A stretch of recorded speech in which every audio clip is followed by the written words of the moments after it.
Sunday night. Rehashed and re-rehashed. And the verdict is in. The Bears offense is officially in a rut. In fact, the last time John Shoop's troops lit up a scoreboard, they were facing these very same Bucks. The remedy is simple. The coordinator calls a balanced, aggressive game, and the players execute the plan. Ready, break. Expect the entire offense to pick up their play. As for the Bucks, they are no longer a run-first team. In fact, they are next to last in the league, averaging just 80 yards per game on the ground.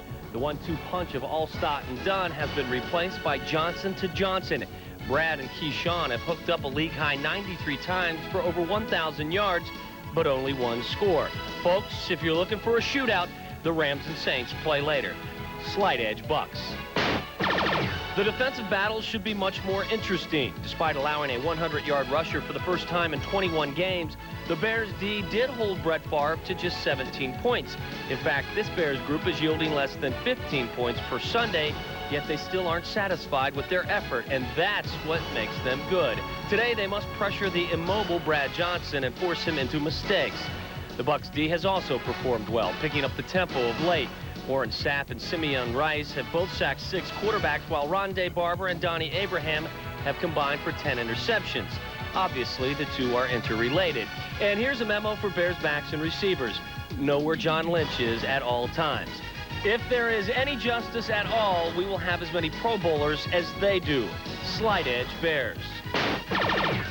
You know, I like that little Grammatica guy a lot more now that he's just 18 of 24 on the season with a couple of last-second whiffs. I'll stick with Brad Maynard and Paul Edinger, thank you very much. Advantage Bears. Today's key matchup is the same as last week's key matchup. Marty Booker and David Terrell must get the best of Donnie Abraham and Rondé Barber. Yes, it's a tall order, but I say it again, if the Bears can't throw the ball successfully, they won't win. For those of you scoring at home, you may be able to keep track of this one manually without taking off your shoes. But as John Shoop told us last week, the object is to score just one more point than your opponent. I, for one, would be a bit happier with a 50-point explosion, but a win in any form would be just fine. With a W today, the Bears clinch a spot in the postseason for the first time since 1994. An L brings the Bucks back into the playoff picture and doubt back into the Bears locker room. I'm taking what's behind door number 1, regardless of the game time temperature. In a squeaker, Bears 17, Bucks 16. Back on the reservation. By the way, I was joking. Obviously, Gary doesn't have a gambling problem. Many problems, gambling is not one of them.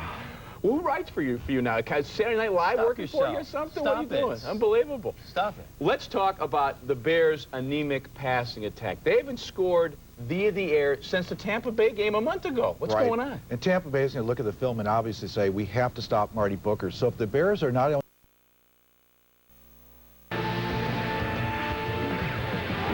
For the first time in 7 years, the Cinderella Bears have joined the playoff party. Who's next? In Motown, did Boss and the Mikes allow the unthinkable? Can the Jets change their December losing ways and keep postseason hopes alive? Did Brady's bunch fall victim to the 2-10 Bills? How will the Broncos fare with Perrott at the helm? Battle of 9 and 3. Would the Niners go fishing in the Bay? Will the Pack continue their playoff push in the Music City? Can the Skins sweep the Eagles in the NFC East? We always pick up after ourselves on NFL Primetime. Next.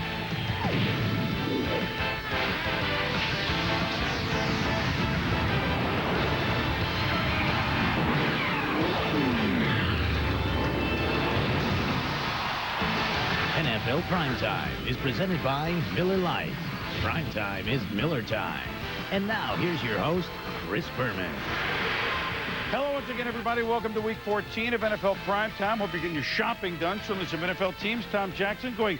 Hello, Thomas. Hello, Boom. Going shopping for some playoff berths. Not a lot decided. Oakland on Saturday, maybe a little bit more on a Sunday. And I like the jockeying for position that we're seeing, especially at the upper levels of some of these divisions. And at the lower levels, and I mean the lowest level. Yes.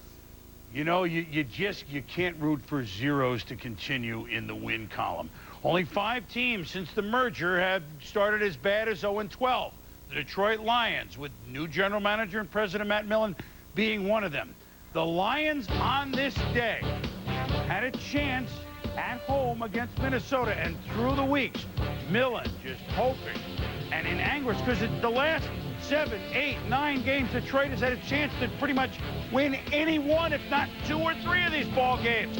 But the losses have piled up. Would this be the day at home against Minnesota, who hadn't won on the road all year themselves? Marty Morningweg wondering if there's a win in those cards. Mike McMahon from Rutgers did an excellent job throwing. This is Scotty Anderson, 69 yards down to the 1.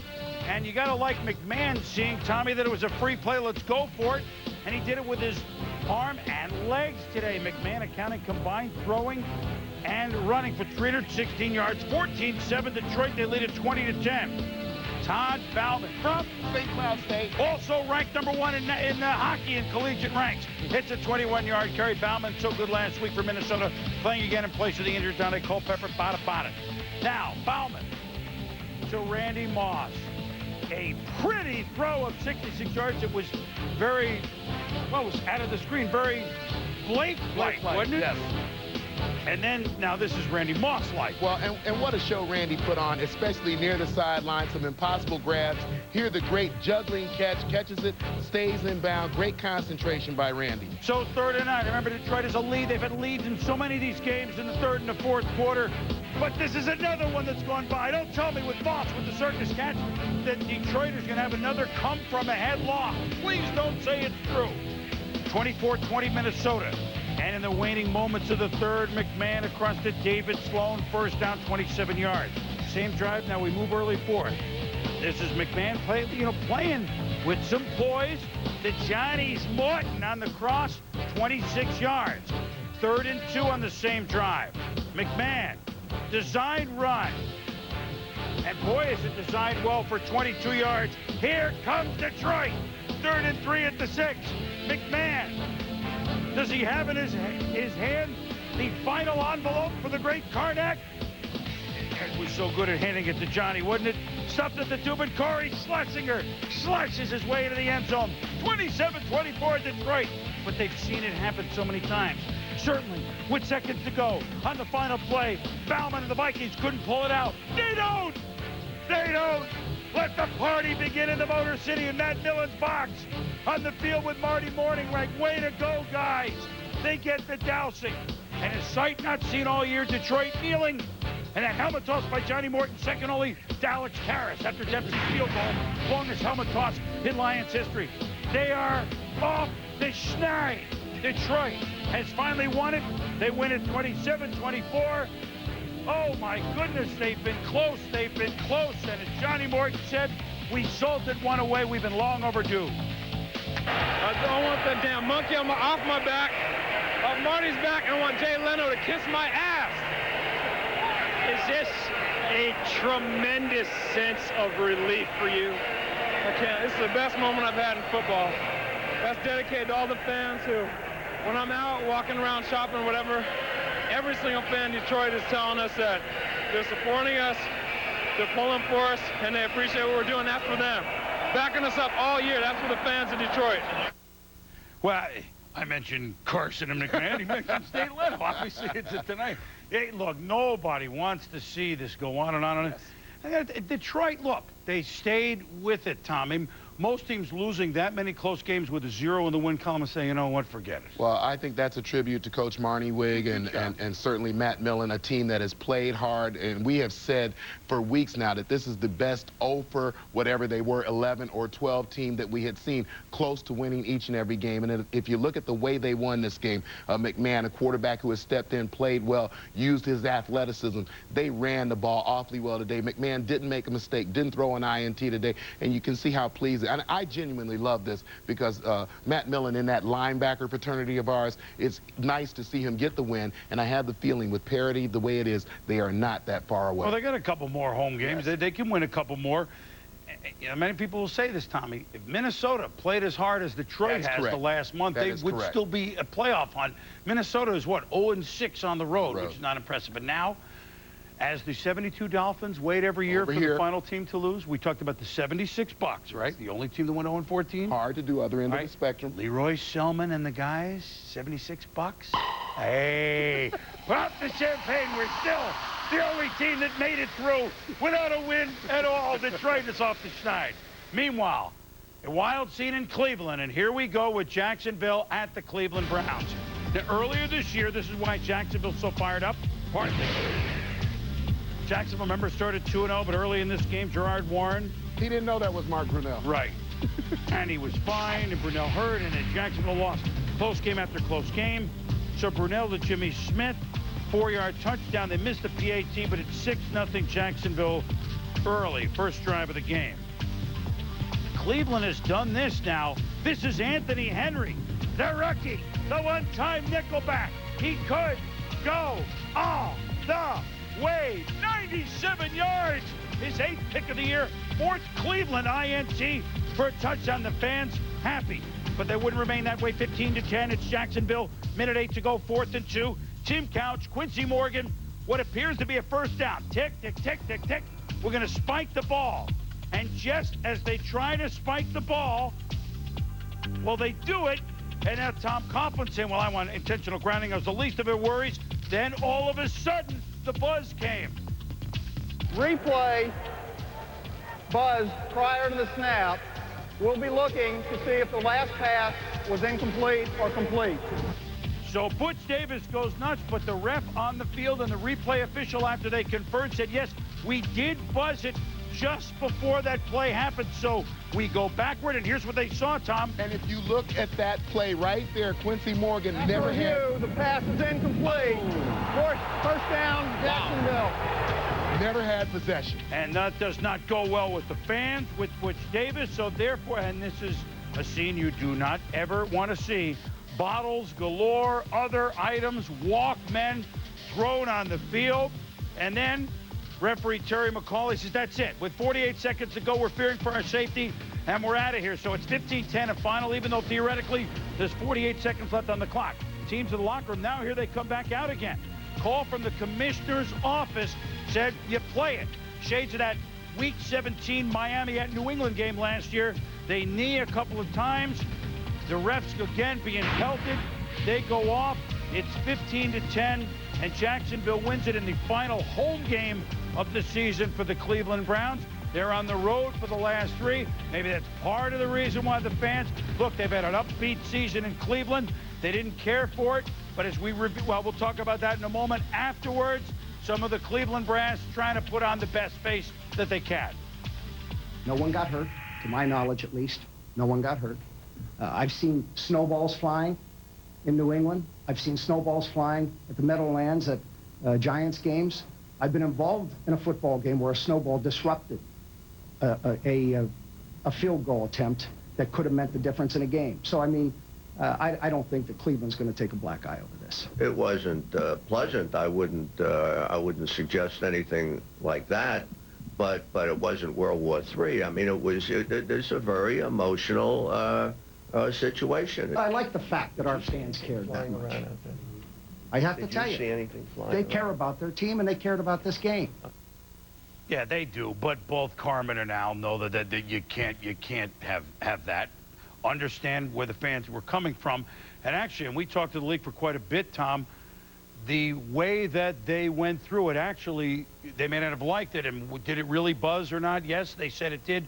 That the replay official was calling for play as that spike was happening. That they followed the proper procedures all the way along the line, whether the Browns fans like it or not. I mean, it's unfortunate, but that apparently was the way it came out. It took a while, but I think they certainly got it right in the end. The behavior, and that's my hometown. I love Cleveland, Ohio. It was horrendous behavior. It cannot be encouraged, and you certainly don't want to see a repetition of it. They are very, very passionate fans, but they have to hold that in a little bit. Someone could have gotten hurt. Yes. That's the key. And we may find out later someone did, although we don't know of anything now, as Carmen did not, and we hope not. Jacksonville won a hard-fought game at the end, to the chagrin of the Cleveland fans. 15-10, Jags. When we return, Colts, could they get off the schneid against Atlanta? And NFL fans want to be. It's been 5 straight losses for the Indianapolis Colts. Monday night was not very pretty, but if you ever want anybody not worried about, oh boy, we're going to lay it down at Peyton Manning, and he's going against Chris Chandler, one-time draft pick. That was Ron Meyer in the 1988 Colts. Chandler was the number 3 pick. The top quarterback picked that draft. So that's the quarterback battle. Manning, Marcus Pollard over the middle, 27 yards. Same drive, another quarter. Manning, Pollard, 1 yard. 14-0 Indianapolis. Now, wait a minute. Didn't they start the year like this, Tom? Yeah. And then there's Dominic Rhodes. No Edgerrin James. But yeah, Dominic Rhodes reverses field right here. Watch Adam Meadows right there with the great block to get him outside. And Dominic Rhodes, an awfully big day today. Then the next play, Manning to Ken Dilger, and he leaps into the end zone. Touchdown. Colts lead 21-7. Peyton having fun. They get a lead. And the one-time Colt, one-time everyone, Chris Chandler to Brian Finneran. He's in again. Touchdown, 21-14. Later in the second, a wild first half, and a day when not a lot of scoring early on. This game had plenty of it. Trevor Inslee is Inslee the end zone. What a nice throw and catch. Yeah, great job of laying out for Peyton Manning. Peyton Manning delivering it where it could be caught. And then as Inslee's in, Inslee for the Colts, but Ashley Ambrose for the Falcons sets up a field goal, makes it 28-20, still the game until the human highlight reel. Dominic Rhodes, 35 yards, and we ran well Monday night. He's not of the stature of Edgerrin James, but he's got nice moves, got big, quick cuts, and his second touchdown of the day. Rhodes and the Colts win at 41-27. You're going to like the names here, Tommy, as the Colts win it.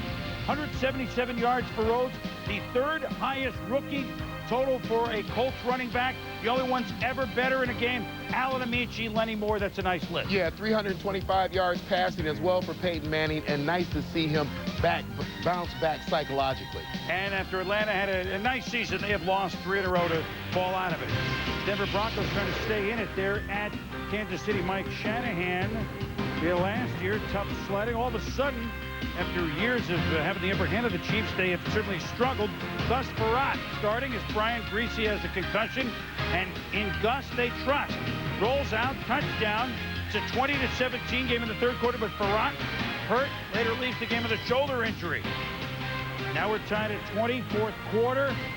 Trent Green, the one-time Bronco, all of a sudden Eddie Kennison, he has a feel for the game again. He had no feel for it 5 weeks ago. Cut as a Bronco, now a Chief, but Peterson misses a 28-yard field goal, a recurring theme. Jarius Jackson in for his first NFL passes, but what happens? It's Glenn Cadrez falls on the fumble, and the Chiefs are in business. Peterson a field goal, 23-20. Jackson from Notre Dame allegedly throws it 13 yards to Ron Smith. First down Broncos. Setting up Jason Elam, 49 yards. He has no field goal problems. Good. Tied at 23-all. Dick Vermeil. Oh, my goodness. He wore his emotions on his sleeve all day. Mike Shanahan said we're going to overtime. 3rd and 18 Chiefs. Under 10 to go. Trent Green. Tommy, how many Broncos can you have here? But you're going to tell me that Kennedy had the pick, but there was a flag. I mean, did they need to do it? Well, they called the interference on Eric Brown, but as we take another look at it, certainly he's in a position to make the play. He's looking back at the football. You see him right there. There's a little bit of hand contact. Very, very tough call to go against the Broncos on a big play. A huge break for Kansas City. And so now they're in a position to win it. Todd Peterson, 31 yards away. The ball is on the kick. It's up. It's good. And the Chiefs have beaten the Broncos. But wait a minute. Holding Chiefs. Dick likes the call? No. The answer is no. So now Peterson from 41-yard field goal. Try to win the game again. Peterson. And doink! It's no good. You think Dick is pleased? No. So after 3 and out for the Broncos, 6:20 to go. Chiefs in business again. Green, play action, looking for Snoop minutes. Good coverage. 56 yards, Tom, down the field. And that sets up Peterson from 32 yards out. And you really don't want to watch because he struggled. He seemed like he was kicking every time we looked up. But it's good. It's good. The Kansas City Chiefs winning at home for only the second time all year. The Dick Vermeil and the Chiefs really hurting the Broncos, who fall to 7-7 with a bye this week. 26-23 in a surprise. Yeah, certainly a surprise, but I thought you got a good game from Trent Green. This is what Dick Vermeil thought this offense would be capable of. And then the 100-plus yards from Priest Holmes on 29 carries is the key. So maybe with the bye, all the Bronco quarterbacks will be healthy in 2 weeks when they finish up their season, when they host Oakland the next time back. When we return, Jets try to win in December, and the P-Men, could they keep it going in a tough division? Oh, those New York Jets, non-Bill Parcells years since 91, 4-27 in December. Ghosts, what ghost? Killy Smith and the Bengals getting the start at New York against Vinny and Herm Edwards, and Smith to Darnay Scott, 14 yards, and on 4th and 1, those gambling Bengals. Well, you can gamble when you get Corey Dillon, who would become the 6th back to start his first 5 years in the NFL over 1,000 yards, joining, among others, Curtis Martin and the Jets. That's a tough run for a touchdown, 7-0 Cincy, a 20-play drive. Second quarter, same score. Killy Smith scrambling, and Victor Green and Ray Mickens, not the biggest of guys, hit him. But, you know, Achille, we see him once every 2 months. He limps off the field, and so he's gone. Kitten is going to go in, and meanwhile, Vinny Testaverde is finding new receivers. Yeah, we move on to action in the third quarter, and one of the things we talked about this morning was Vinny taking his shots downfield to loosen up the defense. There he goes to Kevin Swain for an 18-yard gain. Here to Swain again, but look at him stretching the football field a little bit, giving his team a little bit of room, not only to run the ball, but to open up some routes downfield. So remember now, the Jets are trailing here 14-3. Swain, 41 straight games, XFL, Arena, and now the NFL. If anyone should be tired, it's him. That's a touchdown to James Dirt. And it's 14-9. They don't make the two-point conversion. Testaverde and Lavernius Cole shopping for 18 yards. Then, 7 minutes to go in the fourth. Testaverde rolling to Anthony Beck. Wow, between 2 or 3 defenders. And a go for 2. They don't get it, but the Jets have the lead 15-14. Under 5 to go. John Kitna. Ball sails into the hands of Damian Robinson.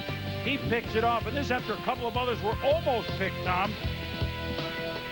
And then the Jets miss a field goal, though, from John Hall. So Cincy, you know, still has a chance to win it. They're just down. They can win it with a field goal. Under a minute to go, Kitna caboodles it to James Ferrier. Kitna picked off 3 times in relief of Achille. And the Jets, not pretty, but they win in December. They go to 8-5 for Herm Edwards. And that's going to be a pretty good record when you look at it at the end of the day. Yeah, and I think when you look at the Jets, they had lost a couple of tough football games. They needed to get back on the winning track. They did that, albeit a game that they probably are not pleased with. They see room for improvement, but they won the game. Martin with 78 yards rushing, Dillon with 85, neither at 100. They were workhorses. Meanwhile, the Patriots have been hot. Tom Brady, now that's Damon Heward said, Drew, listen to the radio station here. I don't like that. But it's Tom Brady, 8-3 as a starter for the Patriots. And watch him take this hit. Wow, hit from Nate Clements. But, oh, my darling, it's Clements' time. He bounces up. Find something else I love about Tom Brady every week. His toughness right here. He got up. He started clapping his hands. He was like, let's go. I'm not hurt. You had a feeling this would be a low-scoring game, and it was. 6-3 Pats in the fourth. Alex Van Pelt to Peerless Price. They rule him out of bounds, Tom, and there's no challenge by the Bills. Yeah, and you take a look. He's got possession. There's 1 down. There's 2 down. Should have challenged. They didn't. They get a field goal. We're 6-all. 6 minutes to go. They get another field goal. It's 9-6 Buffalo. Brady to Terry Glenn. Did he catch it? I did. 19 yards. 2 plays later. Brady to Jermaine Wiggins. Local Boston product. 25 yards. Down to the 12. Adam Vinatieri, 4 minutes to go. 25-yard field goal. We're going to overtime, tied at 9. Bills win the toss, but punt it. Now the Patriots ball. Brady to David Patton. Keon Carpenter drills him. Fumble. Bills recover, but here's a review. Greg Williams not happy, but actually good call. It is a fumble. David Patton's head is out of bounds. The ball is between his legs. Therefore, technically, the ball itself is out of bounds. So the play is over. Play is dead. So a big break for the Patriots, and one-time Patriot, one-time Bill, now good. Antoine Smith. Let's get him go. All the way down to the 3-yard line. After the Pats get the big break, they run one play to center it. Vinatieri, good. 23 yards. Notice just shaking hands like, nice job, we won the game. Good hold, good snap. And the Buffalo Bills were game. 4 of the last 5 between these two have gone to overtime.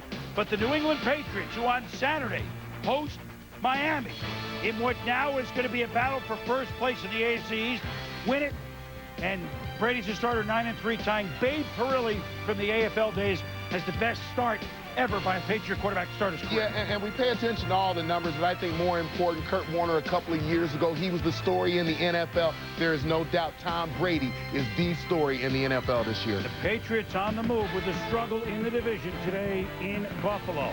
On Sunday Night Football, Cordell Stewart and the Steelers, first place in the AFC Central, into Baltimore to take on the champion Ravens, bottom of the hour. The Tampa Bay Buccaneers have won 3 in a row. They're going into Chicago, the darlings of the Midwest, 9-3. Buccaneers 0 for 20 lifetime when it's under 40 degrees. Their last Norris Division game, home or road, the Steam saying it was 44 degrees, so not a problem with the temperature, Schneid. But here's a problem. Brad Johnson intercepted by Tony Parrish. Gamble for the Bucs does not pay off going deep, but Jim Miller, who only goes deep against the Bucs, to David Terrell. Nice job by the official. He's safe. He beats Dexter Jackson as Terrell. He's down to the 262-yard gain. And then Miller to Marty Booker. 3 times they hooked up in Tampa last month. First they call it complete, but great challenge by Dick Duran on the call, and look where the official is looking. Booker, a great job of getting the left foot in, dragging the right foot. I don't know how that call initially was incomplete. Well, it's a touchdown, Thompson. Now it's 10-3 Bears later in the second. Brad Johnson to Keyshawn Johnson. Leading receiver in the NFL trying to make it happen. Moves, setting tacklers. Inside the 15, inside the 10. But it's a fumble. Walt Harris strips it. Tony Parrish has it. Big play in the game. Great effort by Keyshawn Johnson and a great effort by Walt Harris sticking with the play and stripping the ball down near his own goal line. So the Bucs had a chance to maybe tie the game, and then more Bears defense. Warwick Holdman strips Johnson of the ball. Alfonso Bloom gets it. Helps the Bears to a field goal, 13-3 at the half. And then hits the A-train. Rumbling for 21 yards, rookie Anthony Thomas. And then Jim Miller against only the Bucs. They do this, it seems. Pump, throw. Fred Baxter researches his way between defenders. Touchdown, 20-3, and he has the pace to prove it on his pass. Well, it's a gutsy throw by Miller, but a better catch by Fred Baxter. You look at this, in between double coverage, great job of covering up the football, not allowing it to hit the ground. And now at 20-3, the Bucs defense just surrenders this. Anthony Thomas, 13 yards. Warren Sapp, sideline sprain left shoulder, fourth quarter. Half point, it didn't matter. Thomas from the 5. Look at the 3 blockers in front. Man, oh man, the Bears ran for 200 yards today. 173 for Thomas. And here's the big news. For the first time since '94, the Chicago Bears are going to the playoffs. Congratulations. It's very Namath-like running off. Joe was the right hand, though, I believe. The Bears have won double digits for the first time since '91. The Bears of Dick Girard, figuring they'd play out the string of his coaching life this year. They're going to the playoffs. And Werner after the game. The Chicago Bears improved to 10-3. Jim Miller, this Bears offense, had to endure a lot of criticism the past few weeks about not being able to open up the air attack. What was the difference in this game? Well, I just think, again, as players, we got to make plays. Today we made some key plays. David Terrell on the long ball. He actually had 2 long catches. So, that's a lot of the onus is on us players. John Shoup has done a great job here. So, that's the things that are going to happen, though. You're going to take criticism sometimes, but, we overcame it and came out and won today. What does it mean to this organization to be in the playoffs for the first time since 1994? Well, I think this is huge for this organization. We've been bad for a long time, so it's exciting for this organization. It's exciting for the city of Chicago. The fans are, obviously, you can hear in a little bit of a buzz now, so it's very exciting for this town. All right, Jim, thanks for your time. Thank you. Chris, back to you. All right, and congratulations, Jim Miller, and all the Bears, because, Tommy, what I almost feel that the Bucs are looking at them and saying, no, that used to be us. Yeah. Not a lot of stars, or we have a lot of good players that maybe no one knows about. We're playing together as a team. and they open it up for the second time this year against Tampa Bay. But when you think about the makeup of this team on a week-to-week basis, minus the Tampa Bay Buccaneers, very tough football team physically, a team that loves to run the football. They're good at stopping the run, and they ask their quarterback to be fairly conservative with it and don't make huge mistakes. And today, they were able to run the ball for over 200 yards against the Buccaneers. To be a good football team, you have to be able to do those two things, run the ball and stop the run. The Bears are good at it. 4 turnovers, Tampa Bay. I know they have 3 home games left, and they play better at home. Frankly, the Bucs should be ashamed of themselves the way they played in this game. Can't turn the ball over like that in a big game on the road against the Chicago Bears and give up all those yards rushing. Bucs are now 7-6. And meanwhile, the Bears, we go inside the numbers against the Bucs this year. Both wins, as opposed to the 4 games the 2 years before that, all losses. Look at the touch. They got none in 4 games before that. Jim Miller, 5 touchdown passes against the Bucs this year. He has only 5 against the rest of the league. Inside the Numbers is brought to you by Visa. It's everywhere NFL fans want to be. The late game's coming up. Seattle made an interesting move. Ricky Waters not showing up. All right, here we go. The Dallas Cowboys at Seattle for the first time since '83. And guess what? They play outdoors now. The kick dome's gone, and it's raining. Mike Holmgren starting Ricky Waters at running back after really missing 2 months, as well as Sean Alexander has played, but Waters started well. You know that Waters in the rain, it's perfect. 8 yards and singing in the rain. It's 8 more yards. Hey, Ricky, enthusiasm. Here's a 1-yard touchdown, 7-0. Seattle. Waters, 88 yards running in the first half. I guess he was well rested and ready to go. Well, I think he does have fresh legs. He's a guy who loves to play, and he showed that today. Jeff Feagles dropping the snap. He's throwing it to Kerry Joseph. I mean, it's so...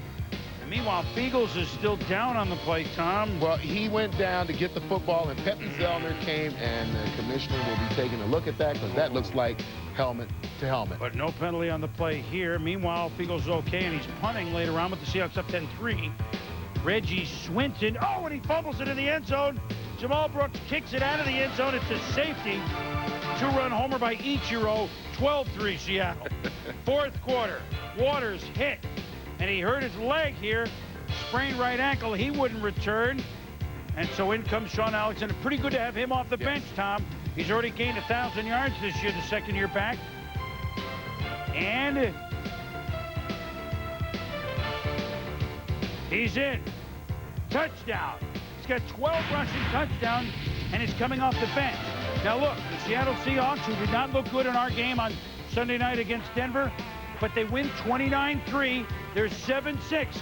And the big story is their remaining games are against teams all under 500. They have a good chance. A great 1-2 punch. I think you can give Mike Holmgren a lot of credit for getting the most out of his quarterback situation. And what a great 1-2 punch with Waters and Sean Alexander. 104 Waters, 27 for Alexander. Meanwhile, in the NFC East, Washington beat Philly last month at Philadelphia. A battle, you know, it doesn't take long to drive between the two stadiums. Still fans of both teams there watching Tony Banks with a 3-0 lead, hitting Rod Gardner, the rookie receiver. And Brian Dawkins makes a saving tackle that saved a touchdown, held him to a field goal, so it's only 6-0 Skids. Brian Mitchell joining Walter Payton. He's only the third to get 20,000 all-purpose yards. Congratulations, Brian Mitchell. Jerry Rice was number 2. Jerry, Walter, and Brian Mitchell. Donovan McNabb to Freddie Mitchell, the rookie. And it's a 7-6 Eagle lead. Dan Eric Metcalf, great return man, but he fumbles. Carl Buckhalter picks it up, rumbling, fumbling, stumbling into the end zone. General Buckhalter, you idiot! But it's called back. What happened here? Well, you can see that Buckhalter, as he made the recovery, he was shoulder to shoulder with Metcalf. Ball was down at that spot. Andy Reid's arguing to no avail. Meanwhile, it's a 10-6 game. Tony Banks to Brian Westbrook. Drops it. Banks to Stephen Davis. Drops it. Settle for a field goal, and Brett Conway had a doinker early in the game off the upright. Misses this one from 48. And And so the first play after a miss, and this is what you do like about Philly. They do go for the jugular right away. After the Skins down, it's Todd Pinkston hauling in this one from Donovan McNabb, 62 yards, and they bust open to a 17-6 lead. Skins trying to get back in it. Banks to Walter Rasby. Loses his helmet as Dawkins can hit with the best of them, but he makes the catch, Tom. Yeah, you take another look at it here, and you see the ball right there, tip. Rasby, great job of bringing it in, and then he had to take a lick as he was down on the ground. He did walk off under his own power, though. But 2 plays later, Dawkins, you saw him save a touchdown. That could have been a touchdown there. First he does it with the tackle, then he does it with the pick. The Eagles have good DBs, and their defense is the one that stands tall, although we should say Washington outgained him 362 to 287, but the big plays made offensively and defensively by the Philadelphia Eagles, who at 9-4 didn't clinch anything, but they have a 3-game lead with 3 to go in their division. 3-game lead on the Skins and on the Giants. So for all intents and purposes, the Eagles, a stranglehold in their division. Well, and I think certainly when you look at that team, I think you used the right term. They made plays when they had to make them. But I think when you think about the Philadelphia Eagles and the great stretch run they made last year, it was headed by the play of their quarterback, Donovan McNabb. And I feel like he's going to have to be the guy, especially if Pinkston is hurt at the wide receiver position. He's going to have to do some of those things with his legs, use his athleticism, and make some plays for this club to get where they want to be. Saw a lot of screen passes today. Yeah. My God, and they we saw a reinvented lot of the drop screen. balls from the Redskins receivers. Yeah, Donovan picked off a few times. But, hey, look, Philly's won 6 of their last 7. That's correct. Can't argue and if with you win a division, you get at least 1 home game, and who knows the way things are going. Philly and San Francisco, an intriguing game next Saturday out at the Stick. Very intriguing. When we return, more late games. The Pack, they're at Tennessee. And Miami and San Francisco, pair of 9-3, is hooking up out west. The champion Ravens at home, a game they've been pointing to off their bye. Into town come the first place Steelers, 10-2 at 8-4 at the bottom of the hour. Green Bay off their big win at Lambeau last week to control the NFC Norris over the Bears. Now they go to Tennessee in a subpar season for the Titans. Only 2-3 at home, but look at this. Von Curse, Kevin Carter celebrated to safety. Amon Green stuffed in the end zone, 2-0 Tennessee. Steve McNair, now he's sacked by Bonnie Holiday. It's a fumble. And the Pack recovered defense early. It's a 3-2 Packer lead. Gorman Thomas, a 3-run homer for the Brewers. Favre, 7 yards to Donald Duke in the drive. Touchdown, 10-2 Pack. Yeah, Antonio Freeman going to run the short crossing route, going to pull Jerron Jenkins out of the middle right there. Donald Driver runs right behind him. Brett Favre delivers the ball. Second quarter with the score now 10-8. Javon Curse sacking Favre. Fumble! Whoop! Whoop! Believe me, Tennessee has the ball. First play after the turnover, so we liked it. You know, their passing game with Dyson and Mason back, if this had been around earlier in the year, it might have been a different story. Tommy, it's a touchdown. McNair to Mason, 35 yards, 15-10 Tennessee. Then Eddie George not running well, but Skip Hicks, 22 yards. Touchdown, 2-point conversion, good. 26-13 Tennessee. 3rd and 24, Favre. So wouldn't you know it, what could possibly happen? 3rd and 24. 29 yards to Billy Schrader. Same drive, Favre, Schrader, that works. How about this? 16 yards, 26-20. Now the Pack, ball again. Favre, does he create or what? Oh my God, I'm in trouble. Bubba Franks, you good kick. Oh, Bubba. There's a completion, I guess, for minus what? No, it's now a plus. There's a play. What a play, Tommy. Well, only Brett Favre can have this kind of fun on the field. And this is what you did in the playground as a kid. He sees he's going to be sacked. He tries to flip it to Bubba Franks. Bubba takes it off the shoulder or the back of the opponent, eventually makes a positive play out of it. But nursing the lead, it's Skip Hicks skipping down the field. 51-yard pickup. And all of a sudden, reality sets in for Brett. Now they've fallen back out of that tie for first. They're a game behind the Bears in the Norris. And the Titans, a glimpse of what could have been, I think. A little more offense to go with some defense. I mean, we may hear from them quite a lot down the stretch. They spoil someone's season, and we may hear from them next year for sure. So 26-20 and tough loss for the Green Bay Packers. Yeah, and the difference in this game, 9 carries for 9 yards. Ahman Green, he has been the setup guy for Brett Favre, wasn't there today. McNair, 25 for 35 for 283. Now battle it 9-3 team, Steve Mariucci's team. Remember, they won 5 in a row after that tough loss to the Bears. So after the tough loss at St. Louis, how would they come out? I'll tell you how they would come out.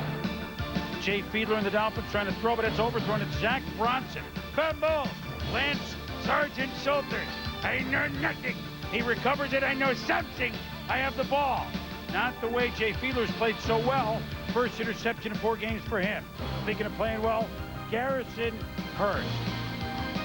100-yard day for Garrison. 103 to be exact. There's 28 of them. 3 plays later, how would Jeff Garcia rebound after a bad hair day last week? Terrell Owens stiff arms Terry Cousin. Zach Thomas late hit. Sets up 1st and goal Niners. And on 2nd and goal, Kevin Barlow, the rookie, touchdown. 7-0 San Francisco. Jay Fiedler knows his pick. Put the Niners in business. Meanwhile, he watched Daz. Niners in business on 3rd and 11. Garcia to Hurst. They pick up 8.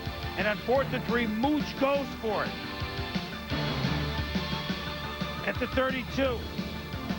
And Garcia now with confidence to Owens. Drive stays alive, 1st down. Garcia from the 12 to the rookie Eric Johnson from Yale. Touchdown, 14-0 San Francisco. Yeah, and Zach Thomas does a great job in coverage here, a great job of working his way in front of the receiver, Johnson. But what a delivery from Jeff Garcia. 2 minutes to go in a very fast-moving half. 14-0 Niners. Ronnie Hurd providing the defense. Julian Peterson recovering the fumble of Fiedler. Niners collapse in the pocket all of a sudden. Yeah, mistaken pass protection here. You see 2 guys outside. You got your tackle and your guard. You want to fan protect this. They both block on the interior guy. Hurd comes free. And what a hit on Jay Fiedler. Now we go to the 3rd quarter. 3rd and 7, San Francisco at their own 5. Garrison Hurst. Man, what a difference he has made for this team. Dave Wannstedt says, we don't usually play defense like this. Now Garcia under pressure to Terrell Owens, and he can do this. Out-jumping Patrick Surtain, 28 yards up to the 44. Same drive, now Miami territory, 3rd and 7. Garcia, little screen to Terry Jackson, misses 1 tackle, and he's got it set up beautifully down the field. 12 yards, 1st down. So from their own 5, they go to 3rd and goal. Barlow for a touchdown. 17 play from their own 2. Yeah. 17 play, 98 yards. Took almost the whole quarter. Miami's defense, who had a breather Monday night, exhausted. San Francisco, in a game that took about 2.5 hours, a different sort of win for the Niners. They win it 21-0. Terrell Owens made some big catches. Only had 4 on the day. But the Niners, a big win. They're 10-3. Scott Walker with T.O. They talked about themselves being physical. We just came in and matched their intensity today. And, you know, you got to give a lot of credit to our offensive line. They made some holes, and Garrison and Kevin Barlow, they took advantage of those holes and got the ball into the end zone. So, defensively, this is your 2nd shutout in 3 games. The defense gets lost in the glow of the offense. What's been so impressive about them? Oh, yeah, definitely. Our defense has been keeping us in some ball games. And, you know, they rise to the occasion every week. And we just got to take what they give us, you know, as far as putting us back on the field and putting points on the board. Good deal, T.O. Thanks a lot. All right, thanks. Boomer, we're sending it back to you. All right, what a great job by the 49er defense. 10 sacks in the last 2 games, and I think certainly today you saw them beat the opposing quarterback Fiedler into submission. And Garcia, though, the only bad news is bruised ribs. He'll know more tomorrow. A tough, short week for Miami, but San Francisco winning all sorts of ways. Who won the game ball? We'll give you all sorts of answers in a moment. NFL 220. Dial it, and all calls up to 20 minutes are only 99 cents. Boom, do the train thing. My game ball goes to the A train. Anthony Thomas, 173 yards, 31 carries, and a touchdown. What a day for the Bears. And you know what, Tom? I'm going to give my game ball to Dick Duran and his staff for just hanging in and having this team play like a team. The Bears are in the playoffs. Who do you think? Well, Anthony Thomas, it was a Bears day, and we shouldn't forget Mike McMahon and the Lions. Way to get off the schneid for them. Thanks for your voting. Monday Night Countdown, Tommy and all the guys join Mike and Sterling and Jaws. Talk about the Rams and the Saints. If the Rams win Monday night at the Saints, both they and the Niners will be in the playoffs, which will probably happen the way those teams are playing anyway. It was a day when a lot of playoff contenders, and I include Oakland, who won a division on Saturday. Tommy, the only ones that really stood out in Week 14, Chicago and San Francisco. Yeah, Chicago Bears, it's time-tested. We run the football. We play solid defense. We don't make mistakes. And very impressed with how physical the San Francisco 49ers were today. They look like what the Rams were doing, winning in a different style of way. And congrats to Philly to put a stranglehold on the division.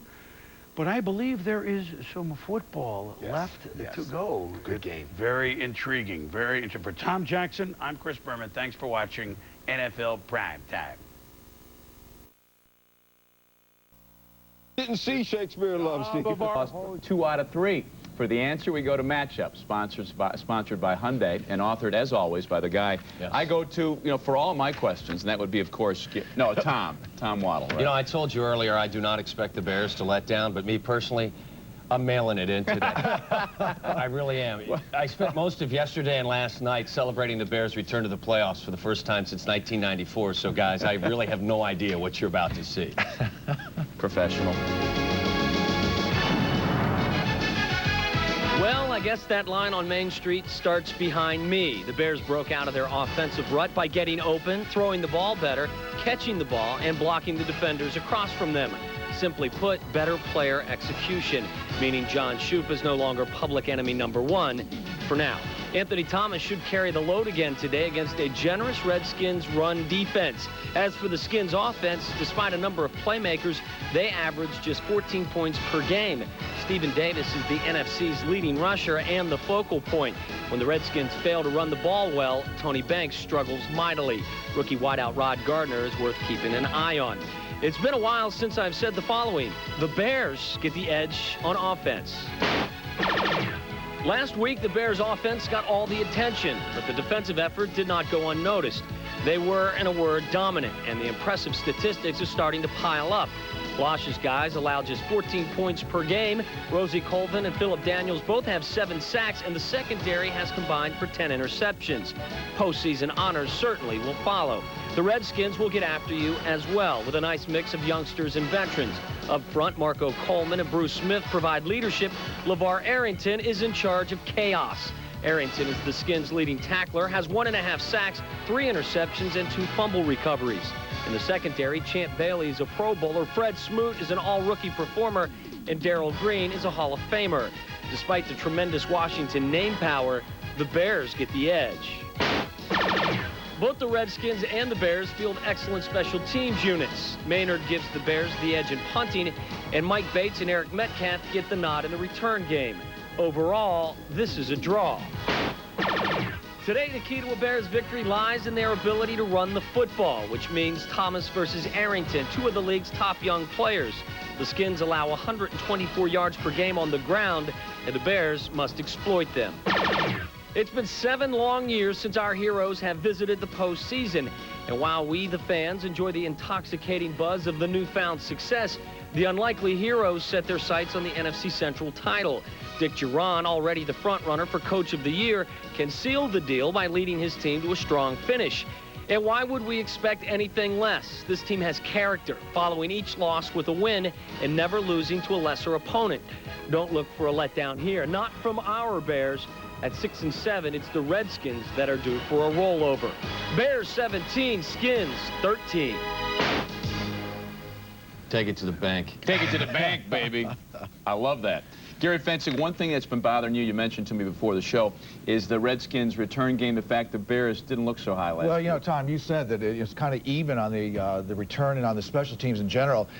An anemic offense with Washington, they need to rely on Metcalf returning punts on their special teams overall and their defense to put the field position for their offense in place. And here, I mean, It does scare me because they had some good returns. Tampa Bay's offense did last week.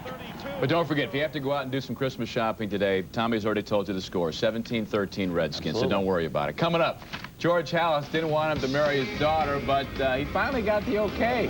Talking about the chairman of the board emeritus, Ed McCaskey. He talks and sings next. Brian Robinson finally going to the playoffs. We'll talk to the Bears defensive end coming up. Who's going to go? Will late game heroics coming up. Who's going to go? Will late game heroics salvage the G-Men's playoff hopes? Did the Bears spoil the Skins' postseason plans?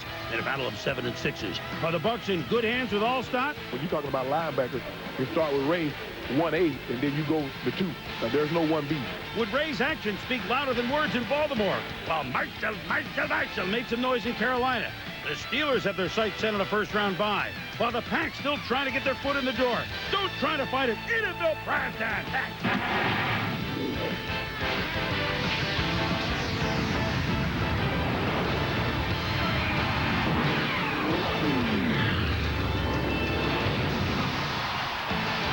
NFL Primetime is presented by Miller Lite. Primetime is Miller time. And now, here's your host, Chris Berman.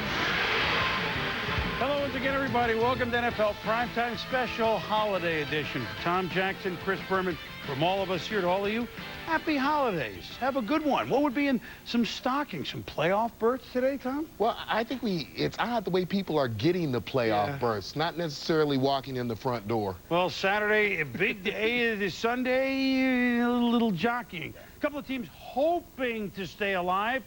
Met in New Jersey, 7-6 Seattle, 6-7 Giants. Jim Fossil, could he guarantee a 7-7 season, knowing that the Eagles lost yesterday when they would stay in it? Well, a year ago, question, who do you draft when you came to the pick? Ron Dayne was drafted by the Giants ahead of Sean Alexander, both first-round picks. Alexander now starting in because Ricky Waters is hurt. Wow, 29 yards, 7-0 She-Bags. Later in the first, Ron Dayne says, wait a minute. This is what he can do. Watch him drag Willie Williams into the end zone, 31 yards, 7 all. 6 minutes ago, second quarter, 10-7 Seattle. Now the fun begins. First, Matt Hasselbeck does an Michael Barrow, strip. Michael Strahan, ball. Giants, touchdown. 14 to G-Man. Yeah, and watch the rush by Michael Barrow all the way around the outside, comes past the end, past the tackle, and then the great pickup by Michael Strahan and the 13-yard dash to the end zone. But about 2.5, 3 minutes later, Kerry Collins play action from his end zone.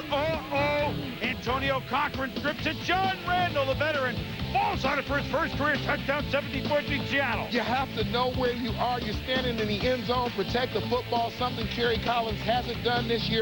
Cochran makes the strip, and John Randall makes the pickup. Cochran always good on defense. You always remember that. Collins out with 18 fumbles, the record in 1 year. Tony Banks 21. Ron Dixon, second half return of the kick. Ball! All flying Miranda falls on it. And then the little dump off. Matt Hasselbeck to Sean Alexander. Look at him, motor 16 yards. Seattle leads 24-17. Giants have gotten a field goal 24-20. Jeff Philadelphia Eagles 3 times pinned the Giants very deep. Fabian Bones had a lot of hits with Annette Funicello many years ago. He does a good job there in the special teams. And so from their own 4 with 3 minutes to go, the Giants need a touchdown. And it's Collins to well-dressed Amani Toomer, 28 yards. 2 minutes to go from the 43. Joe Jerovicius, first down inside the Seattle 40. Minute 15 to go on second down. Collins, Ike Hilliard over the middle, first down. 42 seconds to go. Collins, Hilliard sliding. First down, timeout, G-Men. 33 seconds to go, first and goal from the 7. And Anthony Simmons almost makes a big play to save the game. Oh! But he can't hold on. Second down, Collins to Jerovicius. Ken Lucas is there on the defense. But on third down with 24 seconds to go, Collins, Ike Hilliard, touchdown. Last week it happened against Arizona. Mike Holmgren said, my God, they did it again. Yes, they did. The New York Football Giants have even their mark at 7-7. Seattle now with the same record. The Giants win at 27-24. Kerry Collins, 30 of 47 for 338. Most important, the winner you just saw, He's with our Sal Paolantonio. Gary, second straight week, winning touchdown drive, final minutes. Tell us about the touchdown pass to Ike Hilliard. Well, got one-on-one on Ike, and we just put him in the middle field and basically said, get open and I'll throw it to you. And Ike's a great player, did a great job on that play. Just gave me a place to throw the ball, and I was able to put it in there. What is it about this team, this offense? You are poised in this situation 2 weeks in a row. Well, you got to be, you know, and you go through things and you realize you just got to keep fighting regardless of the situation. And I'm really proud of this team. I'm proud of the character we've got. You know, we've been catching a lot of heat this year, and we're still not out of it. You know, we fought our way back into it, and you know, anything can happen from here on out. Now you got to go down to Turnpike and play Philly in Philly. Yeah, it's going to be tough. It's going to be a war, you know, and we got confidence. You know, we're coming off of 2 wins that, you know, we're out of our reach, and we came back and got them. So we'll go down there, and we'll give it a fight. We'll see what happens. Thanks a lot, Kerry. All right, Sal, thanks. Back to you, Boomer. Kerry, Sal, thank you very much. Happy holidays. But we should say this. Look, they're not the team they were last year, the New York Football Giants. I mean, we all know that. They know that. But I think the character, sometimes it's overspoken, Tom, but they didn't get to the Super Bowl last year for nothing and then forget what it took. Yeah, sometimes I think you can learn more when a team is struggling. And I think right now the Giants are showing that character in every way. And this is the kind of game that they needed going down the stretch run. The last couple of games, I think they're in a must-win situation every single week. But you got the 330-plus yards from Kerry Collins throwing the football. You had a pretty good day today from Ron Dane. And I think it's very important on a team that likes to play field position and move the chains that he played well as Tiki Barber. Defensively, Strahan comes up with a big play, 13-yard return for a touchdown. They played the run well. They did everything well, just the way I think Jim Fossil expected for most of the year. They need to now have it going down the stretch, especially against Philly. Well, hey, look, the Giants are at Philly next week. They're 2 back with 2 to go. Then they host the Pack. Their odds are still long. That's correct. 2 quality teams. But until that Monday night game earlier this year, they had owned Philadelphia. So they like their chances a little better than they did last week. As for Seattle, they really need the Jets to lose on Sunday night to Indianapolis. They still would need some help, but they play 2 teams with below 500 records, San Diego and Kansas City. Here we go now, the big crab cake. The Baltimore Ravens smarting last week after the Pittsburgh Steelers spanked them. And here come the Cincinnati Bengals. Ray Lewis, Takeo Spikes, Shannon Sharp, a lot of war of words. This week, why is it always that way? But anyway, Elvis to Sharp, Spikes with the tackle. Sharp and Spikes talk about it.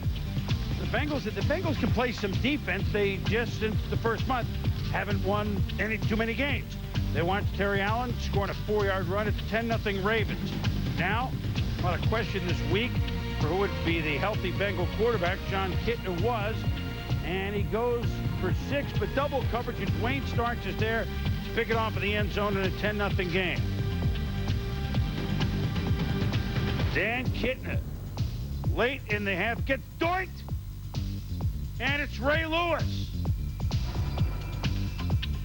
with a 30-yard return, a little help here. You know, Kitna didn't make too many outstanding plays today, but I thought that this was one that just didn't go his way. He gets up, he tries to knock the ball down. He understands what's at stake, just happens to knock it to Ray Lewis. And the Goose on the sidelines not playing, but congrats. This history-making, if you will, for the first time in 51 games, Baltimore gave up a 100-yard game rushing. Corey Dillon was the first one to do it in 51 games. Amazing, amazing, amazing. 127 yards. But then the merriment continues. Another deflection, and it's Ray Lewis. And look at Ray Lumber with the football, Tommy, with a bit of a convoy, thinking he can score, and he almost does. And the thing to take note of, these interceptions, at least 2 of them, are taking place in the red zone when you have a chance to get a score. You have to come away with points, and I think Kitna understands he has to be careful with the football. A Goose, for a big guy, moves around, doesn't he? He's up there with Art Modell. A first shutout of the year for Baltimore, which was so impressive last year on defense. They beat the Bengals 16-0. The last 3 years against the Bengals of the big crab cake, 75-0. But they do give up the 100 yards.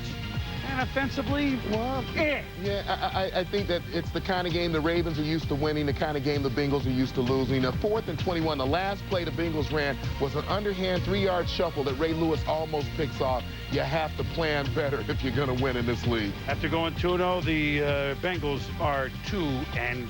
Baltimore ups himself to 9-5. When we return, Jacksonville of Minnesota, final game at home this year for the Vikings, and we had a lot of good receivers to watch. Moss and Carter, Smith and McCardell. second play of the game, Vikings. Remember, Culpepper knee surgery. Tony Bracken up the middle to flex, Todd Bauman's pass, injuring his thumb, which was already injured on the next play. Hit by Gary Walker. You know what? The Rolling Stones sang Under My Thumb, and he was gone.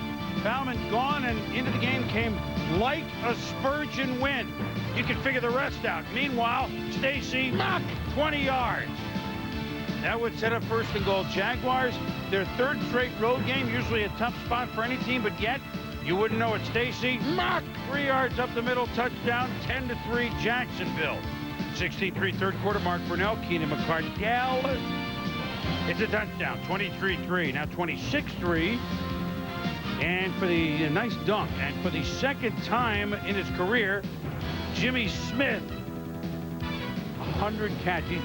He is an amazing receiver, an amazing story this year with some of the problems he's gone through to have the 100 catches this season. And then Stacy, up the middle for a touchdown. Mack had the big game, 111 yards. Chris Carter looks to be his last game at the Metrodome. He said he's leaving the door open. He might be playing somewhere else next year, but not in Minnesota. The first time, and this is a testament to Denny Green, but at 5-9, it's the first time in his 10-year head coaching career he's going to finish below 500. They finished with 2 on the road.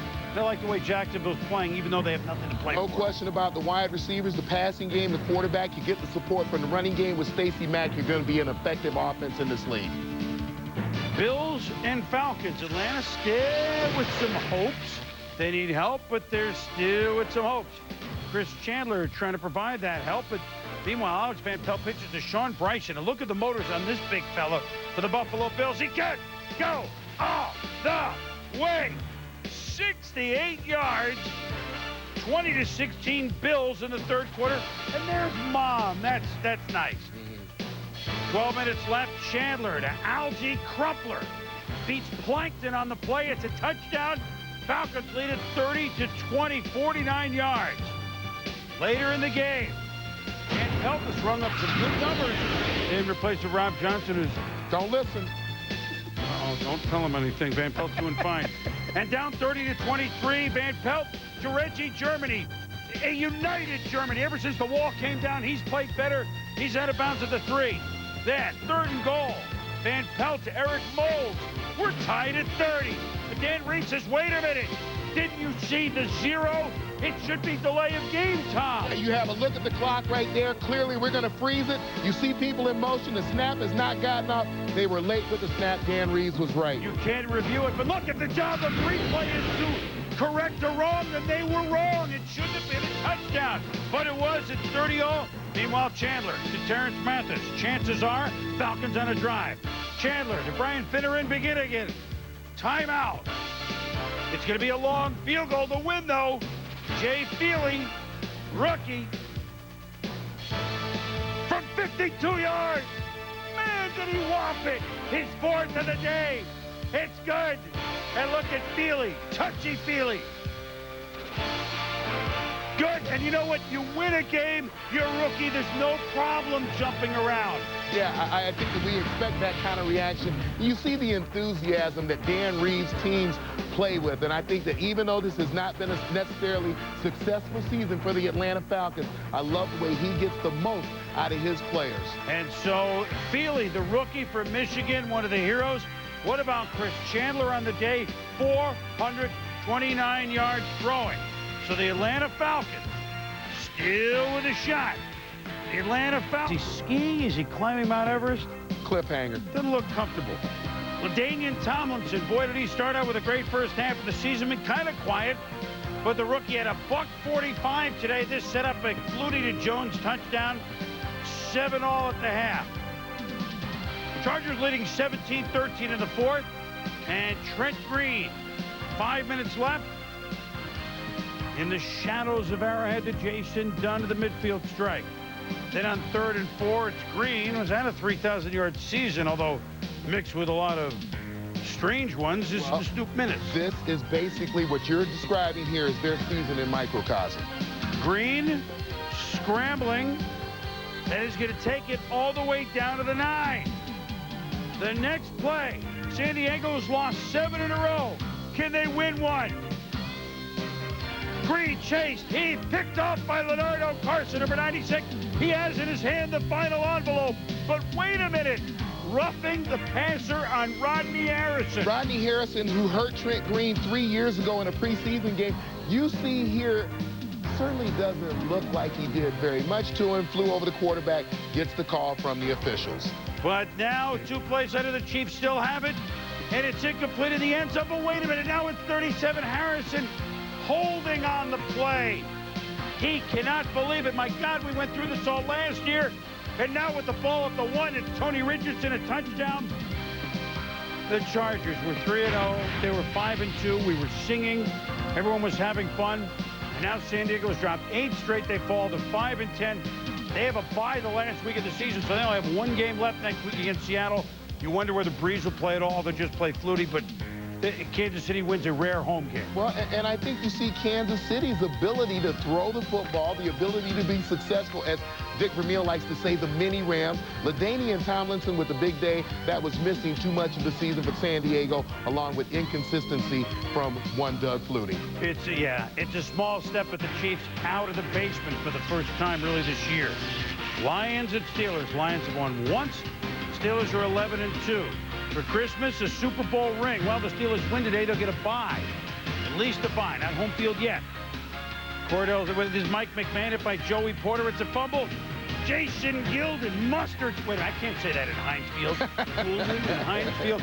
Jason Gilden, 27 yards, 7-0 Steelers. Yeah, Joey Porter up top with a nice swim move. Going to go backside and come around.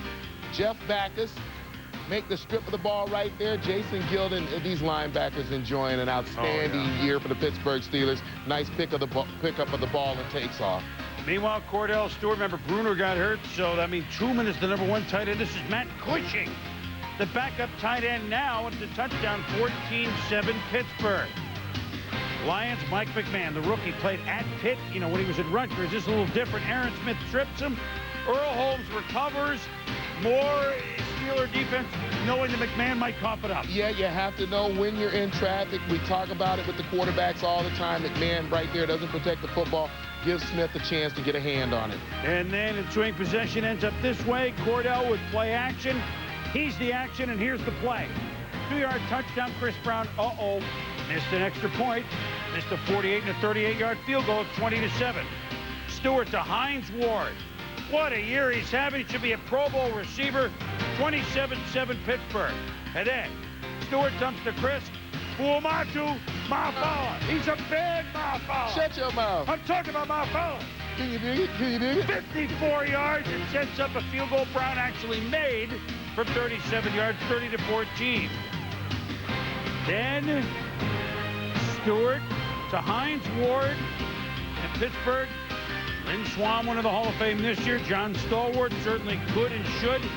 This breaks the single-season reception mark for the Steelers. Thigpen actually had it. 86 catches right there for Hines Ward. Congratulations. Meanwhile, Mike McMahon. Oh, boy.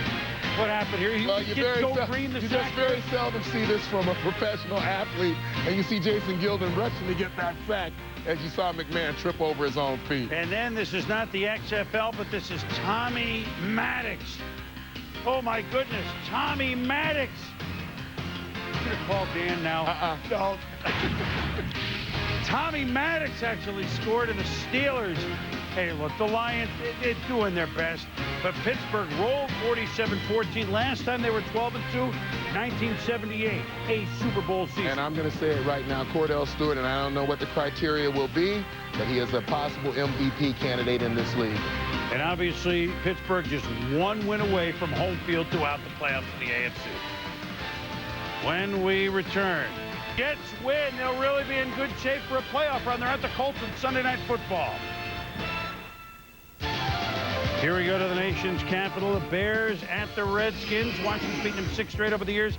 The Hogettes and Santa, they don't look like elves to me, okay? First quarter, 3-0 Bears. Kajana Carter.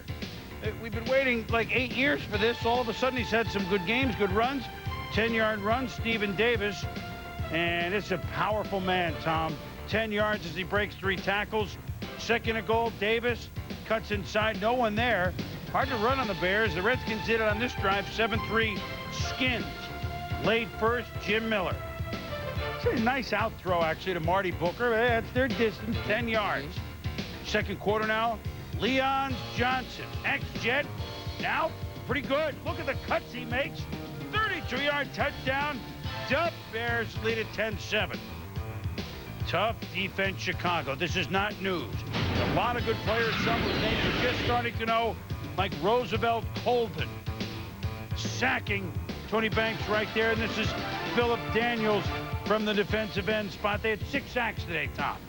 Yeah, they did a great job of bringing pressure, and I thought that they made a nice adjustment. Redskins running early off the edges. They took care of it. Guys, great job by Brian Urlacher. But the score is 13-10 Washington. The A-Train, second-round pick Anthony Thomas, powerful 8 yards. Next play, gets the block up, actually bounces outside. Very locomotive-like 8-yard. And now, the play of the game. 10 minutes to go. Wait a minute. It's Brian Urlacher. Can he do no wrong? A touchdown. Holder Brad Maynard, the punter, hits Urlacher, and the Bears have a 17-13 lead. The first thing that strikes you defensively, you have to see Urlacher go in motion, be ready to make the adjustment. You see the guy chasing was the guy over his head. That's the coverage guy. You got to run all the way across the formation. You got to anticipate it when you see the motion. Urlacher says, you know, Paul Edinger, you're the kicker. You spike it. So can Washington come back 2.5 to go. Tony Banks to Rod Gardner, 17 yards. Next play, Banks to Zarin Flemister for 11 yards. Then a minute and a half to go. 3rd and 1 at the 4. Banks. Walter Rasby, it's incomplete. Next play, 4th and 1. Banks. Rod Gardner, triple covered, trying to make something happen. It didn't. Yeah, it looks like Mike Green grabs the back of his jersey right there. You're very seldom going to get that call at the end of a football game. Got to make the play. And the Bears take a safety. Here's the free kick. The dangerous Eric Metcalf fakes the lateral. He's trying to make something happen, but it's a fumble. And Mike Green, who was in there on the coverage of the play you just described, Tom, is there to... Throw a salad in. Oh, see, would you like creamy Italian or vinaigrette? That was Mount Washington and Keith Tractor Trailer. It's the holidays with it's tough to run on them. They give up about 3 yards a carry today. And the Chicago Bears keep on chugging. They're 11-3. After the game, Jaws with the touchdown machine, Mr. Urlacher. Thank you very much, Boomer. Brian Urlacher, a touchdown off a fake field goal. Tell us about it. We've been working on it all week long. We just put it in for the Redskins. They're so tight on their coverage. And then what a great throw by Brad, and just happened to catch it, and he's in the end zone. It was a great play. All right, late in the game, the Redskins driving to tie it up, 2nd and 1. You knife through, make another big play down inside the 10-yard line. Big play, wasn't it? Our D-line did a great job all day long. You know, they had some yards on us early, but we kept grinding. We make some plays, and we ended up making some plays in the second half. The speed of this defense, they seem to be everywhere. Is that the key? Yeah, we just got guys that play hard. You know, we run around for 60 minutes making plays, and it's just fun right now. All right, Brian, good luck in the playoffs. Thanks, back to you, Boomer. Jaws, Bryant, Jaws and Santa never together. I don't know. Jaws never yelled that loud. I tell you what, Santa never yelled that loud. 11-3 now, the Bears, who maintain their hold on first place in the NFC North Division, doing what they've done all year. They dusted off an old play, and it was enough to win. When you talk about teams who picked up on the Ravens' game plan from last year, being careful with the football, 13 of 26 for less than 100 yards for Jim Miller, going to run the ball for about 120. And I think the key is they play such outstanding rush defense. As you said, about 3 yards or just less than 3 yards a carry. It puts you in every football game, and that's why they've won a lot of close football games. They're all going to be close when you play the style that the Chicago Bears do. At Detroit, they host Jacksonville. 2 games they can win. By the way, Washington, remember, they were 0-5, made a real good run for Marty. Yes. They were eliminated from the playoffs by the results on this day. Meanwhile, team going to have to go something to eliminate them. Marshall Faulk and the St. Louis Rams. Kurt Warner, Mike Martz. What will the mad scientists have whipped up today? Warner's pass to Flood. Now, last year, Carolina swept St. Louis. The big play in one of their wins, an interception by this man, Jimmy Hitchcock. He's starring in another one of his own films. They had a bye week. They're ready for the Rams. Carolina, could the 1-12 Panthers pull a shocking upset? Well, Chris Winky Dinky does it. To Isaac Bird, 27 yards. Rams in trouble. They're behind 7-0. Probably could never make it up. So in the first quarter, what do you... Yeah, Marshall, 9 yards, Marshall Faulk. Later in the drive, 9's not enough for Marshall. So here's the delayed draw, 20 yards. 3rd and 3 from the 6 later in the drive. Kurt Warner, one of the unsung receivers that they have. Ricky Prohl shampoos his way to the back of the end zone, 6 yards. We're tied at 7. My God, the Rams have come back. Panthers lead, though, 10-7.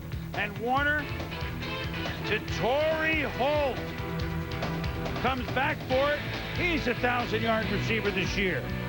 Later in the drive, Faulk outside left, and boom, he decides to cut in. Well, I love the variety of ways that Marshall Faulk can get into the end zone. Right there, he decided to show us a little power running. Score 14-10, and then watch the Rams. Snap is high, Dre Bly picks it up, and he's going to to Dexter McCleon for the score. Rams improvising on the run, and there was more to it than you just saw. They lead at 21-10, Tom. And first of all, John Casey, what? When did you notice that the ball isn't there? But a great job by the Rams of pushing the holder off the football, allowing Dexter to pick it up, allowing Dre Bly to pick it up, rather, and then lateral it to Dexter McCleon. This is fun football now that the Rams are playing defensively. So McCleon started the play against the holder, Sauerbrunn, and ended with the touchdown. Meanwhile, Marshall, he could go all the way.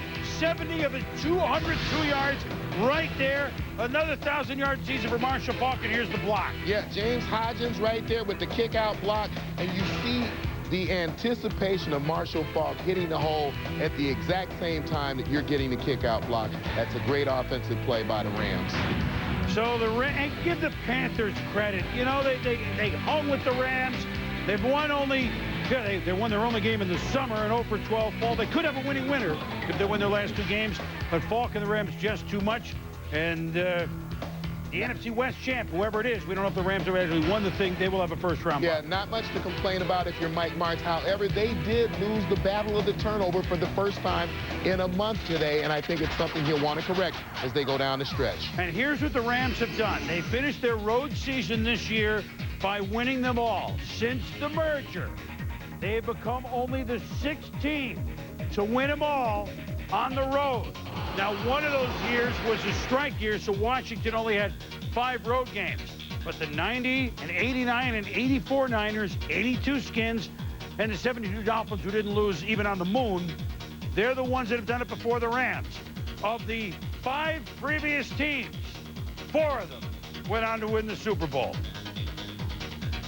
Inside the Numbers is brought to you by Visa. It's everywhere NFL fans want to be. Well, pretty much a playoff game between the Saints and Bucks. 7-6 Saints under Jimmy Haslett. 7-6 Bucks under Tony Dungy. And going into the game, there were 1,537 kickoff returns in the history of the Tampa Bay Bucks in 26 years. None had gone for a touchdown. Don't tell me it's going to happen. Aaron Steckler could go for the longest kickoff return in Buck history. Of course, it wasn't a touchdown, but he gets down to the 14-yard line. And then, following an unheard-of break on the kickoff, Brad Johnson to Carl the Truth Williams. Tampa Bay with a lead, Tommy, early on. 3rd down following Saints possession. Aaron Brooks, plenty of time, but wrong guy. Rondé Barber, Bucks in business at the 12. 4 plays later, they're at the 1. Who are you going to give it to? Mike Allstott. Touchdown. 14-0 Bucks. First 13 games, the Bucks had 1 first-quarter touchdown. Today they had 2. What a difference that's going to make all the way around. Yeah, and when you talk about the Bucks defense, it stepped up today as well. Great gang tackling by this defense. They swarmed to the football. They put pressure on Aaron Brooks here, forcing him up the middle, out of the pocket. This is what Tony Dungy expected when he got a chance to play with the league, which he thought he would most of the year. They got it today, and you see Warren Sapp coming to the forefront along with Anthony McFarland. They had a great day from their front 7, their front 4. Let's see. Defense, awesome. Offense, scoring. Where has this been? Johnson to Allstott, making 2 guys miss and spinning taking guys for a few yards, but you ain't seen nothing yet. Watch Allstott right here. Whoop! And then whoop! And then whoop! And then whoop! 8 guys, my God! He's a veritable load. Yeah, it's worth seeing again. There's the first one. 1, 2, 3, 4, 5, 6. The 7th and the 8th guy coming. A great 15-yard run. You know, I'm worried about him doing the Jim Marshall because he's always got his head spinning around the wrong way. 101 yards today for Allstott, and then give him a rest. Swing it to Warwick Dunn. He was not down, swimming upfield and into the end zone. It's 30-0 at the half. Tampa Bay in a laugh for the Saints on the road after a Monday night game. A tough spot, and they weren't expecting this. And then more. Brad Johnson to Dave Moore. Touchdown, 39-14. Then a week after his brother Bill got hurt, this is just a normal injury of Martin Gramatica pulling his right hamstring while making the extra point. And so he's out. John Lynch is going to kick off. I think Warren Sapp also can do some kicking. Not bad for Lynchy, the jack of all trades. Then over 2 minutes to go, Brooks picked off by Rondé Barber, his 3rd pick of the game. And it's a touchdown with no kicker. The Bucs felt bad, but they actually had to go for 2, and they made it. The most points they scored under Tony, 48-21. The Tampa Bay Bucs, in the history of the new sombrero, open since '98. December and January, including playoffs, now 10-0. They have 2 home games yet to come. They control their destiny for a playoff spot. Afterwards, Mike Allstott with the hammer. Straight downhill, pounding the football. That's what the Buccaneers know how to do best, and we stuck with it, and we got some great turnovers from our defense, and we put some points on the board early, so we were able to run the ball. I guess you had that one run. They told me that you broke 7 tackles on it. Were you able to count those? I don't recall. I'm just trying to get in the end zone. That's all I know best. But, Mike, this is your kind of day, right? In terms of, you know, you guys get a lead, as you said, give you the ball, you're happy. Physical, tough-nosed, smash-mouth football. That's what we like, and that's when the Buccaneers are on, that's what we'd like to do best, and just a good day. And remember, you got, you know, I'll remind you got Baltimore and Philadelphia coming up. 2 tough games. Our back's against the wall still, but we're in the driver's seat. And we come here at home and win those games, and we'll be sitting pretty. But still a long road ahead of us. So have a good Christmas. All right, you too, Mike. Thanks. And you too, Boomer. Well, you too, Hammer, back at you. Good hands with Allstott. They had a home game earlier in the year against Minnesota. And then this one, but where has this been? This is the Bucs team. They play like this. Correct. They're legitimate contenders, which we all thought they'd be. Certainly, Tony Dungy wants to play this style of football. He wants to be a very physical football team, pound it out. He wants to run more than he throws. He was able to do that today. You had the 39 rushes for 157 yards, most of it by Mike Allstott. 31 passes from Brad Johnson. That's manageable for him, even though he only threw for about 50%. He's certainly more comfortable. No sacks today, no INTs.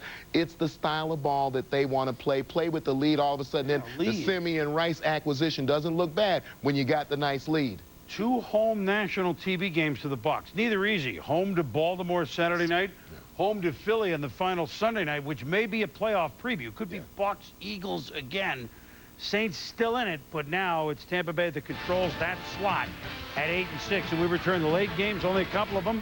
Cowboys, Cardinals, and San Francisco out against Philly. That was Emmett on first, Emmett on second. Now, look, this is early in the game. Quincy Carter on third, rolling out. He fumbles, and then he fumbles, and Tommy, what a break. Well, you can see Quincy Carter fumbles the ball right there short of the goal line. Now that ball rolled into and through the end zone. Referee made an outstanding call right there. It's a touchback. Ball belongs to the Cardinals. And then miscue in the 1 front line came back to haunt him, and then Reginald McKinnon intercepts Carter and returns it for a touchdown. So Dallas controlling it, but Arizona leads at 7-3. Jake Plummer. Now watch the moves that Frank Sanders makes right here. Not only shakes off defenders, cuts there, so dangerous in the open field, and he's going to go down to the 1 front line. Setting up a touchdown by Michael Pittman. 14-10 Cards. Now 17-10, less than 40 seconds to go. Carter Reggie Swinton pushed out of bounds. And then the clock keeps on ticking. It certainly seemed like he was forced out of bounds. The referee kept the clock going. And then Carter to Swinton again. They're at the 42. And then what do you do here on this Hail Mary, Tom? Get down! And there were a lot of guys in position for Dallas, but Arizona as well. See, the cousin of the Schwam, Kwame, was back there. And the Cardinals. Hey, you know, they still have a shot at an 8-8 season. And the Cardinals went up by the count of 17-10 over the Cowboys. Plummer, not throwing for a lot of yards, but here we go. Let's go to a game with a team that's going somewhere. The Green Bay Packers. Oh, yes. Snow. You know the North Pole's not far from Lambeau Field. There's some that say it's helpers. Cleveland Browns go, what are we doing here? We haven't been here in a game since 1965. The final game ever played by Jim Brown. It was the NFL championship game the last year before they had a Super Bowl. Paul Hornung, Jim Taylor, Bart Starr, the Packers won 23-12. So every 36 years, the Browns are at Lambeau, and they watched Amon Green. Not Hornung, not Taylor, but Amon Green run for 26. Well, I love it. The play didn't change either. It was the Packers sweep. Then they went up the middle with Amon, and he's done this all year. And then Brett Favre rolling right, pumping, and, you know, Bubba Frank's become a big factor this year for the Pack. Favre always loved his tight end with Chewy Chimura, and it's 6-0. They don't get the extra point. And Tim Couch. Ball deflected by Bernardo Harris, intercepted by Bao Ju. I think he makes an excellent play. Ju, and he returns it to the 45. Favre to Bubba Frank. Oh, that's so pretty. Dancing through the snow with the one heart's open. Butch Davis doesn't want to sing. 13-0. Jamal White fittingly running in the snow. Cleveland have trouble running the ball all year. Jackson and IR, but White with a 51-yard run down to the 8. 3 plays later, when it snows, you need a shovel. So why not have a shovel pass? Couch to White, touchdown, 13-7. Later, the score 16-7 in the second. Couch in the flat to White. Tyrone Williams is there, and he's gone. Shades of Herb Adderley. Shades of Willie Wood. Dancing through the snow. 23-7 Pack. 3 picks of Couch in the game. Brett Doe forced to scramble. Never says die, but he's going to get hit hard on his right hand. You know what? He's going to stay in, even though the ring finger's killing him. However, bad news later in the game after this run by Amon Green. Looks at home in the snow here, Tommy. 42-yard run. He had 150 yards rushing punt. Left the game with labored breathing. No late word other than that. Favre to Dorsey left. Is this classic Packer pass, slide, snow? The Pack are back in the playoffs. Congratulations. They finished so strong last year. They opened up so great in September this year. Green Bay is going to be a force as they win 30-7, but still they're looking at a wild card berth unless the Bears stumble. But Brett Favre is now what? 64-10 at Lambeau Field. The question is, can they get any playoff games at Lambeau Field? I think actually this is the most dangerous team in the playoffs. Rather than, you know, if we're not talking about the Rams, we're talking about that next team in. I think that this is the most dangerous team in the playoffs because they have Brett Favre, and on any given day, he can be the best player in this league. You look at his use now of Bubba Franks at the tight end. They have some depth at running back. They have Amon Green, who may be running as well as anybody in the league. They also have Dorsey Levens and a defense that's been solid almost every single game this year. So when you start looking for, as Sterling would say, that chink in the armor, you don't really see one on this ball club unless Brett has one of those bad days. Well, he can, but he's also capable of a good day. Oh, great days. An intriguing game in the playoffs. Next week they host Minnesota. They'll play a good game, won't they? Yes. No, I'm not talking. No, I'm talking about Green Bay. Yeah. I don't know who you're talking about. I'm talking about Green Bay. We'll sum up the playoff situation when we can. And game balls when we return on NFL Primetime. Time Players is brought to you by 1010-220. Dial it, and all calls up to 20 minutes are only 99 cents. Boom, my gay ball goes to Rondé Barber, the Tampa Bay Buccaneers. Outstanding day by everybody defensively, but he, 3 INTs, 36-yard interception return for a touchdown, 2 tackles. Doesn't get better than that. Well, we've seen him, Tommy, do it on defense. We've seen him run all over the field, but not so much on special teams. Brian Urlacher and the amazing Chicago Bears, he gets my game ball. 9 tackles, all told, and it was pretty close vote. Cordell and Urlacher and Marshall with 200 yards, all stock bowling over guys like Dick Weber used to bowl over pins. Here's what we know. New England, with the results of today, are in the playoffs. Boy, what a run they've made. Yes. Pittsburgh clinched the first round bye. That's really what happened in the AFC. Ravens and Dolphins can clinch next week with wins. Jets win, can eliminate 4 teams tonight. The Packers are in. Congratulations to them. But really some things. Minnesota was eliminated, Tom. I know you're upset about that. Happy holidays. Man. Happy holidays, bro. 15 years we've been together dashing through the snow. For Tom Jackson, I'm Chris Berman. From all of us, Merry Christmas.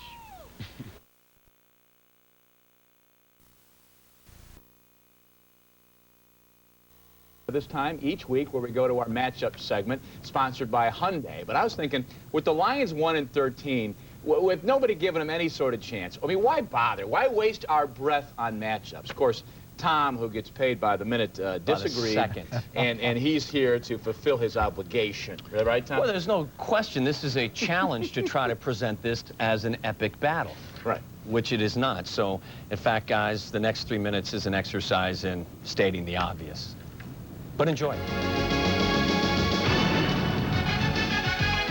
Despite team numbers that rank the Bears 26th overall in total offense, averaging 290 yards and 20 points per game, a few of John Shoop's standouts have been flying high under the NFL radar. In fact, at some point today, they may boast a 1,000-yard rusher and a 1,000-yard receiver. The A-Train is 53 yards shy, Marty Booker 81. And most impressive of all in a ball control offense is the fact that through 14 weeks, no Bear running back has lost a fumble. Knock on wood. As for the Lions, rookie Mike McMahon has created some excitement in Motown. Yes, he has a good arm, is athletic, and runs with it, but he's also prone to a host of rookie mistakes.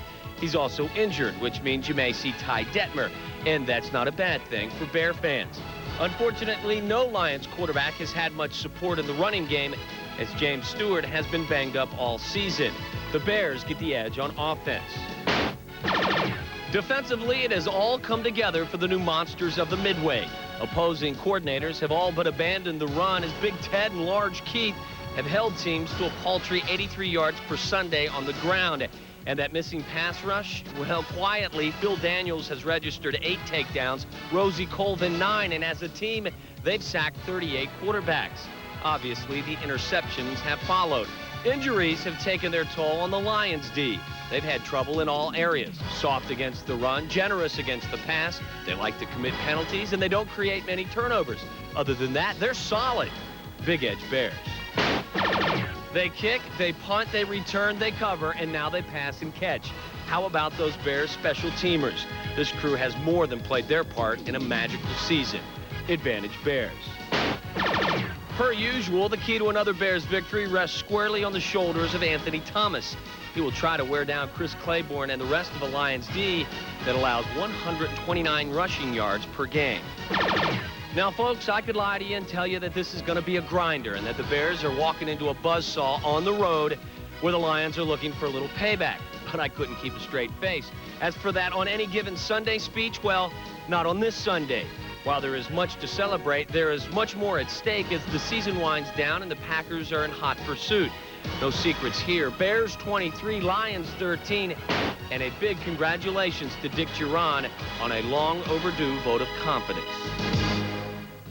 Everybody's happy there. Well, should we still watch the game? I mean, come on. Of course. It'll be entertaining. I think it's I'm watching. I think the game is, it's not if the Bears will win, it's how they play and how they execute both offensively and defensively. Quick question. We just saw Angelo and Duran after the Christmas Eve news conference celebrating the Dick's return and the idea they're going to come up with some sort of a long-term extension. Do you think that the future of John Shoop and the coaching staff might be tied into their discussions a little bit? I think John Shoop is, you know, let's face it, Dick never had the opportunity to have the entire pool of NFL coaches or assistants to take a look at when he was hired 3 years ago. This may be his first shot. All right. Still ahead, it's diaper dandy time, and no, we're not talking about Dick Vitale. He won't be stopping. Speed, quickness. Vitale, he won't be stopping. Speed, quickness, great route running, and hands. And obviously mental toughness and the heart. I think Jerry Rice have the combination of the highest number of all the attributes. Not that he's a 1 in every one of them, because Michael Irvin's was a 1 in heart. Maybe not the greatest routes, but great heart, great hands. Let's see, Charlie Joyner, route runner. There are route runners, there are great hands. There's Cliff Branch, the great speed guy. But the guy who says I have the combination of the most of the attributes that it takes, you have to give it to Jerry Rice. You joined the Redskins as a rookie. Your quickness, I mean, made everybody, receivers, myself, everybody work with you a lot better, and I appreciate that. But also, what was the hardest thing for you to learn when you came into this league as a young kid? You didn't know how scared I was. I'm out there trying to make plays on you, but you're making me better. I'm scared to death. You, Charlie, Art, Virgil, Alvin. I'd go to my dormitory in training camp, and I'd just be hitting my head on the wall. So we didn't know what each other was thinking. You're saying, man, this guy is great, and I'm thinking, man, I can't play with these guys. But what helped me, I think, is I'm not just saying this because you said it, but I think you guys helped me become great. You made a great point, and I'm curious about it. 19 years, you've seen it all. Hopefully 20, maybe 21. No, sir. There will be no 21. There will be no 21. That's a definite. Take it to the bank, period. Maybe boom. Darryl Green, Joe, Mike Patrick, Paul McGuire, Susie Colbert, our Sunday Nighter. Saints, Redskins tonight, 8:30 p.m. Eastern, right after NFL Primetime. Still to come.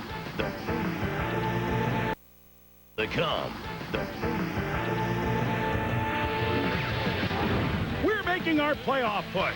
The blitzing Birds try to clinch the NFC East. Would they end the G-Men jinx and avoid Strahan's wrath? The Steel Curtain tries to stop the Bungles in OT, while the Cowboys try to shock the Niners in Big D. Can anyone stop Michael? Chicago continues to roll through the NFC Norris. Could the Vikes' new QB win in Lambeau? Miami can clinch a playoff berth at home. Well, all the Jets had to do was beat the Bills. Easy enough, right? So don't flip up en route to the postseason. Next on NFL Primetime.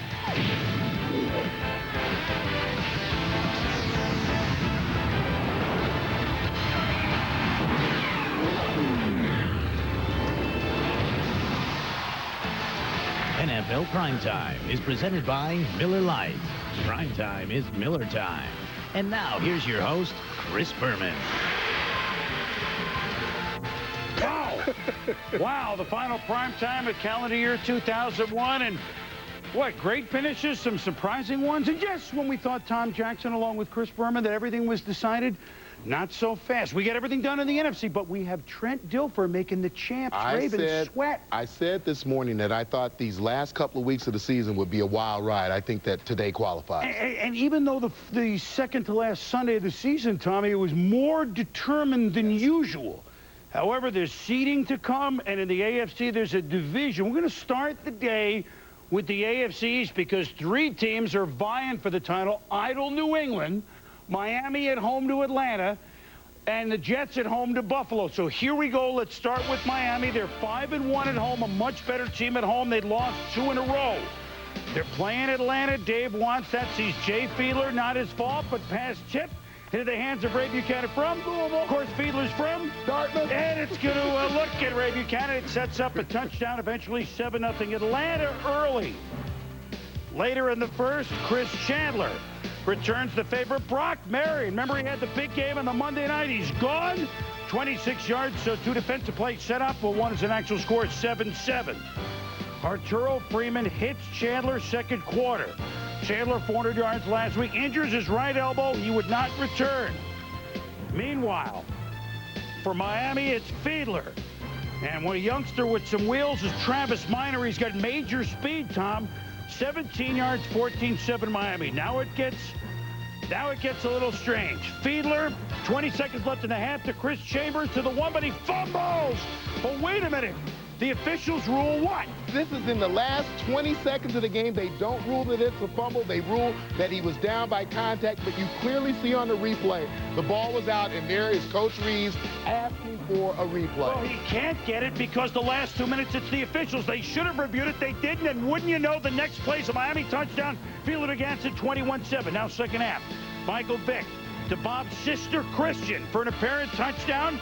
Reeves challenges, but what? Well, this one was not overruled. This was ruled incomplete initially. They didn't see conclusive evidence to change that call. And upset again. Well, but that one they at least reviewed out for his challenge, and wouldn't you know it, 4th and goal. Zach Thomas stops Maurice Smith, and the Dolphins defense preserves the 21-7 lead. You want to see the athleticism of Michael Vick. Watch him avoid guys, and then look. Yeah, and I never ran 4-1 and didn't know anyone who ran 4-1, but that's what it looks like right there. Unbelievable 22-yard pickup. Same drive on a second down. But Michael Vick is like, he's like an untamed colt. You're going to get unbelievably great plays, but then you're going to get throws like this.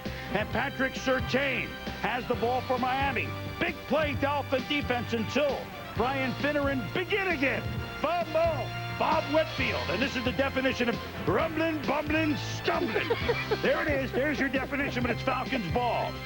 So what does Vick do? Watch this throw as he scrambles and oh my goodness, the Sean Jefferson moving on up down to the 1. 1st and goal. Vick to Derek Rackley for the touchdown. So all of a sudden it's a 21-14 game. Falcons have stopped him. Just over 5 to go. Vick. Zing! Is he Randy Johnson or what? 34 yards to Terrence Mathis. 2 minutes to go. Vick has got a blocker, but a nice play by Lorenzo Bromell, shedding a tackler and stopping Vick. 3rd and goal, minute 15 to go. Bob's sister Christian, motor in. Zach Thomas stops him short, or was he?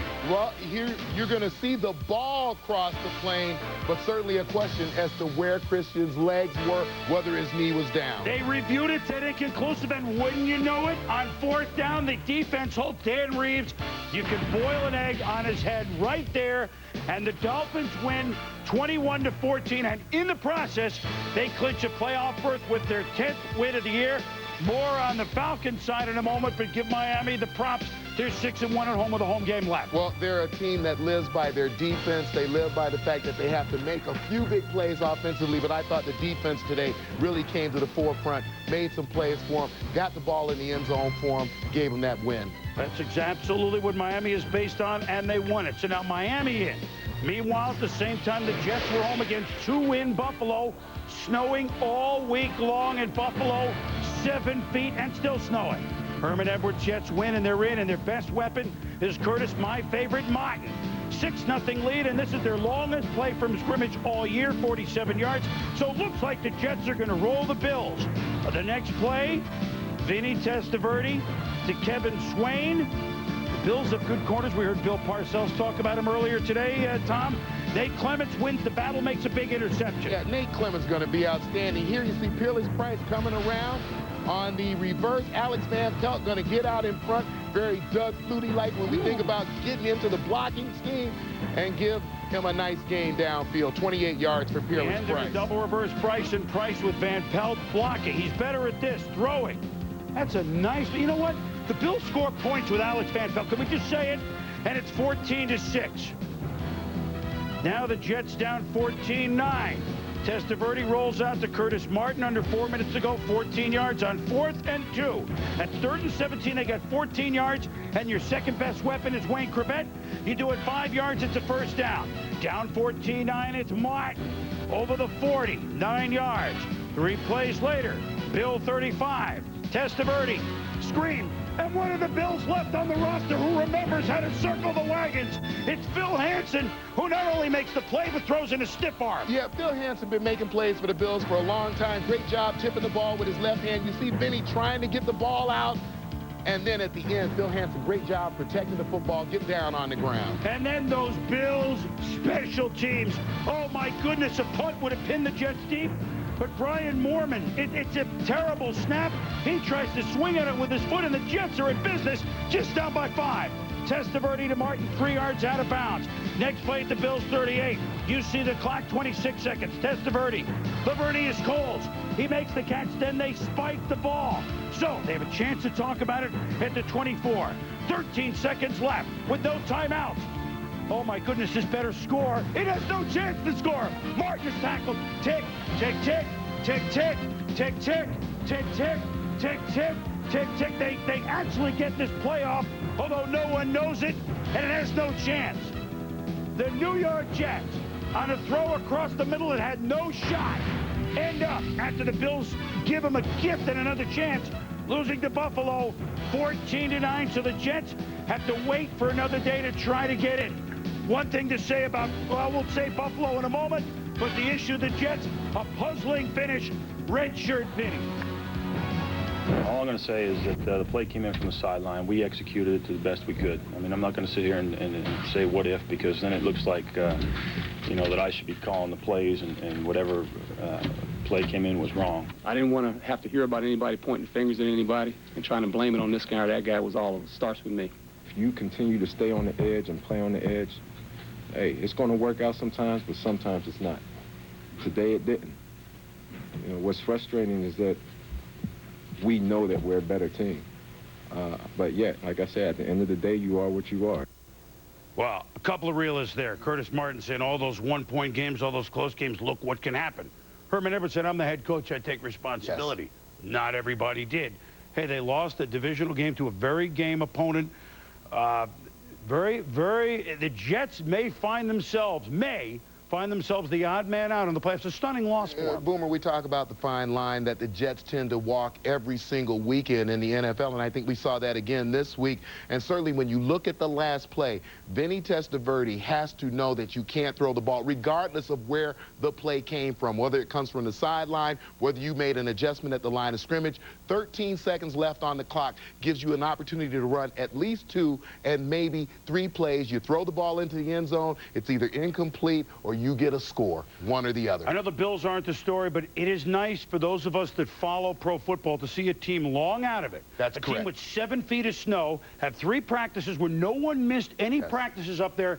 They come down and then play a game like that that can affect the division in which they're long out of it. It actually, not every team plays like that. And Herman Edwards' team has shown great character. They're a reflection of him. We'll see if they can do this now and get themselves into the playoffs. Very quickly, Tom, in my opinion, I think you agree with me, this last 2 minutes of each half, where it goes upstairs to like Oz, some guy behind the booth, the decision-making, not on when they look at the play, I think they do a good job there, but on what to review, on what not, I would get rid of it. I would give the teams an extra challenge. I would say if your challenge is correct, you get to keep that challenge. I do not like this last 2 minutes. It doesn't work. There's something that doesn't feel right about coaches having the ability to make decisions and challenge for 56 minutes of a football game, but the 4 most important minutes of a game, you don't get to make a challenge. And it kind of led to confusion. We've seen it all year. That's the weakest part of this replay system, the decisions. Who makes it, when to make it, these last 2 minutes? All right, decision in Pittsburgh is, can we clinch home field throughout the playoffs? Well, we're playing Cincinnati. It's going to be easy, right, for Bill Cowher? I mean, even though no Jerome Bettis, I mean, it's the Bengals. They're 2-10 after a 2-0 start. And Cordell Stewart, MVP candidate, Plexico Bird, 28 yards. It's 14-0 Pittsburgh. It's going to be a laugher. Until holder Josh Miller fumbles a snap and a field goal. Robert Bean picks it up. Tommy, the lateral to Brian Simmons. These are the Bengals? Yeah, well, I think defensively, I think they've been a pretty good ball club all year. A lot of those defensive players are on their special teams.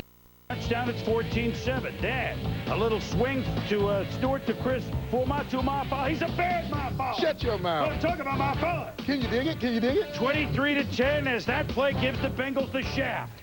Dad, Chris Brown extra point. Don't tell me he missed another extra point. Well, it's 23-10. Who cares, right? 4 minutes left in the fourth quarter. It's still 23-10. Stewart's pass tipped by Raynard Wilson. Justin Smith intercepts it just in time. Returns it to the 32. So on that possession, John Kittner, Ron Dugans. Oh, my goodness, it's a touchdown. 6 yards, 23-17. Ensuing onside kick by Neil Rackers. Gets a high hop, Pittsburgh hat. What? Who has the ball, Tom? You take another look at this play from the front side, you're going to see Bobby Shaw clearly get over the ball, pull it underneath his chest, and tuck it. Real Johnson somehow managed to get the ball away. What we know, as I know as a former NFL player, ball changed hands about 5 times underneath the pile. But here's the deal. The Bengals have the ball down 6, and it's getting into T.J. Houshmandzadeh. You say Houshmandzadeh, I say Houshmandzadeh, but it's a play down to the 6-yard line. Under a minute to go, 4th and goal from the 6. Last chance, Bengals. John Kitna. Corey Dillon, incomplete. But wait a minute. Oh, they want a flag, and they get a flag.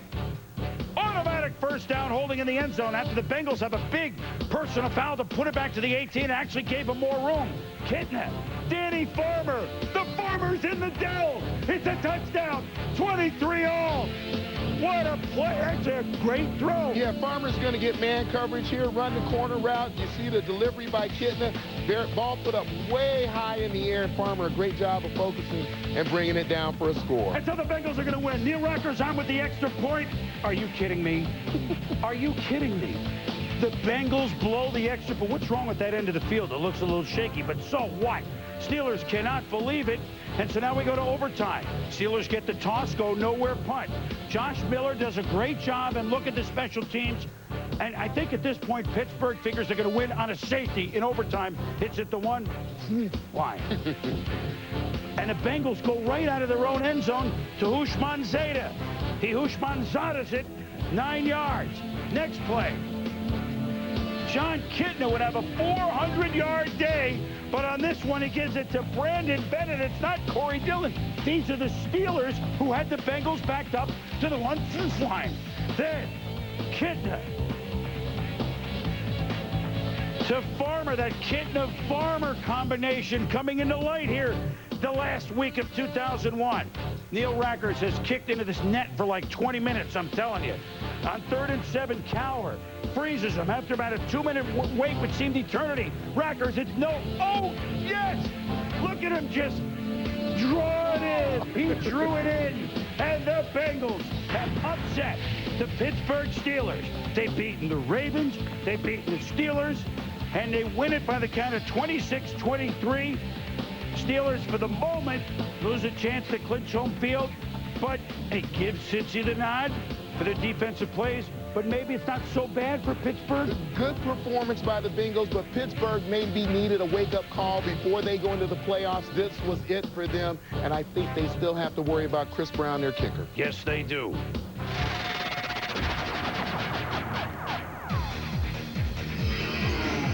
As we go inside the numbers, we'll look closer at the Bengals win over the Pittsburgh Steelers. And against the Steelers on Sunday in the previous 7 games, I mean, nowhere, just 6 touchdowns. But on this day, they had 3 touchdowns, and they won the game. You know what? They have something to remember 2001 by. A nice start and a nice finish to the calendar year. And realize, even though the Steelers looked like they got a little worn down, the Bengals ran almost 100 offensive plays today, so maybe that defense had reason to be a little bit worn down at the end of the game. Inside the Numbers is brought to you by Visa. It's everywhere NFL fans want to be. When we return, hey, plays for a team subpar, but nothing's good. Hey, to the Panthers. They won in the summer, but they're at home against Arizona. What was David Boston? Was he actually spraying? Must have been deodorant, Tom. Meanwhile, Ronald McKinnon scoops up a fumble by Richard Hundley. Oh, those tricky Panthers. They fumble on the second play from scrimmage, and Arizona leads 7-0. Chris Winkie to Isaac Bird, and I want you to watch Pat Tillman lower the boom. Boom! Right there. It's a tremendous hit by Pat Tillman. He launched himself into Isaac Bird, and fortunately, Isaac Bird was able to get up and walk off the field. And now for David Boston. Jake Plummer and David Boston, boy, if they hooked up, Boston probably a Pro Bowl berth as a result. 61 yards there at 17-0. And then, please come to Boston in the springtime. Plummer spraying passes to Boston. And the Cardinals win 30-7, and now Carolina, after one win, has tied a record for 14 straight losses. They could break it next week. No team has lost 15 in a row ever. They're at home next week against the Patriots. As we move on to the Chiefs and the Jaguars. Mark Brunell still playing hurt, but you got to like the way Jacksonville is finishing things out. They still have a chance at 500. They're at home against the Chiefs. But Dwayne Clemens causes a fumble. Derek Ransom recovers it, holds up the Jaguars for Ransom, leads to a touchdown, 7-0. Yeah, and the most dangerous receiver on the field, Tony Gonzalez, goes in motion, down on the goal line, fakes a block, goes out. We're seeing a lot of this. Guys going in motion, and nobody on the defensive side of the field notices it. Then they notice this, Tom. The Jags, Gary Walker, Casey Weigman. That's going to get you tossed out of the game. And that, guess what? Tom's not very happy. Coughlin. He's not happy when Tony Gonzalez scored a touchdown 12 yards from Trent Green, and then saying he wants to look at the NBA, but warming up with the jump shot. 27-17 Kansas City. Mark Brunell, Keenan McCardell, fourth quarter, 20 yards. It's a three-point game, 27-24. Now 30-26. 6 seconds to go. Brunell evades a rusher. William belly up to the Barty. Breaks it up and saves the win for the Chiefs. Dick, don't hurt yourself. He's excited the way they're finishing, and the Chiefs have beat the Jaguars 30-26. And Kansas City actually will play a role in the playoff berth. More on that in a moment as they finish at Seattle next week. And I think both Tom Coughlin and Dick Vermeil can be pretty proud of the way their teams have played of late, where you see the effort. And now, the Browns and the Titans. Tennessee's had a curious year. Just playing different sorts of games than we would think in the AFC Blackjack division. Nobody's stuck at 17, Tom. They didn't even stick at 34. Aaron McNair to Kevin Dyson. And it's fooled everybody. Play action, fooled the cameraman. It's 40-yard touchdown. Eddie George with his team up by 7, running in the shadows of love. George 130 yards, and the Titans lead the Browns 38-24. But Tim Couch and Cleveland had their biggest offensive day of the year. Couch to Quincy Morgan, who was his only catch, but boy, did he make it count. 78 yards, setting up a Jamel White touchdown, 2-yard run. Couch, 336 in the air. And here's the tying touchdown. Couch to Kevin Johnson. I like what he has to offer for Cleveland. And as they tie it at 38, Phil Dawson, 44-yard field goal. Good. Bottoms up for the Browns as they win at Tennessee. 41-38. Cleveland and Tennessee each hoping for a 500 finish. Yeah, both of these teams will be heard from next year. When we return, we will hear from the Chicago Bears plenty more this year. Did the Lions upset the Bears? Miller Lite. The Chicago Bears knocked the Lions out of the playoffs in the Silverdome last year. This time, Dick Duran already in the playoffs, hoping that they can still win the NFC North, and maybe Detroit wants to return the favorite, Jim Miller. Jim Miller going downfield. He does it against the Bucs, and what? Now the Lions is Dwayne Bates. Add the Lions to the deep list. And then Miller to Dwayne Bates. It's Bates Motel. He's a psycho. And it's 7-0 Chicago. Yeah, we take another look at this. Bates is going to run the little skinny post and get inside of Chidi Awoma. And Miller will hit him in rhythm for the touchdown. Awoma. You have a bad Awoma? What did you forget to use deodorant? It's a nice Awoma. Bad Awoma when you forget to use the deodorant. Miller to Marty Booker. This smells nice. 44 yards down to the 22.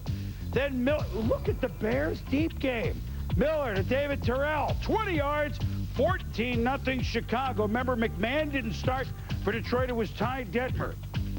Bears get 2 touchdowns in the first quarter today. They had none in the 21 games before that. This is a team that's 12-3. Oh, those tricky Lions. Lamont Warren on the halfback option, picked off by Mike Brown. And then look at Mike. You think he's an Ernest Gibbons fan from? Louisville. The electric slide. Ty Detmer, the last time we saw him play for Detroit, he was intercepted 7 times by Cleveland. This time he was sacked 6 times by Chicago. Roosevelt Colvin, and Boone, and Brown.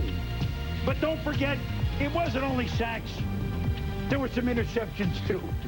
Detmer hit I was a play ahead of myself. There's a blitz by Brown. Here it is. And Tommy, as the defender, you love to see the quarterback hitting the ball wobble, and Walt Harris makes him pay. Yeah, and you saw Detmer just disappear right there under the pass rush. He never actually saw the pick. The Chicago Bears have won for the 12th time. They pitch a shutout in Detroit, 24-0. They're still, we'll talk playoffs. They haven't won the division yet, but they even could be the #1 seed. Yeah. Sky's the limit for them. And if they open up the offense, they will be quite a threat when they get to the playoffs.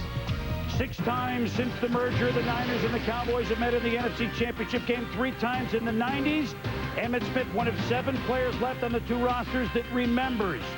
He begins the day by becoming only the 2nd player joining Sweetness to pass 16,000 yards. And then, you think Emmitt sees the Niners and says, oh, I remember these days, Tom, 20 yards. I think the whole Dallas Cowboy team remembers, Emmitt Smith and offensive line included. San Francisco did lead 14-10 at the half until Quincy Carter on the rollout. Is he in? Touchdown first, but Steve Mariucci, look, don't be confused that the flag is the same color as his jacket. Total, the bull. I want a replay. Yeah, and Mooch is going to challenge this. We'll take another look at it as well. You're going to see that Quincy Carter right here, his elbow is going to hit the turf right there just before the ball gets in. That challenge was upheld with no touchdown. But the next play, Carter says, okay, you're going to make me do it again. He scores for a touchdown. Kind of. Although Mooch was thinking about challenging, did not. Well, he didn't challenge this, but you can see it never looks like the ball crosses the plane, although the ref may not have seen conclusive evidence to change that call had Mooch challenged. 17-14 Dallas, 3rd quarter. Ball near midfield, and Quincy Carter stumbles. But Joey Galloway, who we haven't heard much from him in 2 years, but here's a bomb of 47 yards, and Dallas leads at 24-14. Minute 8 to go, Dallas up 27-14. Terry Jackson blocks a punt. Jimmy Williams recovers. Can the Niners get a miracle? Well, you need 2 scores. First of all, you need the first one. Jeff Garcia says okay. To J.J. Stokes, touchdown, 27-21. But then you need the onside kick. Kick going to the right, and the good hands people for the Cowboys eventually recover it. And in a day that Quincy Carter threw for 241, but Emmitt ran for 126. He now has 944. He's probably going to get 1,000. Dallas playing for Dave Campo at the end of the year, upsetting San Francisco 27-21. Yeah, and in a year when the Cowboys have struggled as they have to find their offense, what a tribute to Emmitt Smith, the way he's hung with things and now going over 16,000 yards. And the Niners rush defense not up to par on this game. When we return, the Packers at home against the Vikings at Lambeau. Brett Favre involved in all ways. Rams, Colts. You think there were some points here? You think Marshall was excited? Talented New Orleans Saints, Ricky Williams and company at home against the Washington Redskins. On the frozen sun to the Lambeau Field, Brett Favre, 64-10 as a starter at home. And the question would be, is it too cold to play for Randy Moss? But who knows? Spurgeon Wynn, his 2nd NFL start. Hello, says Jim Father Flanagan. Wynn getting up and saying, oh, you know, I like it inside better. It's frozen tundra here. Donald Duke and the driver gets help from Favre. Look at Brett right there. Spring driver for the 31 yards. 7-3 pack. Yeah, you got to see things coming at you. We're going to spot shadow Talent Sawyer here on the end of the line. He's going to move up the football field, stay as deep as the ball, see what's coming at you, and then look at Brett Favre get out front as only Brett Favre can do and really throw a block. That's not just getting in the way, that's throwing a block.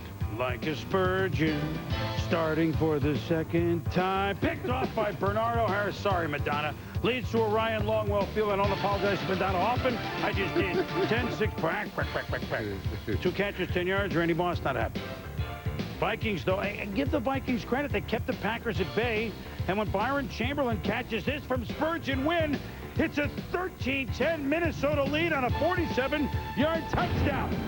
And then Brett Favre. Did we have any doubt, really? Well, when it comes down to the fourth quarter of a football game, what other quarterback would you rather have? There he hits Bill Schrader for 12 yards and a first down. Comes back 3 plays later again and finds Antonio Freeman. Get both feet down on the sideline. Another gain of 19 yards.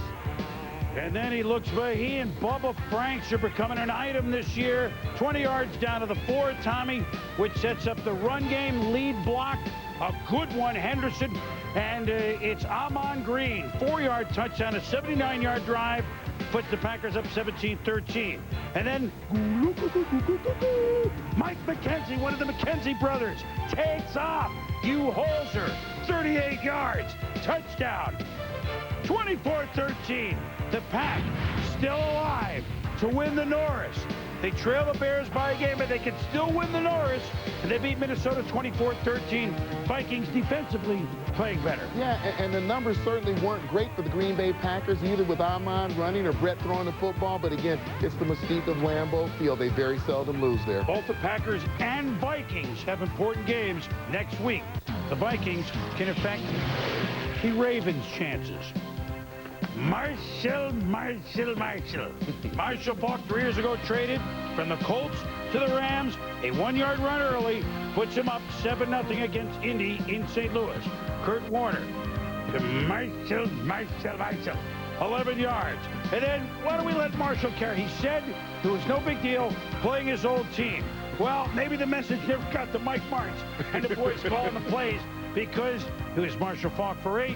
And then go ahead, Tom. Marshall. 12 yards out of the 34. And then what do you think? A pitch to Marshall. 6 yards for Marshall Faulk. And then, oh, he can make the circus plays as the greatest show, speaking of circus, can do. Marshall Faulk makes the one-handed grab. Take another look. Yeah, and this isn't a one-handed grab where you put the other hand on the football. Marshall Faulk, ball thrown behind him by Kurt Warner, spins around, grabs it with his right hand, never touches it with the left, and continues upfield. And now from the 14-yard line, the same drive in the second quarter begins. It's Marshall. Down to the 4-yard line, 10 yards, and then why don't we just let him finish it up? Marshall. All 10 plays on this drive. Marshall Faulk, 77 yards, 14-7, St. Louis. With Kurt Warner and Peyton Manning in the building, you knew you could have some fun. Play action. And the big weapon is going to be Marvin Harrison between 3 defenders, really, 36 yards. Setting up just like his daddy did. Peyton bootlegs in, and we're tied at 14. Peyton Manning, in a dismal year, still trying to make things happen. But then, swing pass to Marshall Faulk. Look out. Whatever the view, it's a touchdown. Upside down, sideways, 28-14. Now, before the game, we heard... Hey, Dad, what up, ESPN? Chris Berman, Tommy the Gun Jackson. What's up, baby? Big game, man. What up? I tell you what up, Torrey Holt. You up. Ball up. You up. 6 up. Touchdown. Warner. Holt. Touchdown 35-14. At what up? If anything has happened during the course of this season, I think that Kurt Warner has become more accurate as the season has gone on. That ball could not be dropped by Torrey Holt. Unbelievable. And then why not finish it up with Marshall. 4 touchdowns for Marshall Faulk. Hello, the St. Louis Rams beat the Colts 42-17. And now the St. Louis Rams, who have a home game next week, have scored 472 points. They're 24 touchdowns shy of another 500-point season. Afterwards, Marshall Faulk with Ed Werder. We had some things go wrong last year, but you know, it's all fixed now. And as a team, you know, we feel pretty confident about ourselves. But at the same time, we know we got to continue to work hard and plug away at it. You downplayed the emotional thoughts and feelings you may have had playing your former team, but was there a certain extra satisfaction you got out of your performance today? Not at all. You know, I just came out and just wanted to have a typical game. You know, and within the game plan, you know, things went that way. No added, nothing. Just a good feeling today to win. All right, Marshall. Thanks very much. Back to you, Boomer. All right, Ed. All right, Marshall. You know, he said all the right things there. Yes, no question about it. By the way, he looks like he's doing the right thing. The Rams have won the West. Haven't assured the #1 seed yet, but they have won the West with this win. And, Tommy, they have scored, we said 472, 212 more points 4 than allowed. So they are the most complete team that we have in football. Yes, there was never any question about what they were offensively. I think defensively, they've come such a long way this year. They're going to be one of the top 5 defenses in the NFL. I think especially in terms of their rush defense, where they really needed to improve, and they have Aeneas Williams as a great leader in their defensive backfield. They have the best player in football in Marshall Faulk, a guy who is dependable not only out in the field, but he's a guy who's most dependable when you get down in the red zone where it's hardest to score. They're going to be hard to stop. They're going to be hard to stop. And I like watching Mike Martz in the laboratory. I wonder if he's up late. You know, it's like the Monster Mash. I was working in the lab late one night. I mean, he's just fun to watch. Sometimes is it politically correct? Not necessarily. But boy, are they fun to watch. We return. The Chargers trying in their final game, trying to snap a long losing streak, and the Raiders meet their old foes, the Broncos. Fight.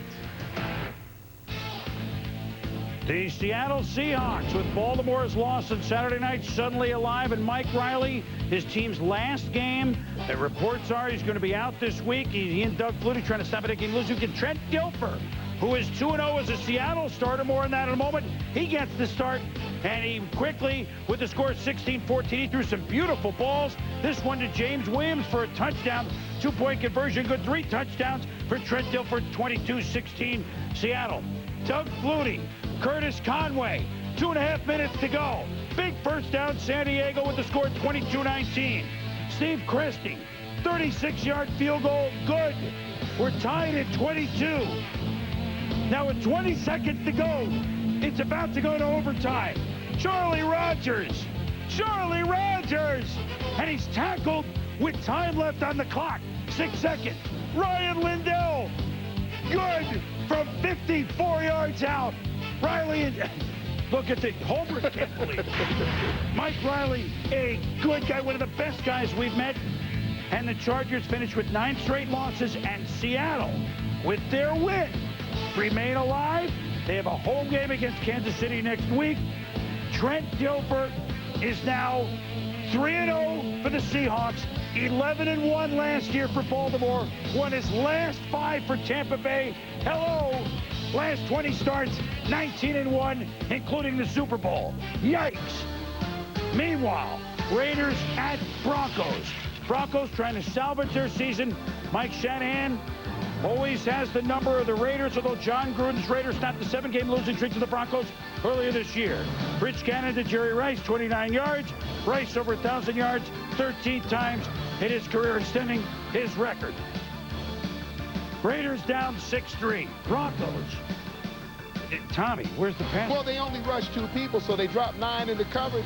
Gave Gannon too much time to look at the field down in the red zone. Touchdown to Charlie Gardner. It's 10-6 for Gruden. There it is. Lead at 17-13, 10 minutes to go. 4th quarter. Brian Griese, Rod Smith.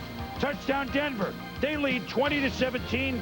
Smith breaks the franchise record for catches in a season. Raiders trying to come back. Gannon lobs. Delta Dawn. Delta O'Neal had that 4-pick game earlier this year. He makes the interception. Gannon, Gruden saying we want another shot. Down 23-17. That may not all they've been saying. 4th and 2, 31 seconds left. Gannon to Tim Brown for a first down. Gannon to Jerry Rice. Just short of a first down with 22 seconds to go. 2nd and 1. Gannon incomplete in the end zone for Timmy Brown. 3rd down, down 23-17. Gannon. Eric Brown breaks up the pass intended for Roland Williams. 7 seconds left. Last play. Gannon. Scrambling. Kenoy Kennedy ends it. And so Mike Shanahan, 12-2 lifetime against his former team, the Raiders. And obviously, he's won 8 of the last 9.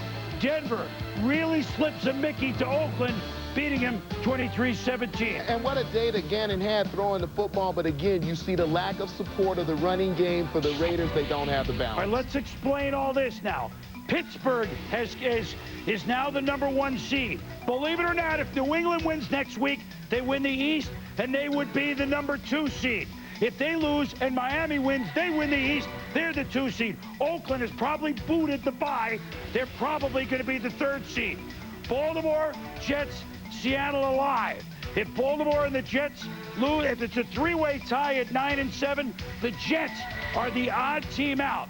Isn't it odd that Trent Dilfer might control the fate of his team that he led to the Super Bowl last year, the Baltimore Ravens? Isn't it odd? When we return, the game for the Skins. He's a 1,000-yard rusher again. Bottom of the hour, Skins at Saints. Sunday Night Football. Stay tuned. Rudy Giuliani, final days, hoping to help his Giants, who are two back with 2 to go in the NFC East. He's hugging Jim Fossil, said, hey, if you win at Philadelphia against Andy Reid's Eagles, you can get in the playoffs. Giants of the ball first, and then Philadelphia opening play. Just a guess. They're going to go to Chad Lewis. What a good play call by Andy Reid. Finding the Pro Bowl tight end of a year ago, Chad Lewis, and it's a big hit, 31 yards, Tom. So you know what? It's so good. We're going to find Lewis again. 6 for 6 on the drive. McNabb, most of them to Chad Lewis.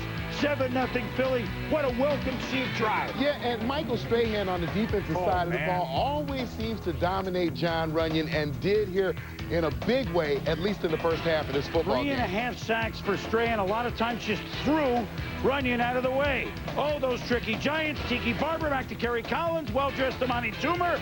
And a 7-0 Philly lead at the half. Is now a 7-7 game, early third. 10-7 Giants in the fourth. Donovan McNabb to James Thrash. They won the Monday night game in October 10-9. 57 yards, and it's a touchdown. 14-10. Dead. 14-13 Ron Dane. Rumbling. 16 yards. Touchdown Giants. They get 2 points. 21-14 to the Eagles. Can they pull it out? McNabb to Thrash. 32 yards down to the 7. Then, next play, McNabb to Lewis. Way! You found the tight end again. Touchdown. 21 all. 3-and-out Giants. 3rd-and-1 Eagles. McNabb, first down on a sneak. Strahan holds it down. Tick, tick, tick. But it's a 5-yard delay of game Giants. Setting up. David Green Acres from Louisville. 35 yards. It's good. 11 seconds to go. David Green Acres. 24-21. But with 7 seconds left after the kick return. Wait a minute. Tiki Barber. The pitch to the speed man, Ron Dixon. To the 50.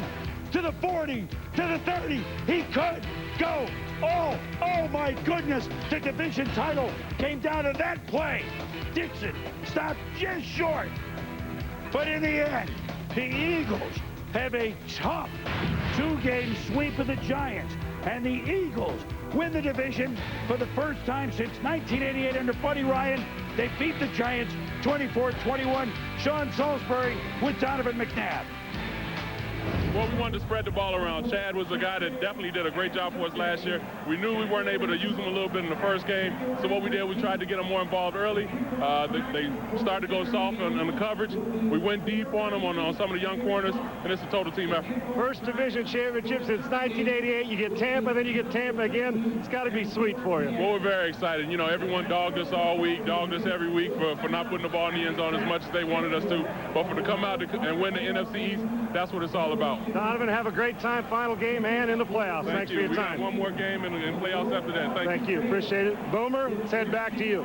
So they win the East. Thank you, Sean. Thank you, Donovan. St. Louis has won their division. They haven't clinched the #1 hole. They probably will. Chicago has a 1-game lead, but Green Bay can still catch them for the 2 hole. Philly and Tampa will play for the next 8 weeks, I think.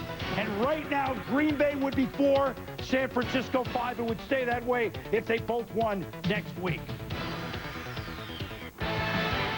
When we return, game balls on a definitive day in the NFL.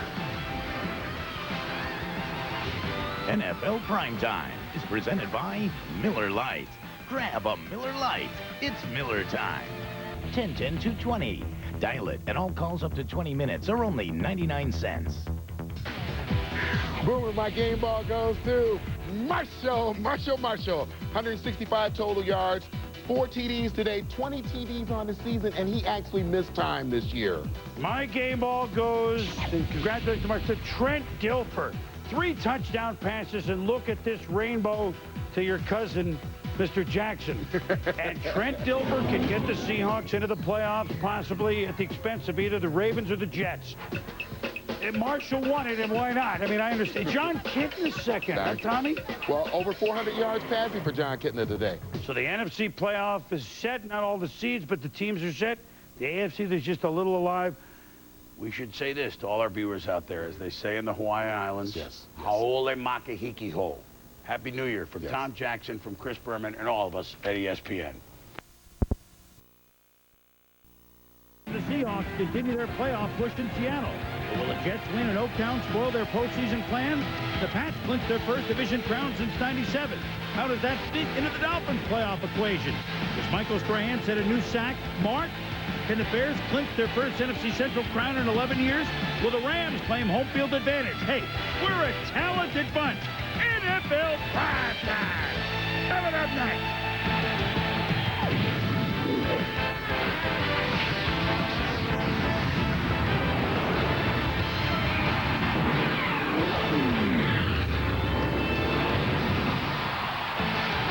NFL Primetime is presented by Miller Lite.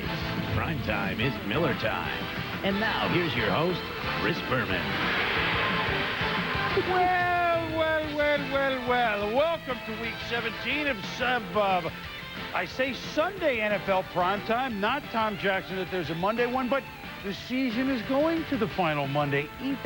Yeah, I was going to say we've watched 17 weeks of football into Sunday evening, and we still don't know the complete scenario for the playoffs. Very interesting, and an interesting result out. A couple interesting late results out west in the AFC, but we'll get to that. Yes. Why don't we start with the team that already knew where it was going, but let's go to a game in the snow, like you like to see a little bit. Come playoff time, Bill Cowher at Heinz Field, but wrong condiments. Instead of ketchup, what is that, sugar or salt, or what is that? They're playing the Cleveland Browns, who won big last week, and the Steelers were shocked by the Bungles. Plexico Burress off his hands. Raymond Jackson, one of the many Tom Jackson cousins in football, makes the pick. Then Quincy Morgan, double reverse. Timmy Couch out there to try to throw a block, at least show him the way in the snow. And it's a ball down to the 4-yard line, and Cleveland's in business. Yeah, Tim Couch does a great job here of leading the reverse for Quincy Morgan, puts his head on a swivel, sees what's around him. But, son, get out of the way if you're not going to throw a block. For the 5th straight week, Jerome Bettis not playing. They thought if it was a dry field, he would play. Obviously, it's not. So Cordell Stewart going to the air. Plexico Burress, 21 yards. And then, one of the best names in all of football. It's a swing pass to Chris Umatu Mafala. They say that cat's a bad Mafala. Shut your mouth. But I'm talking about Mafala. Can you dig it? Can you dig it? Mafala, 17 yards. He is bad. Touchdown, 7-all. Later in the second quarter, 7-7. We got Mafala. We got Kimo von Oerhofen. He pushes Jeremy McKinney into Couch. He gets credit for the sack. Then Tommy Kendrell Bell. Yeah, look at the closing speed by Kendrell Bell right there. There's about 3 linebackers in the league. You're going to see 2 of them during these highlights that can close like that on the quarterback. 4 sacks today. They tied with 55 sacks. That's a new Steeler record. Ties the Steelers. Anyway, Ben Gay. He tried to warm up in the beginning of the 3rd quarter, but he fumbles it, and Troy Edwards picks up the gift, and the Steelers have a 14-10 lead. Later in the 3rd, 14-7. Amazing. We took 3 points off the board. Cordell comes in again. Here he is. Cordell out. Tommy Maddox in. That was Hines Ward for his 1,000. Plexico Burress for his 1,000. Swan and Stallworth together never got 1,000 yards same season. But Hines Ward and Plexico Burress have 1,000 yards receiving. And then it's Fuamatu Ben Mafala, 25 yards. Later leaves the game with an injured groin. Anthony Henry with the pick. And that would be for him his 10th. So only the 8th player to get double-digit pick sits in the last 20 years. Meanwhile, Tommy Maddox to Bobby Shaw breaks a tackle, 40 yards. Maddox, XFL refugee, coming in and actually moving the ball well, just in case they need him. But Pittsburgh has already known. Week off, and then 2 games at Heinz Field. Their next game, not at home if they keep winning, would be the Super Bowl. But first things first, no fuss. Hey, look, Pittsburgh won. The defense allowed just the 7 points. Good or bad performance by Pittsburgh today? Not bad, Tommy, but, I mean, look, they win going into the playoffs with some steam, but yet a question or two for the number 1 seed? I thought after their performance last week against the Bengals, the most important thing was to win the football game. But I think you're certainly concerned about the fact that Jerome Bettis, when he plays in what will be the divisional round of the playoffs, that it will be almost a month since he's played football. The speed of the game will increase. Also, I think a little bit of concern because Cordell Stewart had 2 what I would call subpar football games as they now get ready for the playoffs. So you're winning. You got home field advantage. You're going to be playing at Heinz Field, but I think your 2 best players offensively certainly have to be a little bit concerned. But you got 2 weeks to get it together. That's you correct. are 13-3. That's correct. Here's an example of one of the many teams that finished strong last December, carrying it into this year, and they're rolling. So they're the 1 seed. What about the 2 seed? What about the champ of the AFC East? New England might have answered several of those questions. There at Carolina, a lot of people disguised as empty seats, 21,000 to watch the Panthers play Bill Belichick's New England Patriots. Panthers trying to avoid 15 straight losses. No team has ever done that, but very early on, I fought the law, and the law won. Ty Law picks off Chris Winkie. It's 10-0 Patriots. Then, next play after kickoff, ball tip, Otis, my man, Smith. Look at Otis into the end zone. 2 straight picks. Here's a touchdown, but wait, the interception stays, but holding on the return certainly wasn't needed, so the Patriots get the ball, but not the touchdown. 4th and 2, Antoine Smith, and the Patriots are looking for a route late second quarter. 4th and goal for the 1, but Smith, it's a fumble. Mike Minter has it for Carolina. Now, wait a minute. Look at this. Is this Drew Bledsoe? Or is it Al Gore? I don't recognize either guy anymore. 10-3 at the half. Witness protection program. Todd Sauerbrunn, one of the great years of all punters. Why not? He punted more than anybody else. But he outkicks the coverage, and Troy Brown man of renown. He's gone. 68 yards. He's a 1,000-yard receiver. And again, in return for a punt, George Seifert has seen it all go this way. Classic case of outkicking your coverage. You can see that when Troy Brown received the football, nobody within 15, 20 yards of him. He runs through the first wave. It's at least 8 guys, then just a sprint for the end zone. Interesting that New England would have trouble against Richard Huntley. This is not the Huntley-Brinkley report, but Richard Huntley had 15 yards. Tommy, that continues, and they're running between tackles. Yeah, the sweep for 15, and then off the edge for another 19 yards to the right side. You see him make the cut back on the safety and get up the field really quickly, and then to the left side again for another 9-yard gain. So that's another thing now. New England Patriots have to be concerned about their rush defense going into the playoffs. 168 yards for Huntley, but meanwhile, did you say rushing? Antoine Smith following blockers. 32-yard touchdown to the Patriots now, drawing it out, lead at 24-6. And then Otis didn't get the touchdown, but Otis, my man, gets this touchdown. He could go all the. Wait a minute, let me size up Winkie. Wait, he's gone. Touchdown. Defense. 6 turnovers. Please, Steve Spurrier, says one fan, come. Bill Belichick, the not Natalie-clad, now he's the wettily-clad Bill Belichick. Hey, congratulations to the New England Patriots. They began the year 0-2, and now they are champs of the AFC East, an unlikely champion, but a champion that goes in with a 6-game winning streak and a Pro Bowl quarterback from nowhere, Tom Brady, with Hank Goldberg. What about you? You know, coming from when the team was 0-2 and you take over, did you dream it would come to this? Well, I really think you prepare for, you know, that when your number is called to be ready to play. And, you know, each week it's about getting better and learning. And you know, being a young quarterback, you realize you're going to learn every week. And some days are better than others as I'm continuing to learn. So the Patriots, well, all right, they're a little rush problem. Look, 11-3 after an 0-2 start. Yeah, offense has great balance. We saw the 21 carries for 81 yards for Antoine Smith, but they were 36 for 102 overall. It's a portable game plan. It works in all weather. And we'll tell you whether they get a buy or not later on. 15 straight defeats will probably mean the end on Monday for George Seifert, a very classy coach. Speaking of classy, Emmitt Smith going for the record books, and Peyton Manning trying to have a good game. The 211th and final game in the NFL, the Pontiac Silverdome, opening 75, Lions-Cowboys. All the first cold weather Super Bowl. Niners won Super Bowl 60, 93,000 to WrestleMania. 93,000 saw the Pope. Almost that many saw Elvis. And so many more marveled in Barry Sanders and all the wondrous things he could do, including right here in 1991, the only Lion playoff win. That's the 91 season, the only Lion playoff win since 1957. All that coming to a close today. And a little history on the other side of the ball. Emmitt Smith, 10 straight 1,000-yard seasons tied with Barry Sanders. Here he is with 28. Here he is with 13. And there he is with the record, 11 straight and 11 at any time, breaking the dual mark he held with Barry, 77 yards for Emmitt. Congratulations.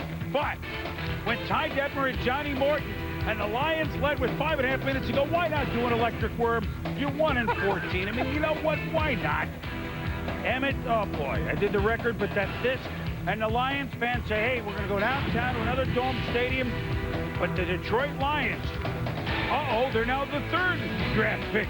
The Lions beat the Cowboys 15-10 and close down the Silverdome with a win. And I think for the Dallas Cowboys, the story for this season is they may have discovered their quarterback in Quincy Carter, a guy who improved throughout the regular season. And Emmitt Smith with 16,187 yards.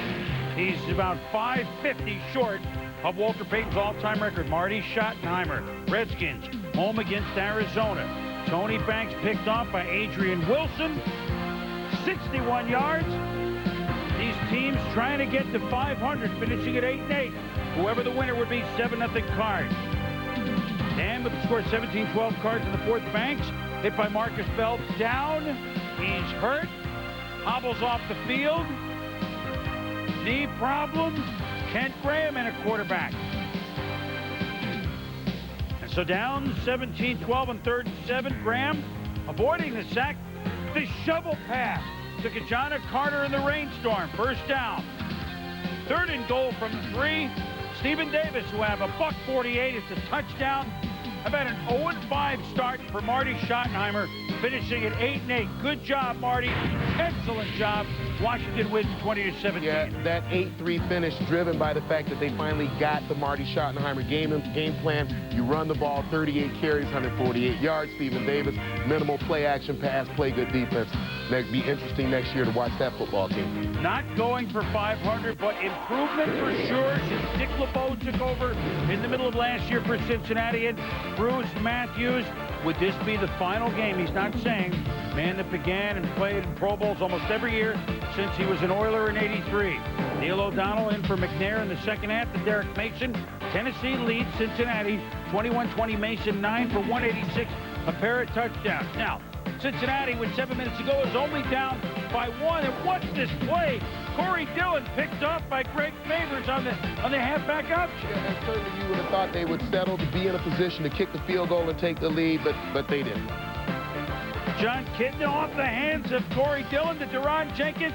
Jeff Fisher thinks the game is sealed, but no, it's an incomplete pass. And so, new life with 1.5 minutes to go, down 21-20. Kidna, who threw for 400 last week against Pittsburgh, to Darnay Scott, 39 yards. Scott 9 for 152.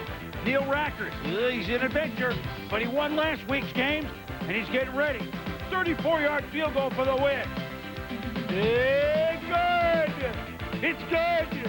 Rackers racks up the winner. And for Bruce Matthews, look at him as an Oiler. Will this be his final game?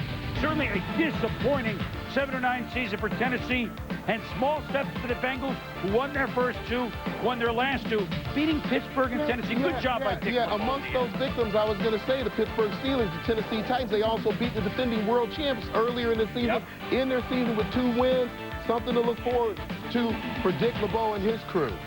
So the Denver Broncos going into Indianapolis, and it's been, along with Tennessee, a disappointing season big time for the Colts. Archie Manning, Bob Greasy. Now it's Peyton Manning and Brian Greasy. The fathers to the sons. Greasy picked off by Raymond Walls. 2 picks in 2 possessions. And Brian has had some interception problems. Yeah, and I think he was waiting for Scotty Montgomery to come back to the football.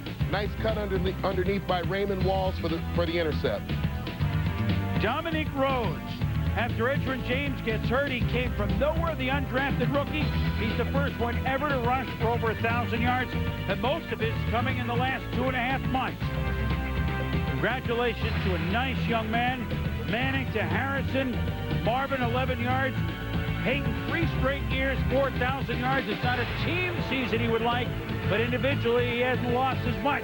Manning to Harrison, 20 yards. Toasting Delta O'Neal. And the Colts go on to spank the Broncos for the count of 29-10. Pitching to see where they go next year. At least they avoid giving up 500 points. It was close, but they avoided it at the end. And I don't know of any team more disappointed in their season than the Denver Broncos, and it'll be reflected in some of the players who are on that team now missing next year. You think cuts are going on the flight? They're going on as we speak. When we return, Packers, San Francisco 49ers, a year ahead of schedule, playing the New Orleans Saints. Last year won the division. They went marching out, though, this year. And Jeff Garcia said, you know what? My defense is going to make plays like this by Derek Smith, getting the gift from Ricky Williams. Then you know what we're going to do? We're going to go up top like the old Niners. Very first play. Oh, there it is. Terrell Owens down the sidelines, 56 yards. That quickly, 7-0 San Francisco. Yeah, take another look at the play. You're going to see the safety, Jay Bellamy, going to sneak up to the line of scrimmage. Fred Thomas, the corner, is isolated right there on T.O. His head is in the backfield. He glances at Terrell Owens. By the time he looks back, it's too late to make the turn. That's as easy a score as Owens is going to get this year. Bellamy, one of the Bellamy brothers who let his love grow. Never mind. Garcia to Terrell Owens. Tommy, he caught 2 balls for 116. What an economical day for Terrell Owens and Garcia, the first Niner quarterback, which means something. Needless to say, 30 touchdown passes 2 straight years. Steve didn't do it. Joe didn't do it. Jeff Garcia's done it. Oh, Ricky Williams did it. It's another fumble. And Jamie Winborn pulls on it for the Niners. And the thing you notice, the hits were never right on the football. Just somehow got away from it. So Garcia fakes, hits another one of your cousins, Terry Jackson. 6 yards, 21-0 Niners at the half. 3 TD passes Garcia. Aaron Brooks trying to make something happen. Gets away from Bryant Young. And then he is picked off. He knows something. Lance Sergeant Childers leads to a field goal, 24-0. And then, I think the Saints are really playing hard here. No. It's Stokes with the touchdown from Garcia, and then another fumble for Ricky Williams. He gets it, kind of. That's pathetic. This is Mooch's look on his 12th win, and you know what? This is where the Saints need to go. Because they gave up 40 straight on Sunday night, and they gave up 78 unanswered points. Meanwhile, here's San Francisco at 12-4. Good, probably only enough for a road game in the playoffs. Yeah, and yet you think about their game plan. Again, a mobile game plan. The 41 rushes, 138 yards, 269 yards passing, no INTs, and playing good, solid rush defense. If you're going to be successful in the playoffs, this is the game plan that works. This is as good a road opening playoff team. Good hands with All-Star. Mike Allstott on the Bucs at home, and Sunday Night Football against the Eagles, a team they will know very well after the next 2 weeks. And here we go with the Green Bay Packers needing to win for possibly the Central title. You gotta love this. In New York, dad, son. You know what? Mom made us these sandwiches. What do you think? Yeah, I like it. I like it. A lot of Packers fans in New York to watch Brett Favre. If you're a football fan, you want to watch Brett Favre. Michael Strahan needing a sack to pass Mark Gastineau's all-time record of 22 sacks in one season. Early on, Strahan, who had, 3.5 last week, being blocked, and then there's this problem with Brett Favre being mobile. Well, Brett Favre has that ability to escape the rush, knows exactly when to get rid of the football. Here, Mark Tauscher at the tackle position. Great job of blocking and keeping his hands out. Finally, he gets a little bit of pressure on Brett, but again, you see Brett get rid of the football just in time. And look at this. Guys are good friends. This is him and Sapp, him and Strahan. I mean, it's all about football with Brett and with Strahan. Meanwhile, Jason Sehorn out. Brett Favre working on the giant corners. Bill Schrader deep beats Dave Thomas. 7-0 Pack. 31 TDs at this point for Brett Favre. Terry Collins. Picked off by Darren Sharper. Reads it perfectly. It's hog tie, but the package business. And very early again in the game, Amon Green held in check last week, but not today. 25-yard touchdown very quickly. Pack. In 6.5 minutes, up 14-0 in the Meadowlands. Third quarter, the score 24-10. Packers. Favre picked off by Dave Thomas. But wait a minute. This one's shaky. And asked Jim Fossil his opinion. Well, they call the interference. You can see how disappointed Dave Thomas is right there, as well as Coach Fossil as he comes down the sideline talking to the officials. We'll take another look at the play. You can see that Dave Thomas running stride for stride. He's actually in front of Schrader and using the sideline perfectly. That's a horrible call by the officials. Packs end up with a field goal. Fossil still lets them hear about it. Why not? 27-10. Favre to Corey Bradford, 54 yards. This time, Thomas is English muffined, and it's 34-10. Meanwhile, under 3 minutes to go as you watch Brett celebrate. The sack has not happened yet. And now you decide. They talk about it right before this play, kind of in reverse. And Bubba Franks doesn't block, and Michael Strahan has a hello sack. 22.5. You know, here's Gastineau out of the record book. Yeah, it's a great moment for Michael Strahan, and probably as easy a sack as you're ever going to see Brett Favre give up. Brett starting to roll right, and then you see how much respect Brett has for Michael and vice versa. And look, this is a great scene. Gastineau and Strahan. You saw Strahan hug his coach, but 3 times they made the Super Bowl, 3 times the Giants away in the wind the next year, 0 for 3 and making the playoffs after Super Bowl season. So, after the Packers win 34-25 and the sack doesn't happen till late, everyone was asked, was this a gimme sack, boys? No, I didn't. Like I said, it was a keep pass. Keep pass is where you fake a run and go the other way. That's not the first time where I faked a run without anyone knowing, and this time when I turned, Michael was right there. Call it what you want.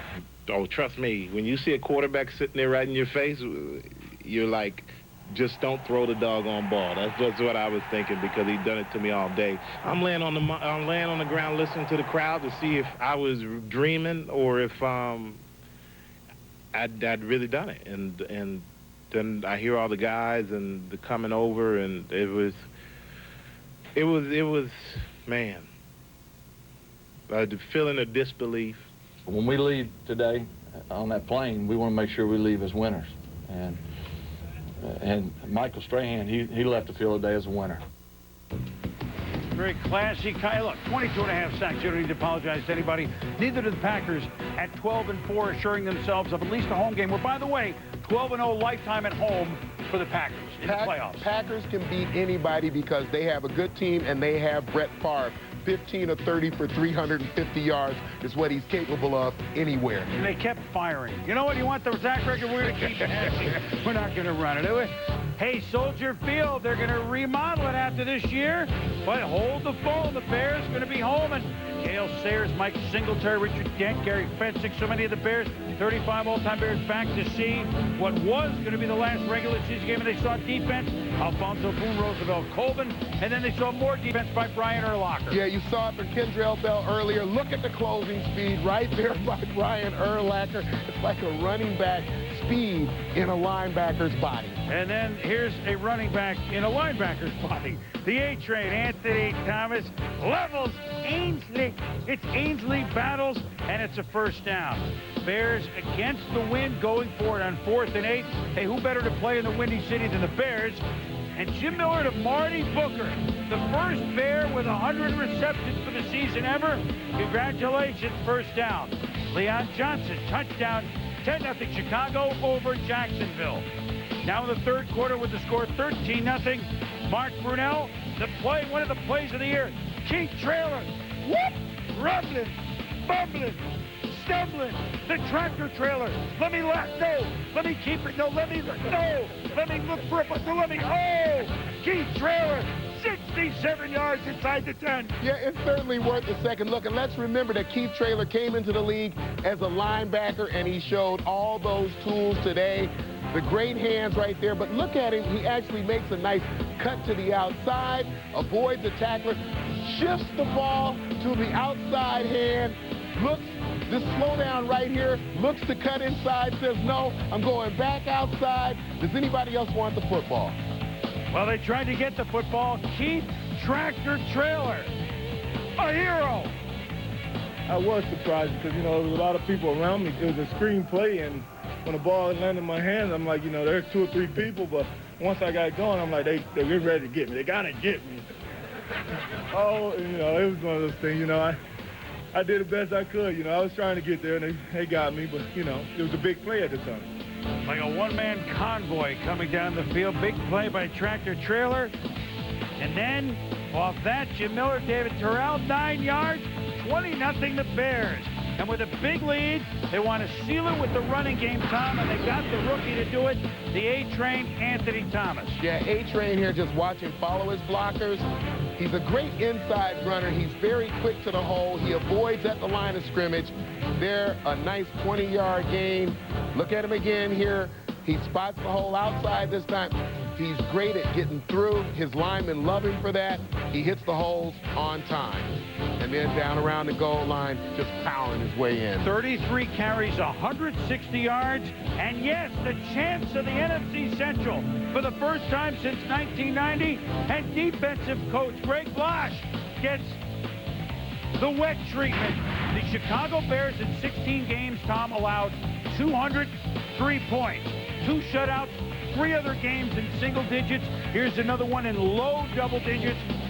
The Chicago Bears, by wrapping up the Norris, or at least the 2 seed, and they were waiting to see if they could be the 1 seed. You talk about coming out of nowhere, but this is a team clearly playing with big-time momentum. An outstanding defense, I think, is where you begin. You talk about the points given up. You've got a quarterback who understands not making mistakes. Jim Miller, again, no interceptions today. And when you think about all these teams, New England Patriots, San Francisco 49ers, Chicago Bears, teams headed to the playoffs, they all did it the same way. They ran the football. You run the football, you play outstanding defense, and you take the pressure off your quarterback. And somebody's going to have to go play the Bears in Chicago. Maybe a couple of teams. Yes, maybe a couple of teams. 13-3 for Dick Geron and the Chicago Bears. And we talk about some of the changes that we've seen this year with the Chicago Bears. Brian Urlacher, Mike Brown, Colvin and linebacker, and the names go on. You saw Traylor and Teddy Washington. They won 8 more games than last year. They allowed almost 150 points less than last year. They more than half their allowed touchdowns from last. I would say this is a team on the improvement part of the report card. Teacher fills it out A++. Inside the Numbers is brought to you by Visa. It's everywhere NFL fans want to be. When we return, the Rams now had to win it to get the #1. All right, now we go to the late games. The always entertaining St. Louis Rams. See, we got this, we got this, we got this. We don't have home field yet because the Bears won. So, Isaac Bruce out of the game with back spasms. Oh, they don't have any more weapons, Tom, against Atlanta? Yeah, they do. Kurt Warner to Michael. 21 yards, Falk, 4 straight seasons, over 2,000 total yards, breaking the mark he shared with Walter Payton. Now the tight end, when they use him, he's also dangerous. Ernie Conwell, 17-3 Rams. 2.5 minutes left, second quarter. Michael Vick, some of the plays he made last week, we marveled at. Tries to escape, but it's a fumble, and the Rams recover. What an improvement they made on defense this year, Tom. But then Vick, he can just do it. Well, this is what he's capable of. This is the natural athleticism, a gain of 20 down to the 4. He does it in a flash, and once he learns how to play, I think he's going to be a spectacular football player. He has nowhere to go here, though. That's all Rams defense, and one of their rookies, Adam Archuleta, forces the Falcons to kick a field goal, 17-6. That's the score at the half. We go to the third quarter. But what about Kurt Warner using Ernie Conwell? And he watch him, the big fella, say, hey, we're not all about speed. We're about that. Down to the 5-yard line, a 47-yard gain, and then Marshall Faulk, 3-yard touchdown, 24-6 Rams. Ensuing kickoff. Atlanta used to have Tim Dwight to do it. Now they've got Derek Vaughn. And this is a problem for the Rams, their special teams, coverage teams. This will be a problem for them in the playoffs. Gone! Derek Vaughn all the way, 96 yards. Hey, it's 24-13. Just seconds left in the third quarter.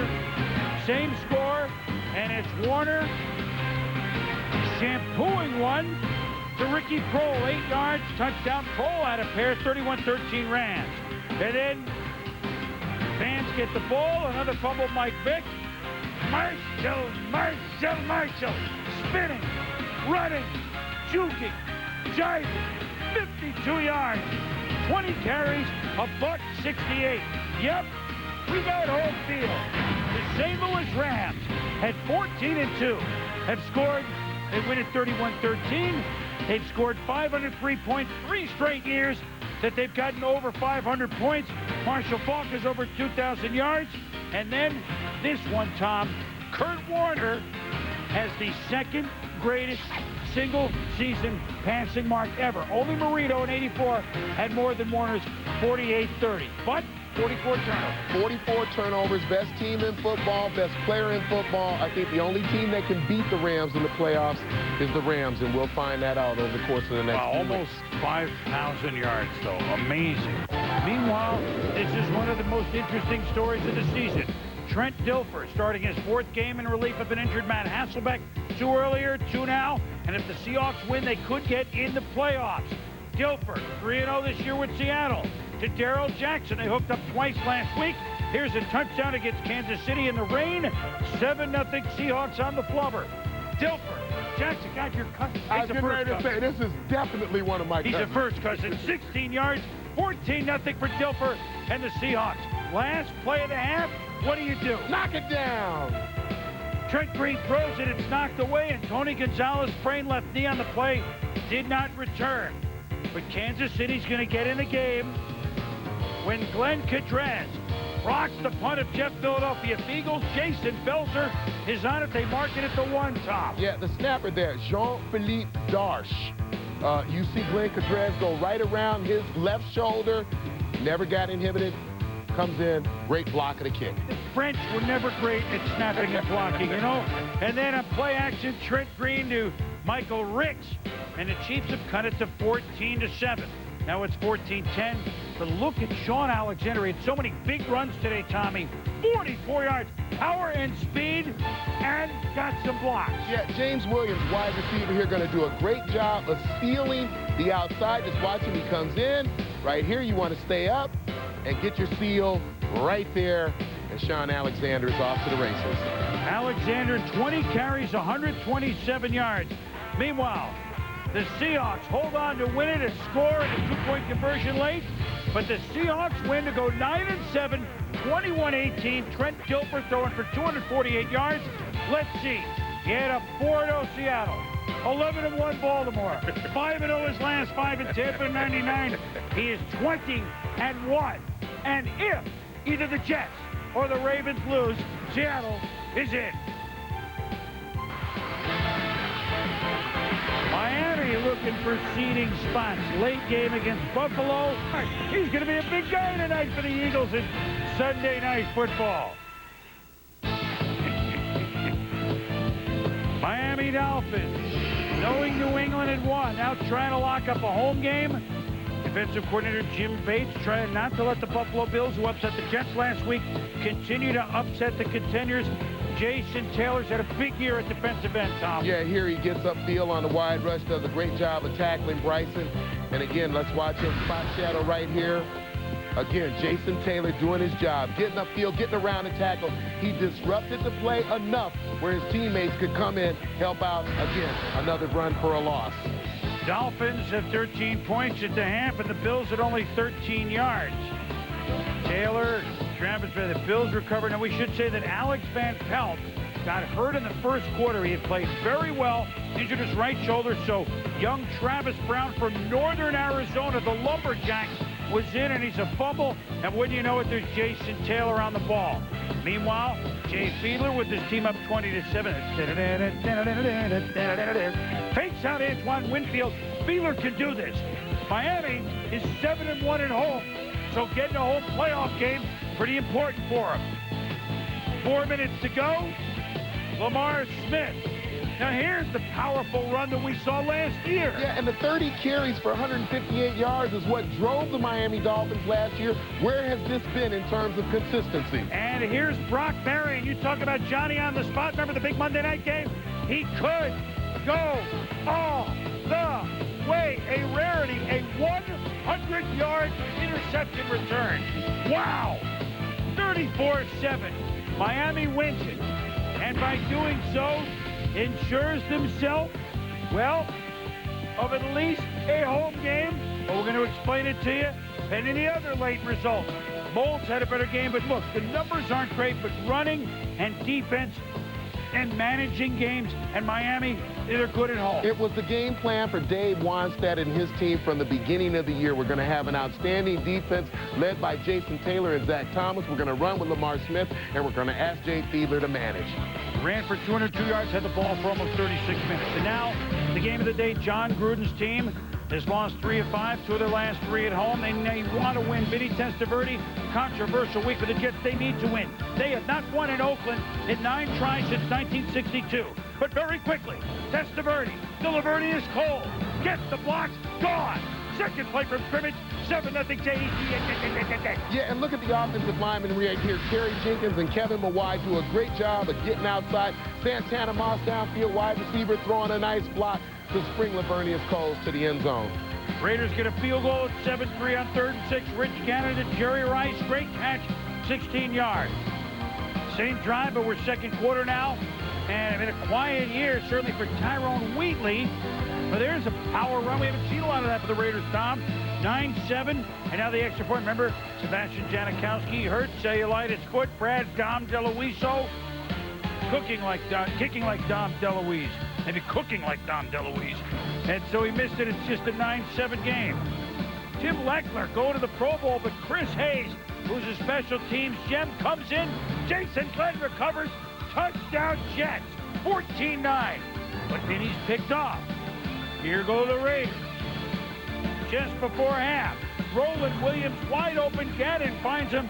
What a good game, 16-14 Raiders at the half. Lamont Jordan, not Curtis Martin. Lamont Jordan, he's just gone. 46 yards. Jets go up 21-19 in the third. DeLuiso, 28-yard field goal. Hook. And Gruden and the Raiders still down 21-19. Fourth quarter. Curtis, my favorite Martin. And some important runs, certainly not big numbers for Martin on this day. But Eric Allen strips it. Raiders recover. 37-yard field goal. Good. DeLuiso good. Hit 22-21. So Oakland leading with 2:28 to go, but on 3rd and 3, Roland Williams is overthrown, and they're forced to punt. Jets ball. Now it's 3rd and 10. Vinny rolling out to Europe at XFL's. Kevin Swain, he's played football for 51 weeks, up to midfield. And then to Cole, 11 yards. A 53-yard attempt by John Hall. What a hole by Tom Tupa. Good. It's good. 53 yards. Look at the play by Tupa. Yeah, the snap was low. Tupa, great job of getting it down and getting the ball set so that Hall could get through it. The New York Football Jets are in the playoffs under Herm Edwards. The New York Football Jets have won in Oakland for the first time since they were the New York Titans at Frank Muehl Field. Long gone, 1962. And now, here's the scenario. The Jets and Seahawks won, which means Baltimore must win Monday night to get in. If they do, Seattle falls out.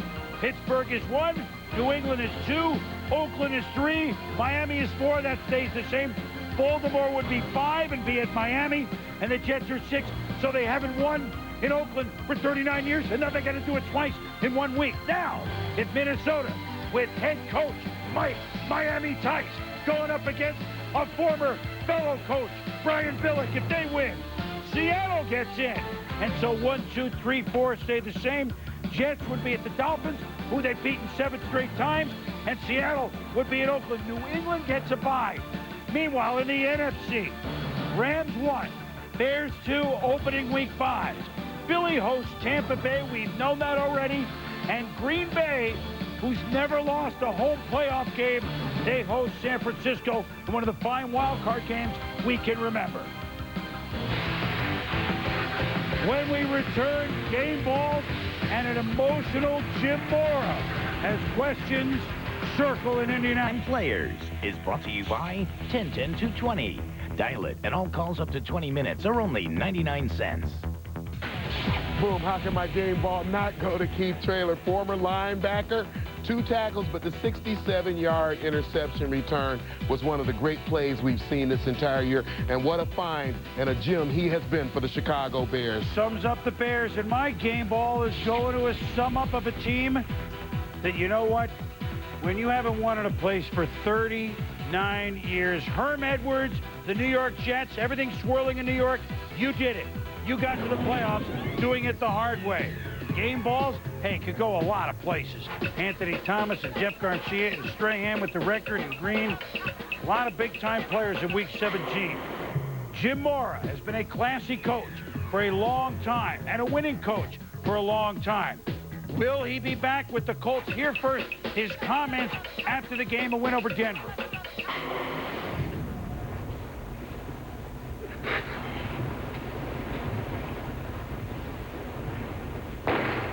Am I emotional? You're damn right I'm emotional. I apologize. I will not quit. I want to coach here. I should be the coach here. No word from the Colts, from Bill Polian, Jim Irsay. They said they'd decide after the season. At least, I'm sure they would want wholesale defensive coaching changes. Who knows? But they will decide quickly. They will decide stay or not very quickly. That's just tough to see. Yeah, a lot of good things. And I think there will be input coming from a lot of places, but certainly the one thing we do know is this: that's one of the fine men to have ever coached in this league, and that's something to be remembered. Absolutely. Congrats to those who are in. There's that one spot lingering. Can the champs get back in? Priest Holmes is the rushing champ. Rod Smith, the receiving champ with 113. Tom Jackson, Chris Berman, hopefully we're champs. Thanks for watching NFL Primetime.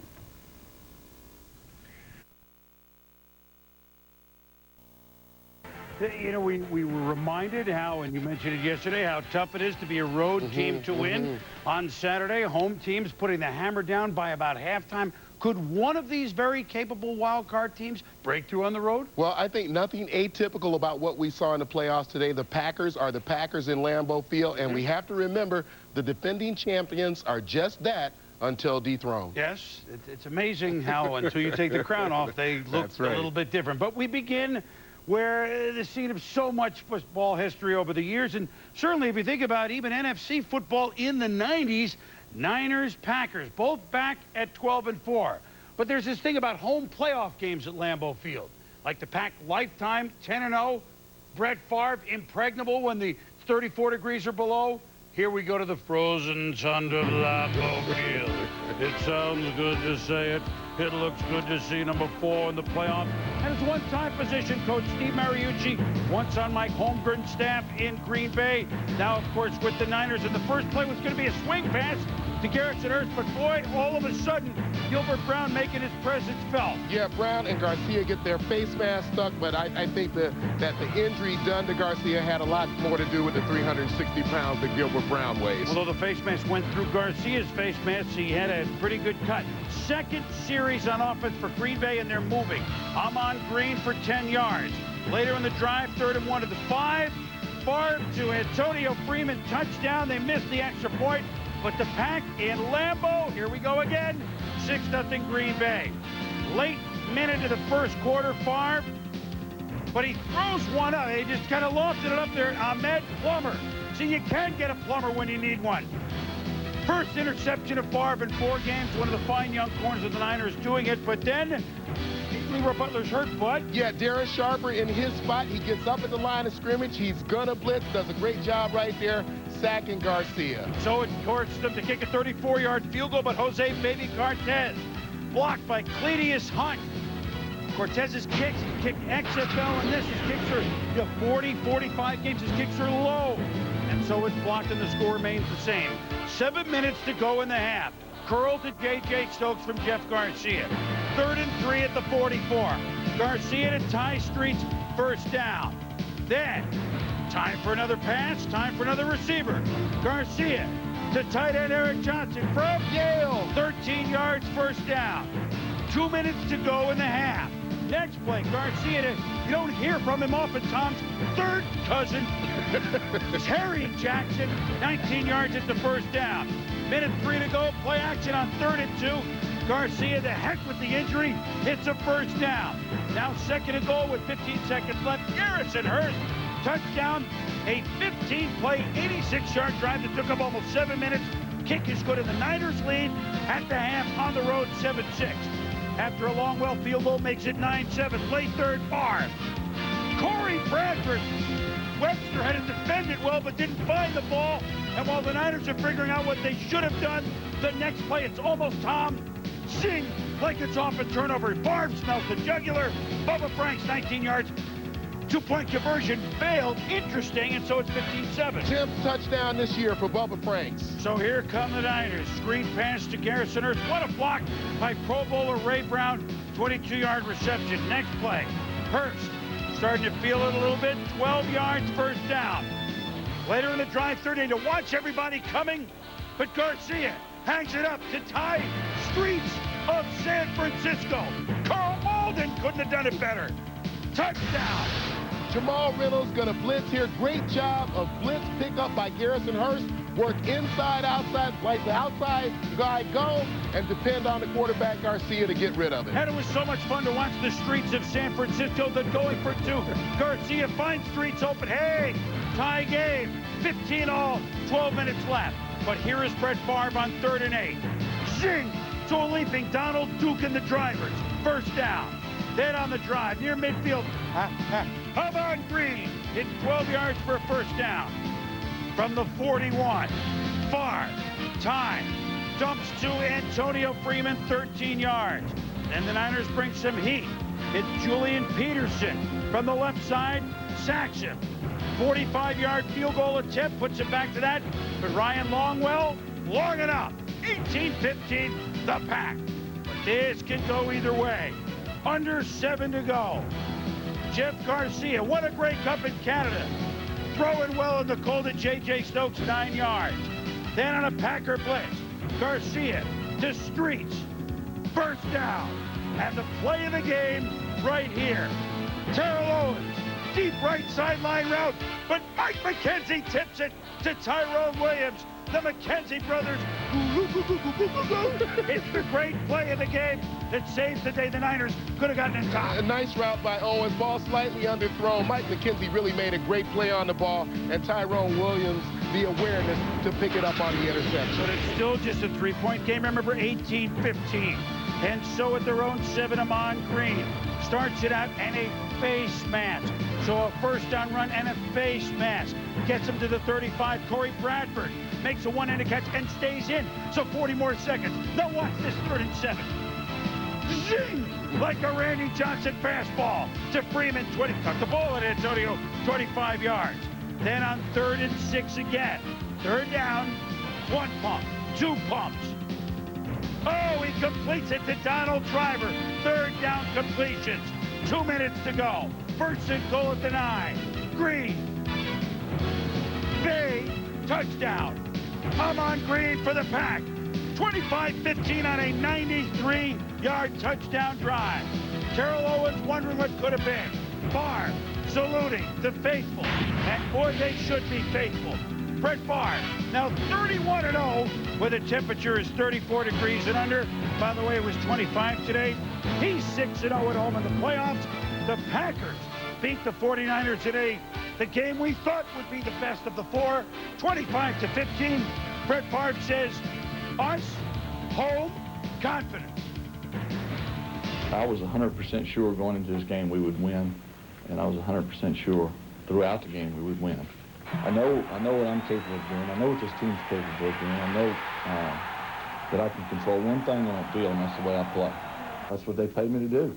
And I love to do it, and, you know, put it on my shoulders.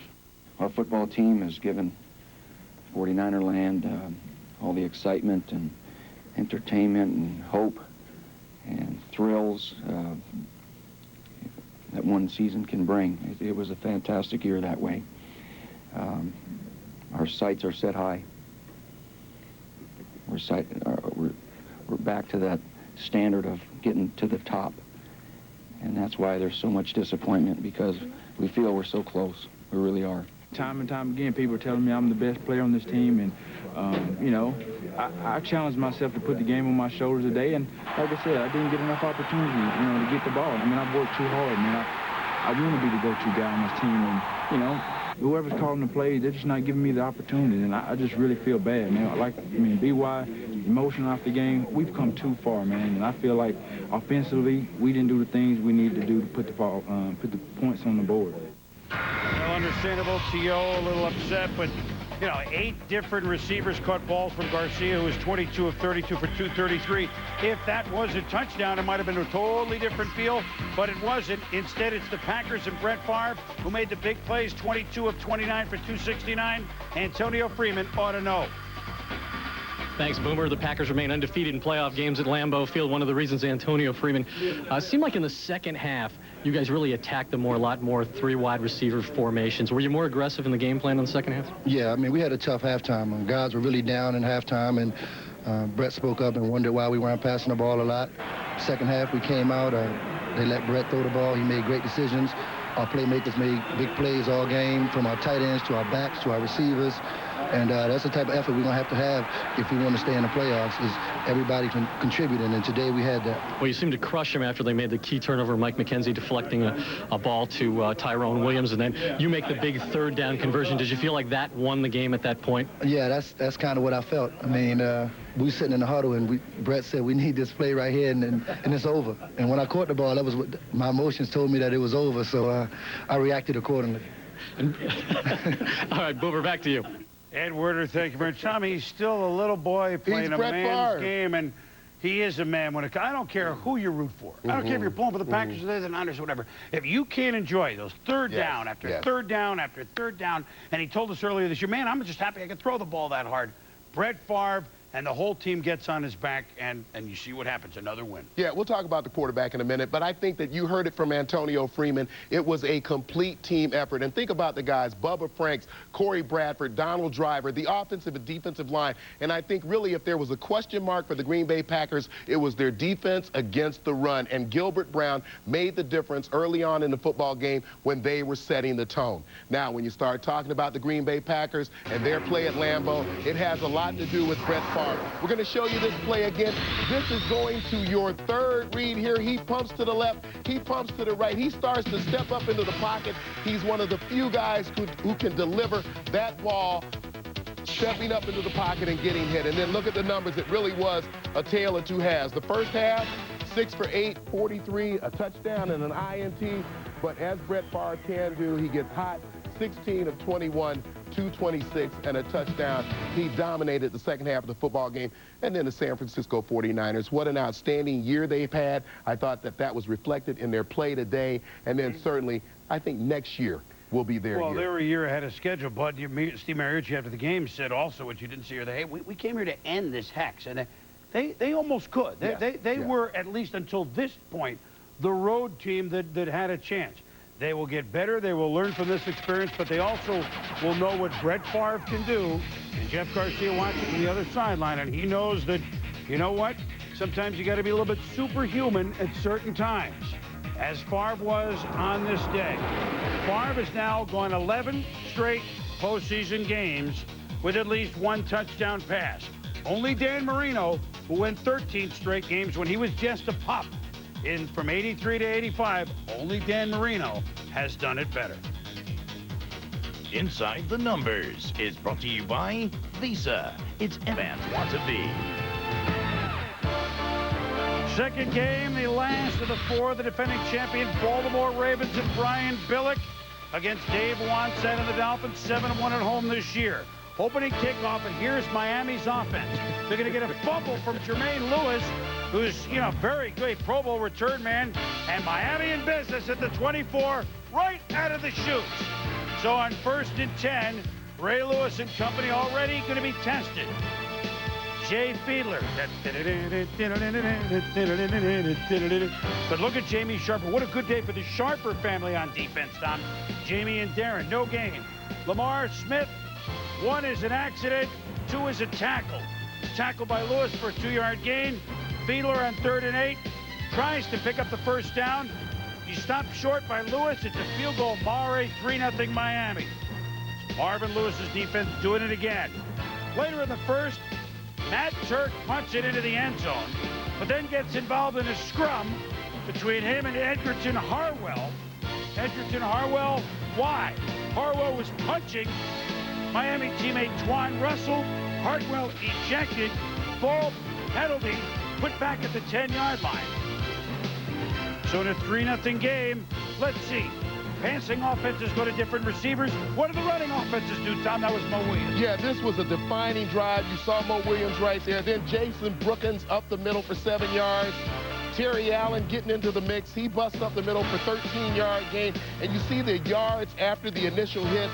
Finally, the direct snap to Jermaine Lewis will gain 5 yards. And even Elvis Gerbach, the quarterback. Don't throw it, just run it. 4 yards, 5 different runners. This drive, I thought, exemplified what the Ravens wanted to do. And then Terry Allen, here's a man that knows the end zone. 90-yard drive. Booyah! The first career booyah on the sidelines for Ray Lewis, and the Ravens have a 7-3 lead. Gerbach, hey, wait a minute. It's 3rd and 1 from your own 8. It's a 7-3 game in the third, and that's a 44-yard pickup to Travis Taylor. 2 plays later, it's Taylor again. Reverse, 15 yards, so from their own 10. The Ravens saying, oh, Miami, got a good defense, but we're going to move it on you. And bless my soul, nothing wrong with me. Elvis to Taylor. Touchdown. 14-3, Baltimore. Miami trying to get in it. Here's the original booyah. Peter Boulware knocks the ball out. Ravens recover. Field goal, 17-3. Miami, and even when they're good, are you kidding me? That's a touchdown if James McKnight, A, catches it, B, doesn't dive for it. Instead, Dwayne starts, picks it off, struts, leads to a field goal. Quite impressive, to say the least. Baltimore Ravens, 20-3 in Miami, who again were 7-1 at home this year. But Baltimore starting to get that head of steam.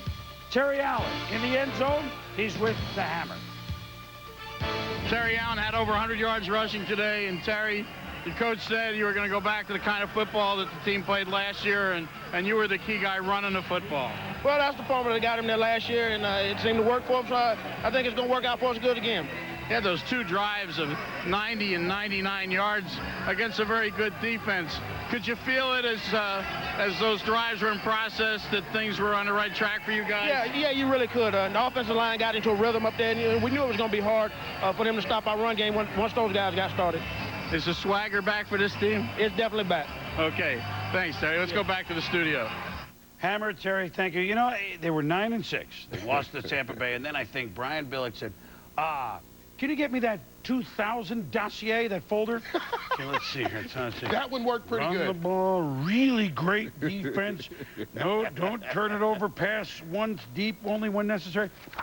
Let's try this plan. You know, Elvis Gerbach played well today, but they have been Dilferized again. Yeah. This is a game of not turning the ball over. They only had the fumble on the initial kickoff of the game. They play outstanding run defense. They guard against the big play, and today they ran the football for over 200 yards. They had one drive of 90 and another drive of 99 yards. Now, I'm not naive enough to have forgotten what happened last year. See, 19-3 to get into the playoffs. 23 in the wild card round of the playoffs. This looks very similar to what they were able to do last year. And then the time of possession, 38 minutes to 22. 50 carries for 226? Unbelievable. It's like right? It's like a high school game. I said a good high school going against a bad high school. And the leading rusher for Miami, Jay Fiedler, with 16 yards. So Baltimore now, 4 playoff games last year, 1 this year heading to Pittsburgh. 1 offensive touchdown allowed on the opening drive of the Tennessee game last year. Yikes. We come back, game balls, coaching news. Presented by Miller Lite. Boomer, my game ball goes to the Ravens offensive line. You mentioned the 50 carries, the 226 rushing yards, only 1 sack allowed against Elvis. An outstanding day for that unit. Did someone say Elvis? Is Brett Favre not really Elvis? Certainly. There he is. Elvis leaving the building after another victory in the postseason at Lambeau Field. Well, plenty of foot certainly in the coaching carousel. Chris Mortensen is reporting that Marty Schottenheimer, coach of the Redskins, has been summoned to an evening meeting Sunday night. Right now, really, with Daniel Snyder, the owner, he could be out as soon as tonight or tomorrow. And a deal with Steve Spurrier, 5 years, $25 million, is imminent. Mort has been on this story as well. Len Pasquarelli, ESPN.com, also contributing, reporting that Tony Dungy's firing in Tampa Bay could happen within 48 hours. And Bill Parcells' hiring could be announced within 5 to 7 days, as Parcells apparently is putting together a staff. Our 2 cents says that there are openings around football, and if Tony Dungy would like one of those, he certainly will be a candidate if he would like it this year, if this in all deed goes down in the next 48 hours as reported. When we return, we get set for the divisional round. Time. So we're set in the AFC Saturday evening at frosty Foxborough. There it is at the Patriots, 25 years after that great playoff game they had in Oakland. The Ravens now go to Pittsburgh, where they have won 3 straight games, and Pittsburgh kicker Chris Brown will be thinking about things a little bit.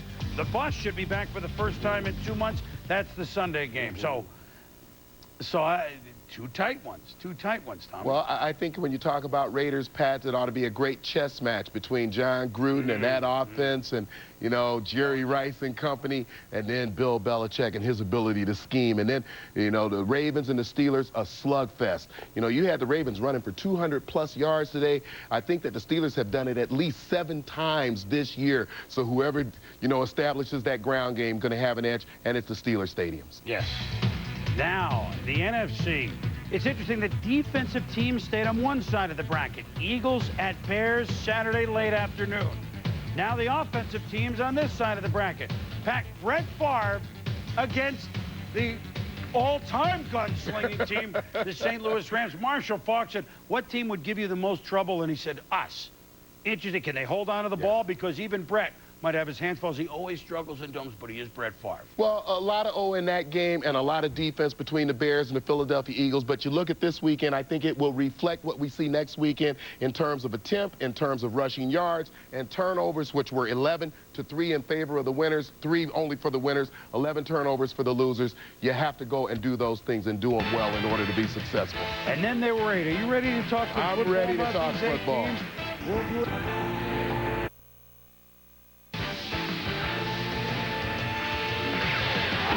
It's time to go hard or go home as we kick off the divisional playoffs on NFL Primetime. Intensity, the name of the game. The league's hardest-hitting defenses lay the lumber. The Eagles visit the monsters of the Midway. Which offense will rise to the occasion? Meanwhile, Pro Bowl quarterbacks go head-to-head in snowy Foxborough. Can their aiders weather the storm? The Pats and Jack Frost try to shut down Oakland's dynamic duo. We heat things up next on NFL Primetime.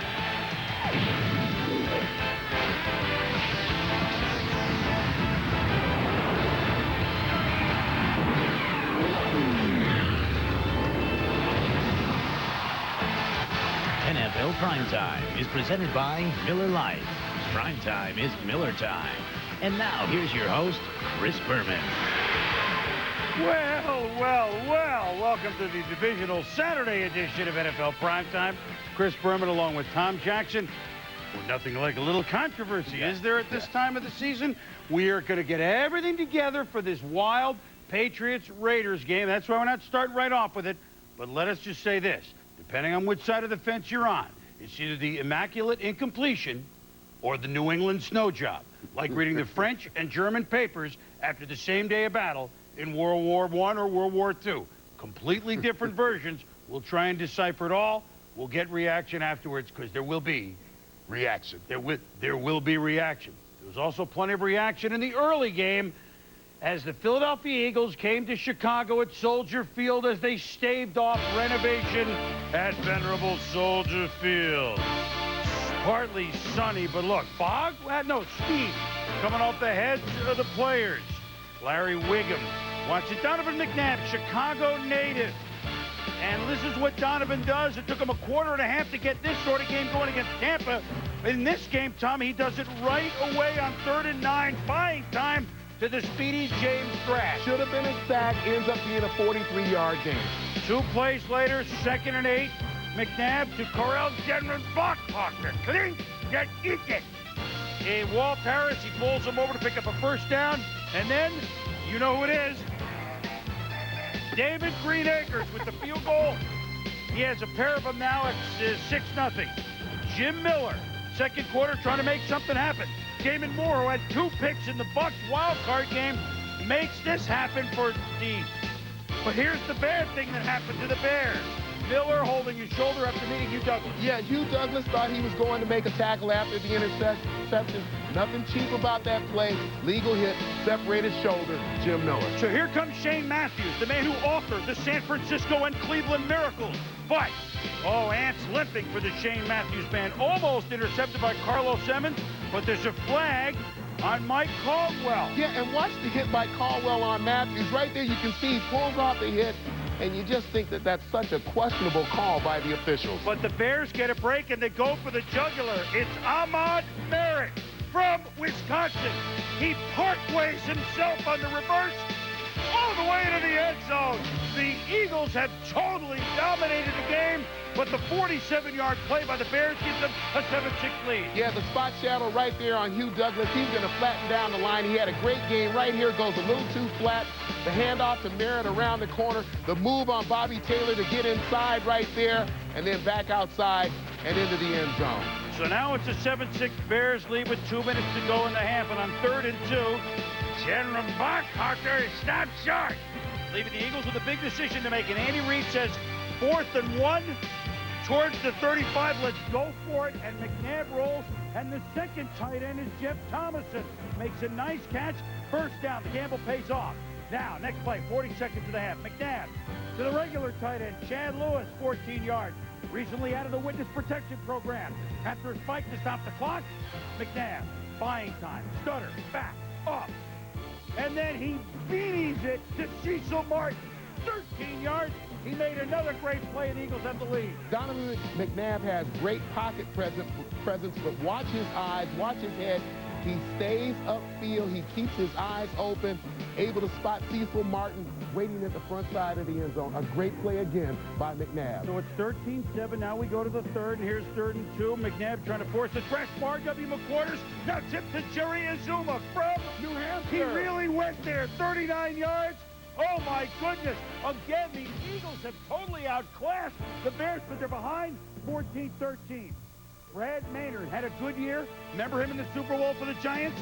Not good. Here's the camera. Will the punch it? No, it'll, no. Oh, my God, it's way back there. 15-yard punt. It could not have come at a worse time. A punting miscue while Lundetta was outstanding. So on 3rd and 14, after a couple of good plays by the Bears defense, McNabb to Thomason again. Very athletic play down to the 10-yard line. It's a 30-yard pickup. 2 plays later at the 6. Deuce Staley, and no one sees him, Tom. Yeah, and a great play by the center and the quarterback. Get the snap off, give me the football, and let me throw it. And it's a touchdown to Staley before Warwick Holdman can get over there. It's 20-14 Eagles. And Holdman said, well, here's what happened. I really didn't think this, but it doesn't matter. Now, 23-17 after another Akers field goal. Autry Denson. And boy, those Eagles special teams, they're the best in football. Tim Houck with the big hit. It's a fumble, Eagles ball at the Bears 35. And then, from 46, David Akers, 4 for 4 on field goals, 26-17 Philly. And then it's Hugh Douglas. Boy, did he own Brockermeyer. Yeah, Hugh Douglas has had a great playoff so far. And as we look forward to his future in the championship game, he's the guy you have to control along the Philadelphia defensive front. And then the Shane Matthews band looking for the space between. But unfortunately for him and the Bears, it's Rashard Cook of the Eagles returning it to the 20, which sets Philly down to the 5. 3 plays later, And McNabb, in his hometown, with 3.5 to go, ices it and dunks it. All in one play. Lindetta, an intentional safety at the end of the game, but it was Philadelphia who scored 33 points on the team that allowed the least in football during the season. Just 203, the Chicago Bears. The Philadelphia Eagles have won on the road where not many have done it. Last 25 years, 73 home have won, 27 road have won in this round, but Philly wins it, and two quarterbacks who know something about Philly championship games with one another. Jaws? Thank you very much. Michael Jordan returns Chicago. Donovan McNabb returns to Chicago. By all accounts, you outplayed him. But Your thoughts? It was just a total team effort for all of us to come out and, stay focused on our job. Playing against a tough Chicago team, which has established themselves as one of the top defensively, as well as on, special teams and things of that nature. So our job was mainly to come out and just stay in the drive and try to come out with points every opportunity we had. Donovan, did you feel going into the game you could make plays with your mobility outside the pocket? I just felt if there were opportunities to get the ball out of my hands on timing to do that. And, there were some opportunities where, where I was able to step up in the pocket and just buy time for my receivers to get open, and I think I did that as well. So, you just have to pick and choose your times when you're able to move because, you have to tip your hat off to them. They did an excellent job on defense. You're going to the NFC Championship game. How good does that feel? Well, we're very excited about that. We set high goals in the offseason. Just being in this situation last year where things didn't turn on our way, I think the experience factor definitely helped out. But we know that we have one more game, and we have to go out and sort of lay everything on the line and make sure that, when it's all said and done, we can look back and say, I gave all that we got. All right, congratulations on a great victory. Back to the studio. All right, Jaws, Donovan McNabb now has a chance in 2001 to do what Jaws did in the last Philly appearance in the championship game in 1980. They won a home game against Dallas. We'll see if Philly is home or on the road. But the maturation, it's the old-fashioned way. Philly got in the playoffs last year, Tom. First time with this team, they won again, then they lost this round. Now they've moved along. It's like another building block every year, and that you could hear it in McNabb, the maturity. And I think when you look at the three phases of the game, offense, defense, special teams, you want to win at least two phases of the game. They won all three phases, and they won them decisively. And then I think we're seeing the maturation of one of the great young quarterbacks, if not the great young quarterback in the NFL, in Donovan McNabb. And let's remember, I played with John Elway. He is a guy who has tremendous athleticism, maybe more than anyone in the league. And I know he's a little bit bigger than Cordell Stewart, a little bit faster and quicker than a Dante Culpepper. He has tremendous awareness on the field, keeps his head up, is always ready to throw, and he creates offense for his football team. And then physically, I thought they were much the more physical football team today and took it to the Bears in their building, in all three areas, especially Brian Mitchell. Offense, defense, and special teams. McNabb passing and running, 299 combined. And I think that, and we've said this before, Tommy, throw out any Eagles offensive game film you have until midway through the fourth quarter of that pivotal Giant game. There's another Eagles team you're seeing right now. And for the Chicago Bears, 8 more wins than last year. You know what? This year didn't end as well as they wanted, but they can build on this like Philly did perhaps next year. Congrats to Coach of the Year, Dick Duran. But for Philadelphia, their defense gave up a touchdown today. 2 games last year, 2 games this year in the playoffs. That's the only offensive touchdown this unit has allowed. Wow. Inside the Numbers is brought to you by Visa. It's everywhere NFL fans want to be. NFC divisional round, there it is. And it looks like Squaw Valley outdoor hockey at the Olympics in 1960 in frosty Foxborough. Tom Brady, 14 games. Rich Gannon, 14 years. Who would emerge the victor in this one? Second quarter, no score. It's going to be rough to score in this impending New England snowstorm. Gannon to Jeremy Brigham, 10 yards. 3rd and 7, Gannon to Jerry Rice, 12 yards. 2 plays later, the Raiders feeling it. Gannon to James Jett. So it's Gannon to Jett for a touchdown. His first TD of the season. 13 yards, 7-0. Later in the second, Tom Brady picked off by Johnny Harris. Brady, who later would emerge, you'll see, at times, hey, you would expect that in his first playoff start. At times tentative. Yeah, look at what they had to do. But surprising that Gannon was throwing the ball better than Brady, at least in the first half of this football game. Here's the third quarter. Tom and David Patton marching up the boot. 25 yards to the Oakland 30. Brady He liked it to Patton again for 19 yards. They got a Patton on this play. Down to the 9. Brady to Patton in the end zone. Runs out of room. Would have been complete in the CFL, which this looks like the Grey Cup.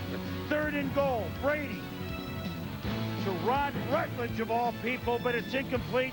Field goal, Adam Vinatieri, 7-3 for the snowily clad Bill Belichick. So the Raiders lead it, and they want more. Gannon to Jerry Rice, and I like the way the Raiders answered here late in the 3rd, down to the 29. Sebastian Janikowski, yeah, from 45. I think he's got some leg strength here. He didn't even go into it that hard. He pierces the uprights. Good, 13-3. There it is. Brady, 4th quarter. Down by 10. You're down 10 in the snow. I don't care that you're home. It's Patton for a 1st down. Brady to Kevin Falk. Falk and J.R. Redmond becoming factors for New England. Brady to Jermaine Wiggins from East Boston, who seemingly leaped every time he caught the ball. Troy Brown in. Band of renown. 8 yards. Next play, Brady. Feeling it for sure. Pump. Wiggins. 1st down. Next play, Brady. Shotgun. Patton. 11 yards. 1st down. Next play, Brady. Patton. Yeah, but Wiggins is there from East Boston. Next play, Brady. Patton. 1st down. 6-yard gain. Next play, Brady. Wiggins from East Boston. 4 yards. Next play, Brady. Scrambling. Buying time. Touchdown. And like a kid in the snow. Whoop! 10 plays, 67 yards. Brady 9 for 9 on the drive. It's 13-10. 2:24 left in the 4th. 3rd and 1 sack. Crockett stopped short. Shane Leckler punt to the chagrin of John Gruden. And it's hard to make a cut, but what a big play Troy Brown makes. But uh-oh, it's a fumble. But Larry Izzo, Johnny on the spot for the Patriots. So here comes New England. Down 3 with the win. Brady hit by Charles Woodson. His Michigan teammate, Beekert, recovers the fumble. They call on the field. Oakland ball. The dream is over. But take a look. Was it an incomplete pass or a fumble? That you can't really see. Then after, wait, now look here. Does he try to pull it in? But remember, the call on the field is a fumble. And after the review, they call it incomplete, Tom. And then Adam Vinatieri, several plays later, 45, oh my God! It barely went over 10 feet, but it's good. 45 yards, we're tied at 13, look out! Get dying, it's good. And we go to overtime, and the Patriots win the toss if you can find the coin. So remember, Oakland has not had the ball after the call was reversed. Patriots, toss, then Brady. J.R. Redmond. The only thing you can see is a redwood in this snowstorm. Into Raider territory. Brady. Jermaine Wiggins. It's 4 yards and a completion. 4th and 4th at 28. Figure a punt is no good. Belichick gambles. Brady to Patton. 1st down. The poise of this young man in his first playoff game. Finally, they get inside the 10. No snowplow, but every Patriot clears it. Vinatieri, good, good. 23-yard field goal. The Raiders, with a 10-point lead, see the Patriots come back in a game for many reasons they'll be talking about for a long, long time. 25 years ago, Sugar Bear Hamilton was called for a questionable playoff call that enabled the Raiders to move and win against the Patriots. Could 25 years later everything be reversed? That's the Raiders' point of view. But for the Pats, Tom Brady, hero with Sal Paolantonio. All right, Boomer, Tom Brady, incredible comeback by this team. How were you able to hold together the poise, the execution, the drive that tied the score up with that field goal? Yeah, I think there was a lot of plays in the game that we needed to step up and make them, and I think there were opportunities there that we really weren't executing as well as we should have. And you know, for one reason or another, this team finds ways to win, and with the defense coming up with huge stops, like they did there on that 3rd and 1, and Troy returning the punt, and just Adam kicking a field goal, to this all-around team win. going to the AFC Championship game. Did you ever think at the beginning of the season? Yeah, certainly we did. I knew what we were capable of. I mean, we had a great team, a lot of great veteran leadership, and it's starting to come together for us. Congratulations. Thanks a lot, guys. Back to you, Boomer. Sal, Tom, thank you. Brady, you saw his stats, 32 of 52 for 312 in a snowstorm, just the one interception. It's interesting that the Patriots went to the air when their ground game, which they thought would work, did not work. But everyone's talking about the immaculate incompletion or the New England snow job. Certainly those at the game. In my opinion, it was a fumble, but I don't obviously understand how that play is looked at. So I'm not going to stand up here tonight and dispute what occurred, but I felt it was a fumble. We got off the field. We forced a 45-yard field goal, and Vinatieri made it. An incredible kick as time was running down at the end of regulation. And they got the ball in overtime, and they had momentum, and they made some plays when they had to. I thought his arm was going forward, but, you know, it's that plays out of our hands because it was under 2 minutes, so, you know, it was strictly in the replay. Bull. You know, that's exactly how I feel. I feel it was a bull call. Never should have been overturned.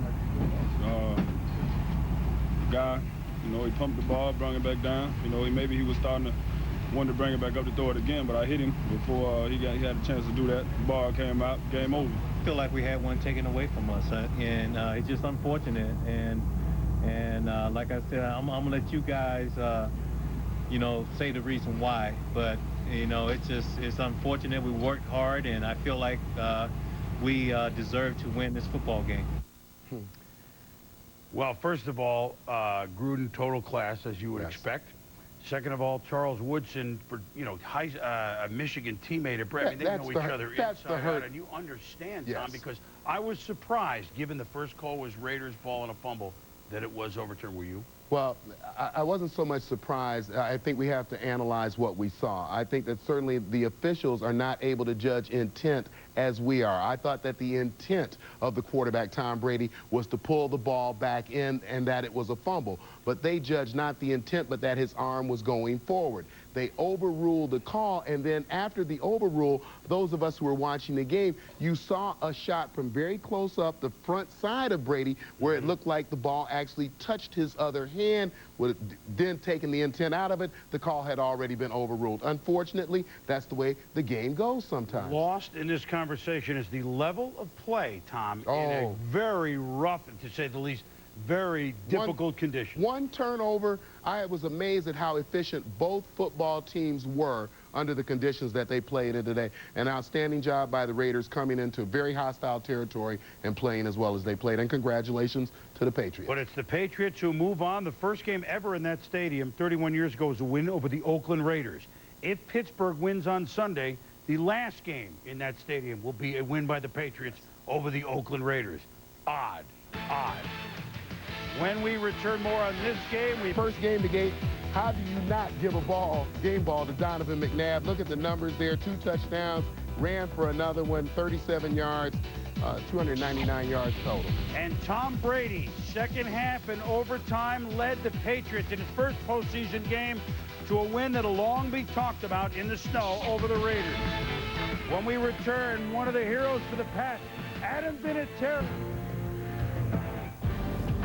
The 16th overtime playoff game in the history of the NFL, won by the Patriots in the snow on a field goal by Adam Vinatieri, whose 45-yarder tied it. He's with our Sal Paolantonio.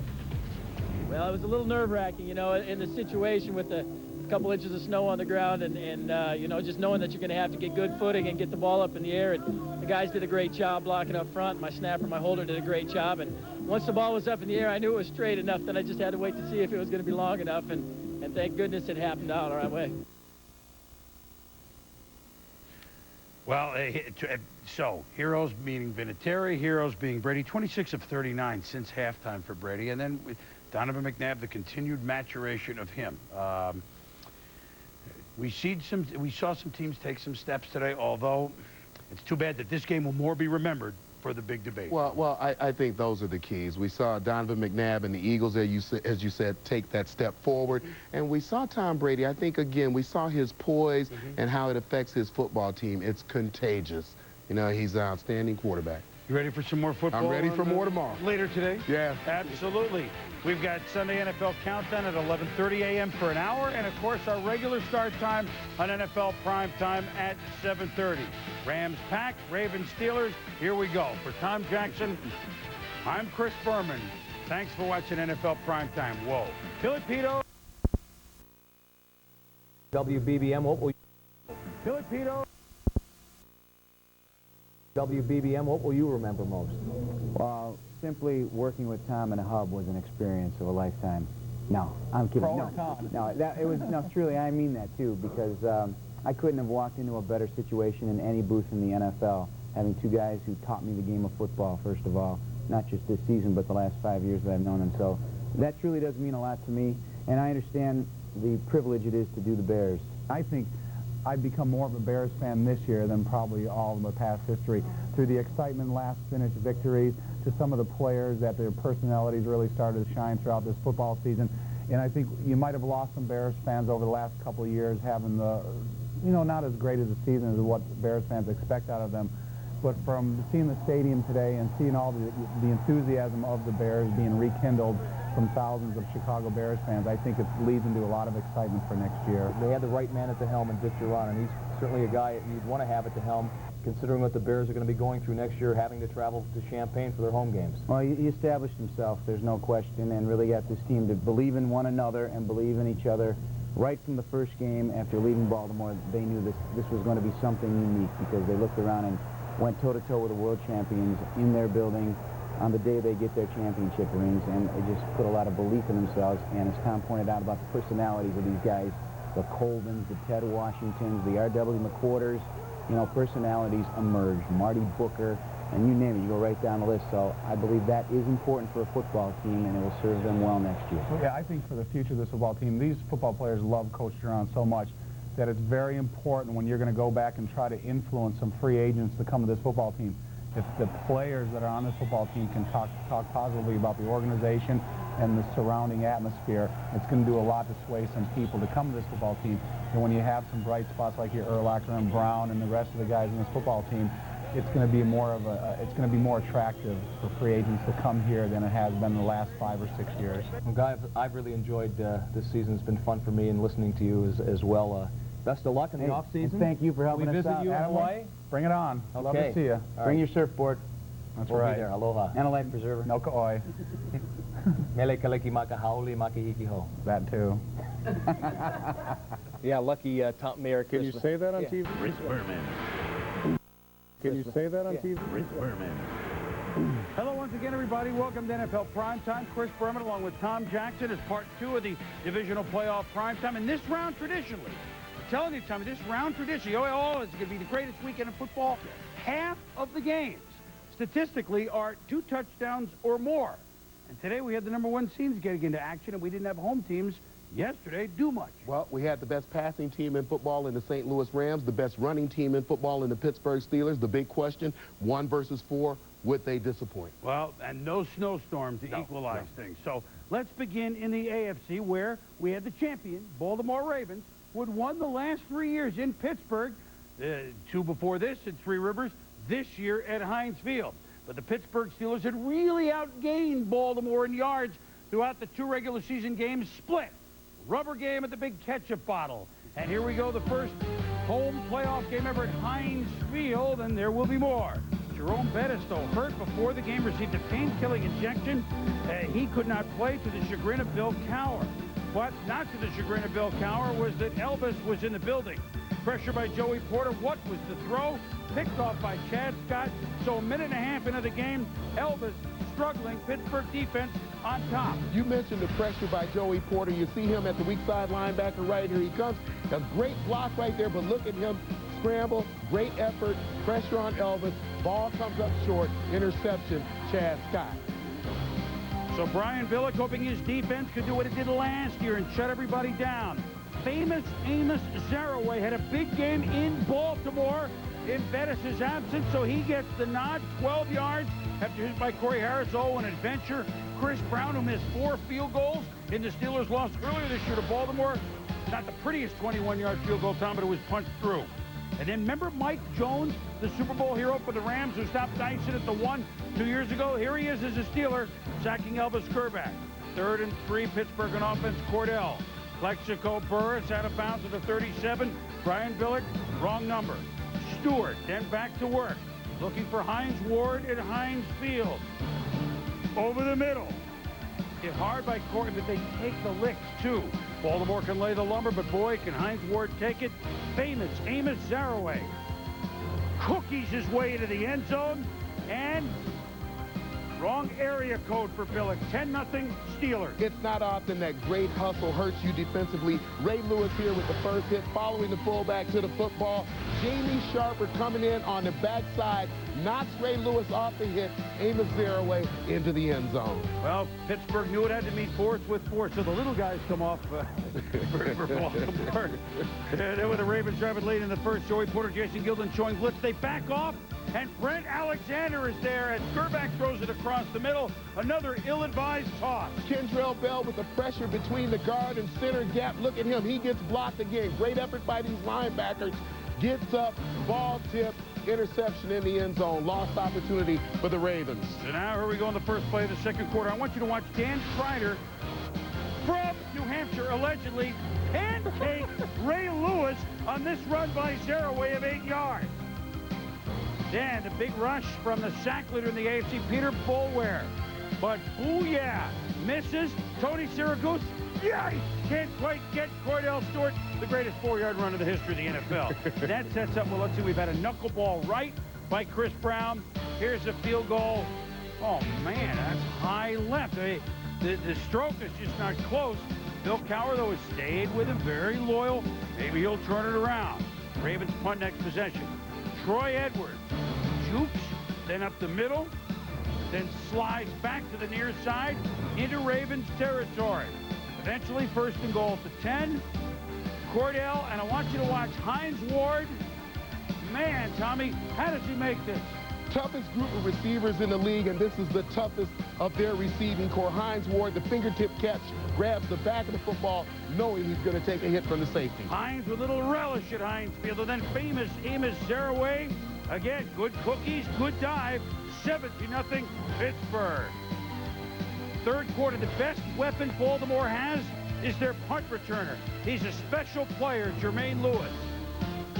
And he takes it at his own 12, looks to one side, and then whoop! And then just hits the seam. And I don't think Josh Miller's going to get him. He could go all the way. If they could just return punts all day long, they would really move the ball. 20-10, now Baltimore within 10. Longest punt return in postseason history. Dan, a pitch to Chris Wilmatu. Bad Mafala. But I'm talking about Mafala. Can you dig it? Boy, we're a little off. The Ravens do that to everybody. They lull you to sleep. They hit right, Rod Windham, and Zaraway gets the first. We missed our gig. Stewart to Plexico Burris. Stiff-arming Rod Woodson. Man, with a physical, the Pittsburgh Steelers. 27-10. 5 minutes left. Gerback. Oh, he's caught in a trap. He can't walk out. Brent Alexander, his second pick of the day. And so it was Pittsburgh this time with the defense. It was Pittsburgh this time moving on in the playoffs. And the Goose ends his career. Bill Cowher says we got 2 to go. So the Steelers, who really, that Bengals loss, they would have had to win 12 in a row if you think about it. So they had that loss late here to the Bengals. Now they're trying to win their last regular season game. 3 more. That's a little bit easier. So what about before the game? Bettis is supposed to come back. First time in 2 months. But famous Amos Zaraway, they tell him, you're starting. Not too bad, young man. Division rivals, Super Bowl champs, the whole 9 yards. They've been talking all week. So we just kind of took that and ran with it. I mean, we realized that, hey, the road to the Super Bowl comes to the Burgh. And they came in here and got their butts kicked. You know what I'm saying? Now we got to take care of them New England Patriots. We were prepared. And as painful as it is to say this, they have a better football team than what we got. And tragically, it took and I've always said this, when you have deficiencies, when you get to the playoffs, they will get exploited. And everybody saw what we need to improve and where we need to improve. I'm just going to take some time off. I really have to do some soul searching because right now I'm a very, very frustrated man, very.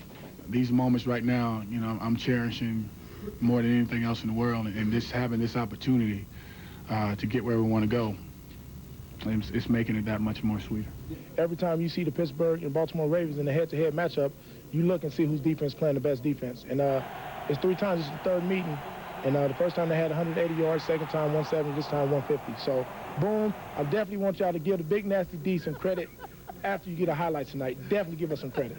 There you go. Joey Porter and the Steelers defense, they've got the last word. Back to you guys. And Joey, Tommy, hey, you ask, you shall receive. I mean, Baltimore did win one of those 3 games, but Pittsburgh just had their number really statistically in all 3, 41, 19, whatever stat you look at, Tommy. And Pittsburgh, if they go all the way, they'll know that they also beat the defending champs, and that's a pretty good feather to have in your quiver. Well, this for Joey. You have the #1 rush defense in football, and I thought that's where domination of this game began. Last week, the Baltimore Ravens ran for 226 yards on 50 carries. Today, it was 22 yards on 11 carries, so they made them a one-dimensional football team. They are the #1 running team in football, so they know how to take it to the other team's defense. They've done that to Baltimore every time they play them this year. What a marvelous story Cordell Stewart has been, his maturation, along with Plexico Burris, Hines Ward, and that receiving core. This team is also the most physical in all areas. When you look at all areas, the most physical football team in the National Football League. Hey, Baltimore had a great run last year with their defense. This was a different year, and Shannon said it. Pittsburgh, among others, were better than them. They try to lull you to sleep. They even got the president to faint last week watching their game. Well, we wouldn't watch it this week, and an impressive job by Pittsburgh without Jerome Bettis. Will he be ready next week against New England, which is the early game? What about today, Jerome? It was a freak accident, you know, something that should have never happened. There's nothing where I got the shot at. There was no nerves or anything that would have affected that. Just it was something that was crazy that happened, and my leg went down. In retrospect, I probably shouldn't have done it because I didn't really need it to the point where it would have affected me playing. It was a situation of pain that I had to deal with. The injury is for all intents and purposes healed, but there's a pain threshold that I have to deal with. All the teams ready this week to face the pass, but they certainly were ready as we go inside the numbers to play Baltimore. Here's Joey Porter talk about it. Look at this, 1,121 yards to 540 yards. I mean, they emphatically made their case. That's why the Steelers are moving on, and the champion Ravens are moving out. When we return, defense, and now, defense, and now, MVP, Super Bowl winners, Brett Favre, Kurt Warner, going head-to-head, the Rams, 14-2 against the Green Bay Packers. And very early on, Brett in the dome, oh my God, Aeneas Williams, and we're not even in our seats, and it's a touchdown. 7-0 St. Louis by the defense. Billy Schrader, Brett Favre not on the same page. The safety still hearing comes up. Looks like a blitz to Brett Favre. Looking for the blitz read by Bill Schrader. Aeneas Williams reads it. The wide receiver doesn't. 7-0 Rams. Amon Green going right. He's got a pretty good game. Jim Pickled Herring hits him. It's a foul. Adam Archuleta recovers. First quarter, 2 turnovers. Wait a minute. Aren't the Rams supposed to do that? So here's St. Louis, which really wasn't unbelievably in sync in offense, certainly in the first half, Tom. And Darren Sharper, number 42, picks it up. So we get 3 turnovers in the first 10 minutes of this game. Next play, Pack on their own 35. And Favre to his fast man, Corey Bradford. And that's a 27-yard pickup, and Favre saw him float on the AstroTurf. Yeah, Dre Bly in the middle of the field looking for coverage. You've seen this 2 times in the divisional round of the playoffs. Has a chance to throw the ball to Bradford and leads him nicely down the field, maximizes the yardage again. Uncovered wide receiver. Later in the drive, Favre to Freeman makes the move, and yes, he's in the end zone. And here come the Packers. Back. We're tied at 7. Here come the Rams. Marshall. Great move on Billy Jenkins. My God. You see on the piece this morning, he says, I expect the first guy to miss, but we expect the first 3 guys to miss. 38-yard pickup for Marshall Faulk. Then down to the 4, Warner. Quick slant to Torrey. Hold 14-7, St. Louis. Later on in the first play of the second quarter, Packers on their own 35, Favre across the middle, and he's pickled by Herring. And here comes Herring. Raven last year, Ram this year. Boy, he may have the ticket, huh? All the way down to the 4-yard line before he's finally out of bounds. And then after first down goes nowhere on second down, Warner to fullback James Hodgins. 4 yards, 21-7 Rams. Ensuing kickoff. You saw Jermaine Lewis do it. Here's Allen Rossum playing Rossum. Wilkins, you saw the flag. He could go all the way, but they could bring this all the way back. Yeah, you take another look at this. The Packers, Torrance Marshall, and the Rams, Robert Holcomb, get tied up. You saw there the whole call by the official, and look at the disappointment on Rossum. So now we're early third, 24-10, still a game. Aeneas Williams rips the ball away from Antonio Freeman, and Aeneas is going to score what he thinks is his second touchdown of the game. It's a challenge and a smart one by Green Bay, but a great play by Aeneas to get the ball top. What a positive impact Aeneas Williams has had on this defense. They are the #2 defense in the league. Great job right here, stripping the ball from Antonio Freeman. Look at it in slow motion. Got control. Good call by the official right there, down by contact. So now the Rams in business, so they get the ball, but no touchdown on their own 43, Warner. How about this? These are the Rams. Oh, mandatory hold between a pair of Packers. What a catch, what a throw. Nobody does it better. Look where Kurt Warner puts the football, and look at the concentration from Torrey Holt. March, 7 yards, touchdown, 31-10. I think you know where this game is going. Later on in the third, it would get ugly for one of the great performers in the history of the game at quarterback, Brett Favre. Grant Wistrom's had a big year. Tips the ball on the line. Tommy Polley, he wants a touchdown. Polley wants a touchdown. 34 yards. Another defensive score for the Rams, 38-10. Then Favre in the fourth. Off the hands of Green. Aeneas Williams gets a block, and he's gone. The first player ever to return 2 interceptions in the postseason for touchdown. 6 picks for Favre. Kurt Warner and the Rams moving on. My God, the defense scored 3 times. The offense did the rest. 45-17. The St. Louis Rams slice and dice the Green Bay Packers. 8 turnover by the Packers. We told you that Aeneas is in the record books, as is 2 interceptions for a touchdown. It's a postseason record. Nobody had ever done it twice. Mortimer with Aeneas Williams. Your first interception, can you just describe what happened there and how it got your team off to the great start? Well, the key is being a defense. We wanted to disguise and do different things, and we know that's a rhythm offense. They like to get rid of the ball fast, and was able to get a good read and break on the ball before the receiver did. A lot of tip passes for Brett Favre. Was that something you guys thought you could do too? No, we knew we could make plays, Joe. We knew we played fast, and when you get tip balls, you get interceptions like that, it's because you got guys flying around.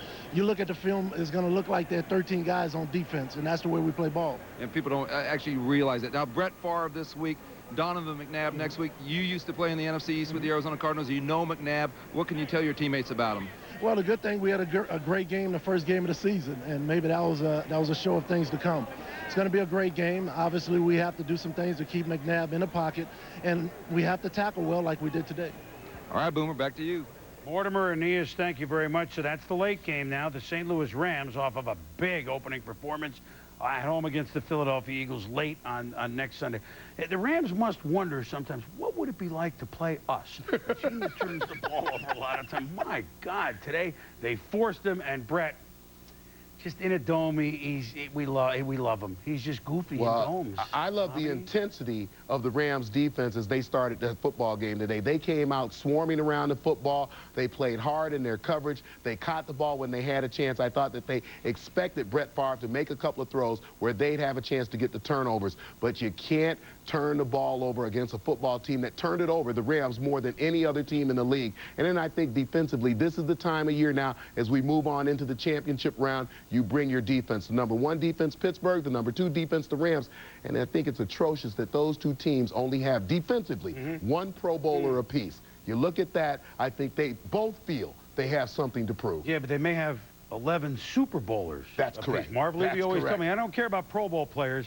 I want Super Bowl players. Well, those two teams that you talked about off of today, just one step away. And as for Brett Favre, hey, look, he carried this team on his back, but right away you could see it was just another one of those days for him. The tough performance by the NFC North teams. I mean, Green Bay, Chicago, and Tampa Bay exiting the playoffs with thuds. Not the way they want to go out. Not at all. Rams defense, though, doing it, and Brett Favre, not the way you want to get in the record book. 6 interception ties, the most interceptions thrown in a postseason game. Here's the good news. 2 of the other 3 guys, Bobby Lane, Norm Van Brocklin, in the Hall of Fame. Because you got to throw them to be great. Favre, Philchok, Lane, Van Brocklin. Whoops. Chad Lewis.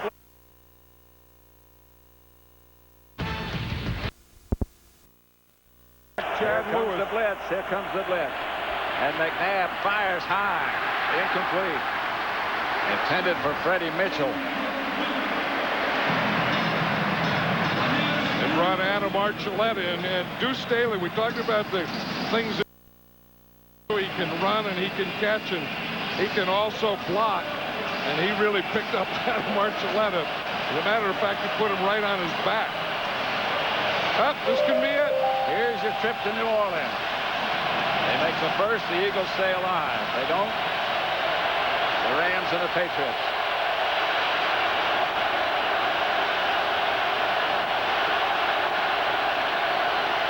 McNabb drops. Here comes a blitz again. McNabb drops away from it. And throws, passes, intercepted by Aeneas Williams.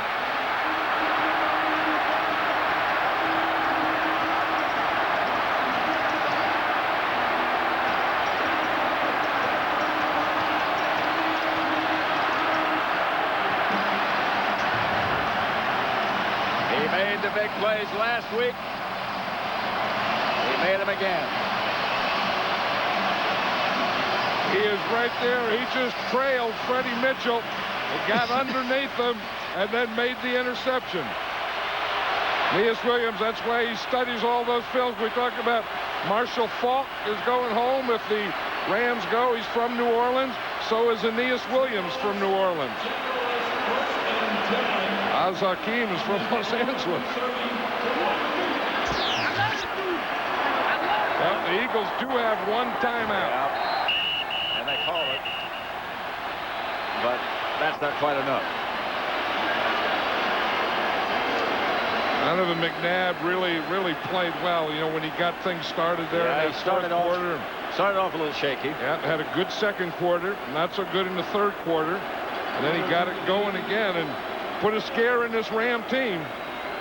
Did he ever? I don't think they've recovered from the scare that this Eagle team. I mean, this Eagle team, you know, can go with their heads held high because any fight that they've ever been in all year, they've hung in there. I mean, they've done what they had to, and they've never been out of anything, and a lot of it is because of that man right there, Andy Reid.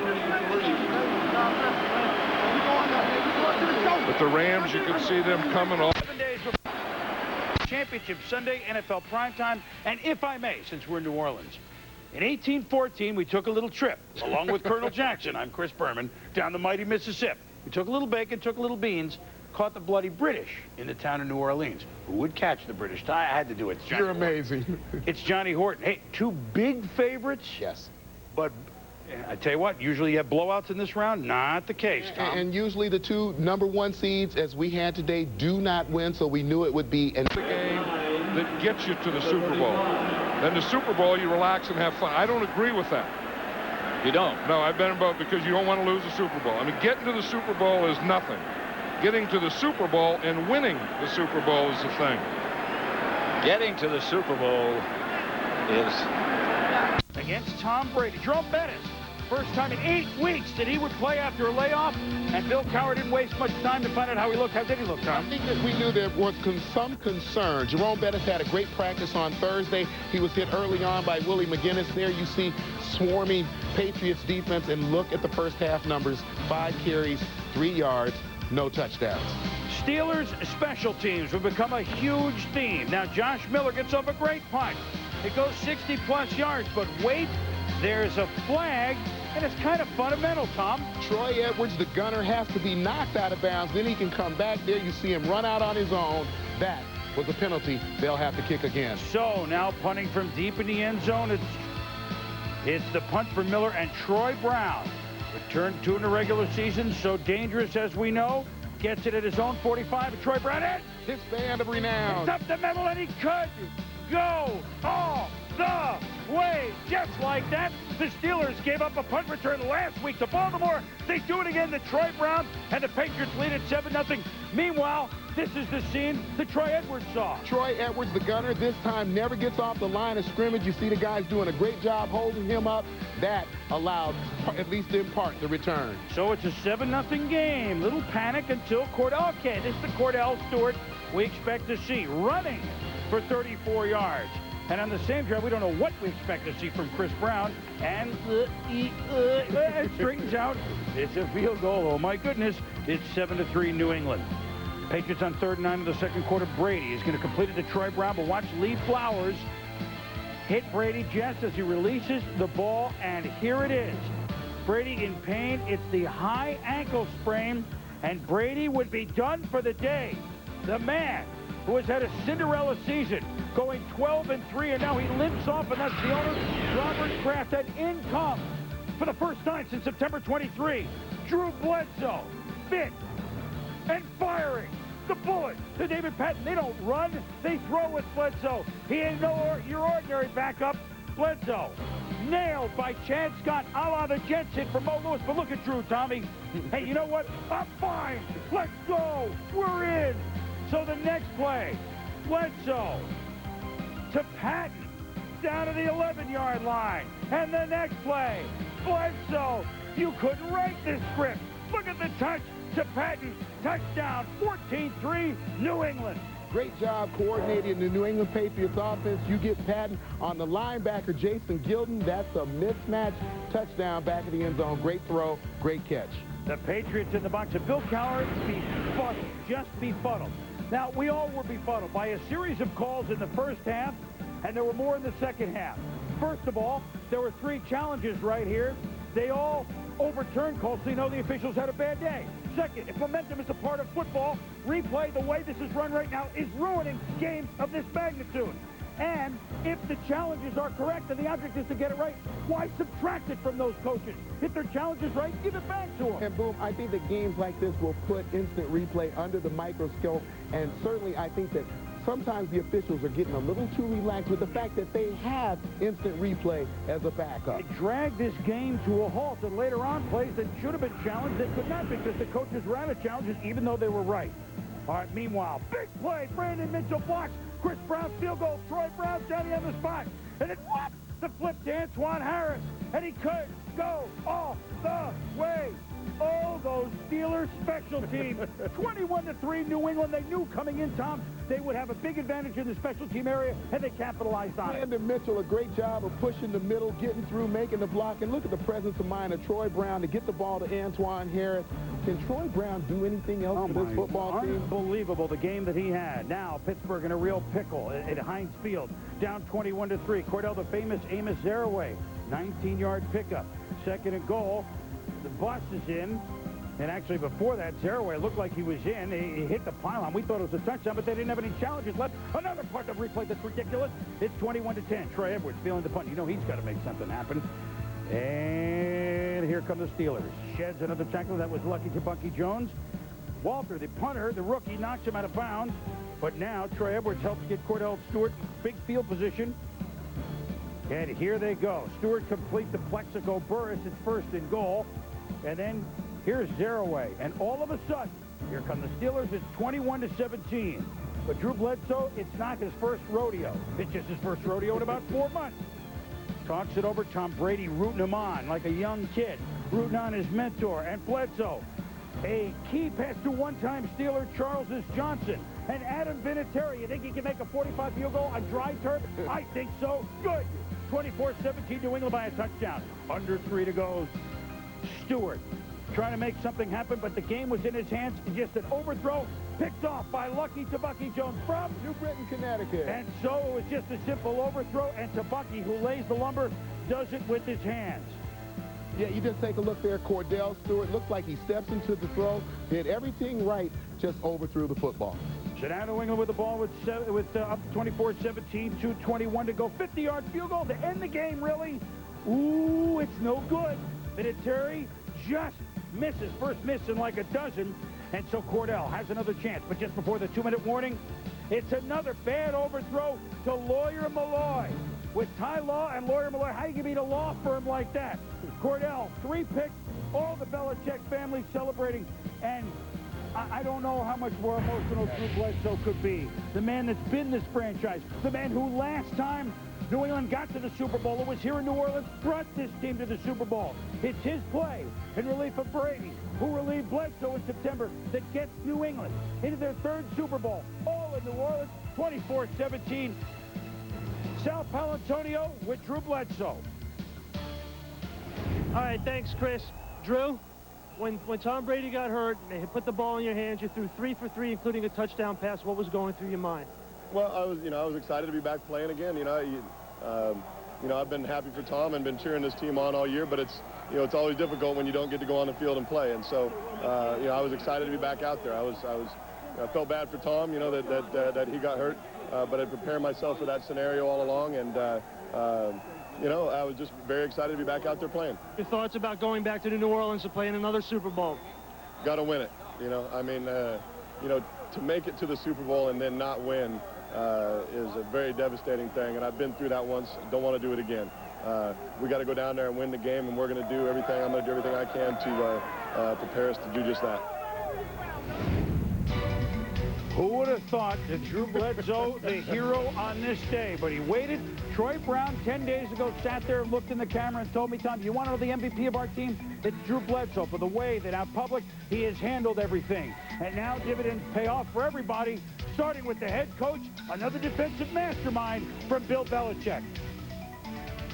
We've come a long way, and there's the guys that believe in this team are the guys that are standing in that room there, the players and coaches that have been, that have been with it all the way from, the first day of training camp, and we've had, certainly I think our share of adversity, but, the guys in the room believe in themselves and they believe in each other, and that's really all that matters. I'm not upset at all about it. It's frustrating because we had an opportunity, we were good enough to make it to the big game, but, sometimes the best team doesn't win sometimes. That's just the way it is, plain and simple. The best team doesn't win sometimes. I like to compete against the best and just come out and make some plays, and that's what we've been doing all year. We had more guys step up today. Tom goes out, Drew comes in and throw a touchdown pass for us at the end of the half. That's where you got to play football. You got to have guys stepping up all the time. Back to the Super Bowl, my hometown, New Orleans. I'll see you guys tomorrow. Down in the NO, baby! Well, the New England Patriots now are the biggest AFC underdog to ever win an AFC since 1970 championship game, supplanting San Diego in '94. Both games were won at Pittsburgh. Troy Brown, 8 catches for over 100 yards, a touchdown on return, and a touchdown kind of helped with the lateral. But, Tommy, if you're going to tell me, all right, we're going into this game, your quarterback's going to throw a touchdown pass, but it's not Tom Brady. There's a guy named Antoine's going to score a touchdown, not Antoine Smith, not Antoine Harris. When does it stop being like luck? I think long ago. Well, you know that we call those a swarm-like series of events. Yeah, absolutely. But I think that when you think about this football team, let's begin with the physical nature of the game. I think there was a real question. Could New England match up physically with the Pittsburgh Steelers? Not only did they match up, I thought they played the more physical football game. Drew Bledsoe played the role of hero today, stepping into a championship game after missing almost 4 months of football, played extraordinary from the moment that Tom Brady left the game until the end of the football game. Troy Brown is a true superstar, and was there any doubt that Bill Belichick was going to come up with some sort of game plan that was going to stymie both Cordell Stewart and their running game as well? Well, and they stopped the running game. I mean, you know what the numbers are, Tommy. Pittsburgh had 58 yards rushing. Therefore, they made Cordell have to win the game. On this day, and no way do we mean to pour water on this easy that. On this day, he was not up to that task. Now, Bettis, I know he's been kind of your image of the team, but after the first series, Do you think he should have kept going with him, Tom? We asked the question for the last couple of weeks when we thought that he would play, what would be the Jerome Bettis factor? Early on in the football game, you could see that he was uncomfortable. He looked like he was tipping toward the hole. As you gave him those 9 carries, which was more than anyone else on the football field today, I think that he really hurt the team. He made them go away from a game plan that worked for literally 2 months without him in the lineup. Interesting. This is just football history now, all right? 1972, Miami at Pittsburgh, Tom, in the AFC Championship game. Undefeated Miami, but they were on the road, and we will explain that later.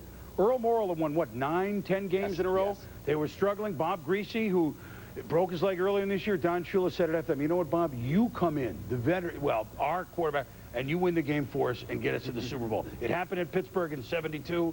It happened with the Patriots in Pittsburgh in the 2001 season with Drew Bledsoe coming in for Tom Brady. And as we go inside the numbers, well, here you have it, Tommy.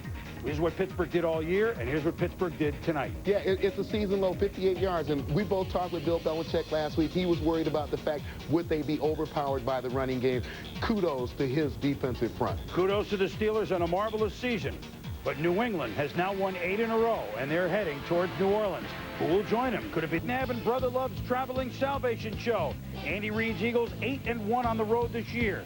They played in the first game of the season, and on the first series of that game, there was a fumble deep in their territory, and they did it again. Leonard Little with the sack on Donovan McNabb, and Brian Young recovers for the Rams on the second play from scrimmage. So you give this team a short field, and Kurt Warner and the Reverend Isaac Bruce going to make you pay for it. As was Troy Vincent playing hurt? Was he picked? Was he just beaten? Whatever it was, Tom, it's 7-0 St. Louis. Yeah, and the Rams do so many subtle things. You got Isaac Bruce in motion, gives a little bump to Troy Vincent at the line of scrimmage. That enables him to beat him to the corner. Next possession, Philly, Donovan McNabb. Oh, and it's tipped by Chad Lewis and away from Aeneas Williams, who was there. Remember with the 2 touchdowns last week, McNabb has time, and Nate Brown, he underthrows a wide open Nate Brown, and Donovan not starting that well. Warner faking the pass, ends it to Marshall. But early on, Marshall Faulk was held in check by the Eagles. The Rams will kick a field goal 10-3. Then Faulk, then later on, here's Marshall, 21 yards. Then it gets physical. 2nd and 5, Warner, the handoff to Faulk. Brian Dawkins blitzing, it's a 2-yard loss. Warner, it's a Kiwi's drilled by Dawkins and Bobby Taylor. Jeff Wilkins hits the upright on a 53-yard field goal, still 10-3. McNabb, audible, then Correll, General Borghacker, clean, you're idiot, 31 yards. Tommy, now they're running. Well, you see the signal there, the hand signal, the pad on the left hip. Buckhalter comes off that left hip, does a great job of getting into the hole quickly, getting through, and getting a great game. 2 plays later, we got him out of the witness protection program ourselves. It's Chad Lewis down to the 1-yard line. And so the Eagles first and goal, and they have an ace and they have a deuce. It's Deuce Staley, and we are tied at 10 as Deuce warming his head. This is great, Tom. Warming his hands over the ball like a campfire. Marshall running left. Look at vintage Marshall Faulk.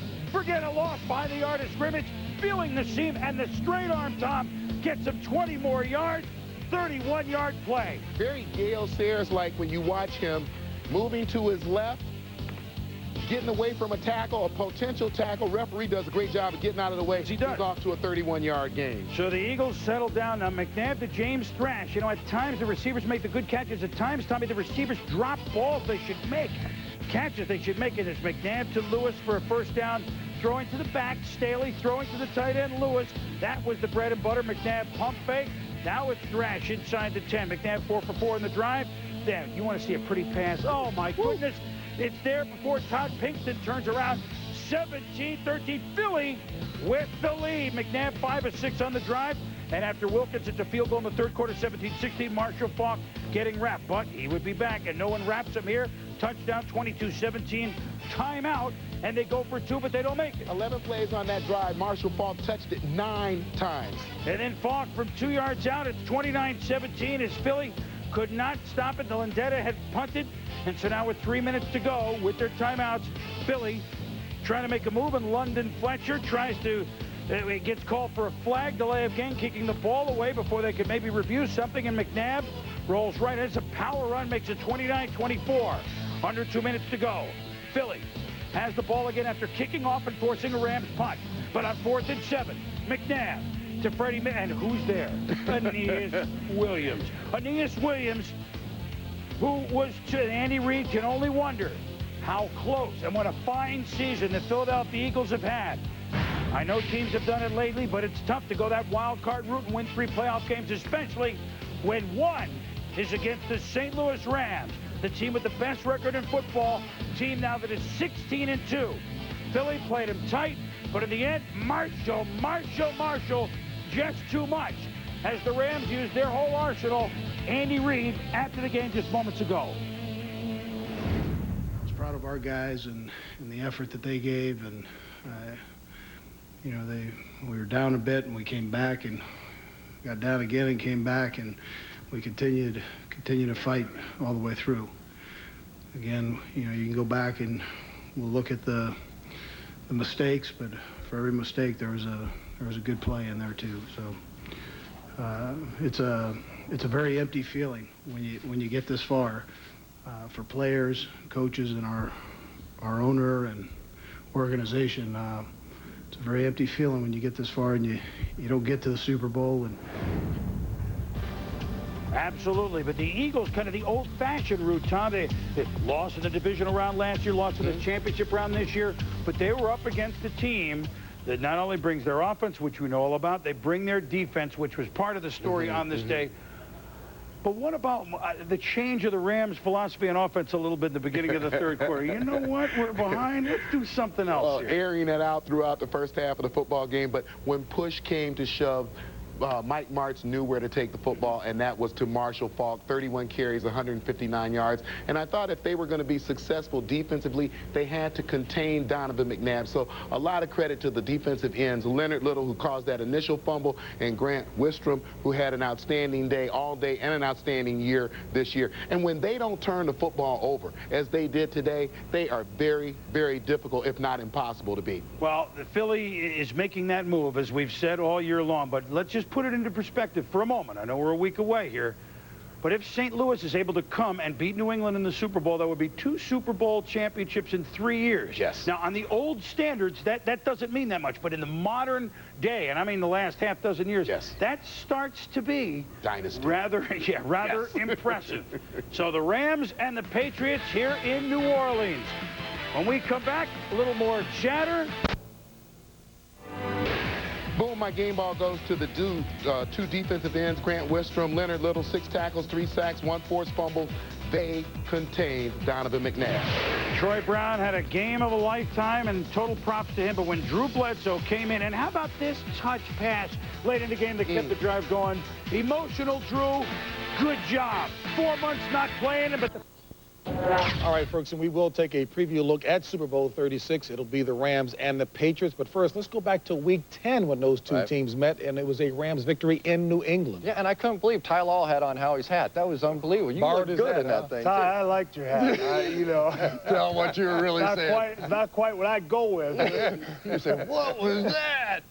But don't underestimate this Patriots football team. This is a team that's won 10 of their last 11 games. They only lost being to the Rams. But in that game, they had a real chance to go up 10 points right before the half. Antoine Smith fumbled the football on the 1-yard line going in, and then the game just completely turned around. But they really played them pretty even. And Mike Martz got to look at a very complicated defensive scheme today in Jim Johnson, and next week he gets, obviously, Bill Belichick, someone who he feels is the ultimate challenge. Gave Mike Martz and Kurt Warner some problems up there, 2 interceptions, threw for over close to 400 yards, 485 yards. Yeah, pretty darn good total offense, but did cause them problems. Yeah, and but I tell you, you know, that New England, I know the people probably said there, they all wanted the Steelers. I know I wanted the Steelers to be there, but let's face it, New England earned that right, and they will be a formidable opponent for the Rams. Belichick gets it done defensively for New England. The legend of Terry Bradshaw grows in Pittsburgh. I wish it was not this way. I understand, partner. It All does right. not grow. We're going to take you back to St. Louis and rejoin Pat Summerall. All right, JB, thank you very much. And John, I wonder how many times we're going to hear the phrase, who would have thought that New England was going to be there and Philadelphia played them tough.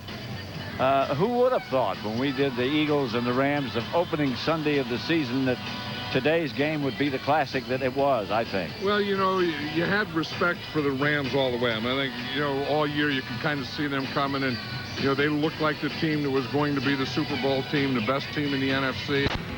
NFL Primetime is presented by Miller Lite. If they could do it once, they could do it again, and I think they did today.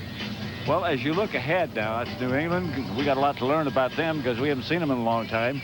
The Rams, we've done, what, 6 of their games, I think, something like that. So we know pretty much what they can do, how explosive they can be. What are your thoughts about next week's game? Well, you know, that's what it's all about. I mean, you know, people can say that they wanted this team to be in there or that team to be in there, and it's not a vote. It's not an election. It's not something someone... To move the ball methodically down the field today. Well, so look at that. There's one of the big things, Tommy, Marshall Faulk. Obviously, as big a thing as you can have in football. How about the other things that the Rams did today? Well, I think certainly we thought that the Rams were at a disadvantage in terms of special teams and the turnovers. They didn't turn the ball over at all. And then you had special teams. They controlled Brian Mitchell. They had the better return game. Yeah, they did. And Philly thought they would have an advantage in there. Now, it's interesting to note that the last game New England lost was to the St. Louis Rams on ESPN on Sunday night. It was in November before Thanksgiving, 24-17. They've won 8 in a row since then. Tom Brady has a high ankle sprain. I think the way you're going to see this play out is high ankle sprain could be 3 weeks, could be 3 days. Yeah. He is 24 years old. That's correct. It is the Super Bowl. So if you clamor for Bledsoe or whatever, it's going to be a straight. Can Brady practice? And I think if he practices well at the end of the week, I think he will start. But isn't it nice to know you got insurance like Bledsoe? And a lot of the intrigue is going to be Mike Martz versus Bill Belichick. Mike Martz, the great offensive mind, Bill Belichick, and his great defensive mind. Rook 6 to pawn 5. That's correct. Hey, come on down, New Orleans. For Tom Jackson, I'm Chris Berman. It's the Super Bowl. This has been a presentation of... Gonna come out. A&D. This is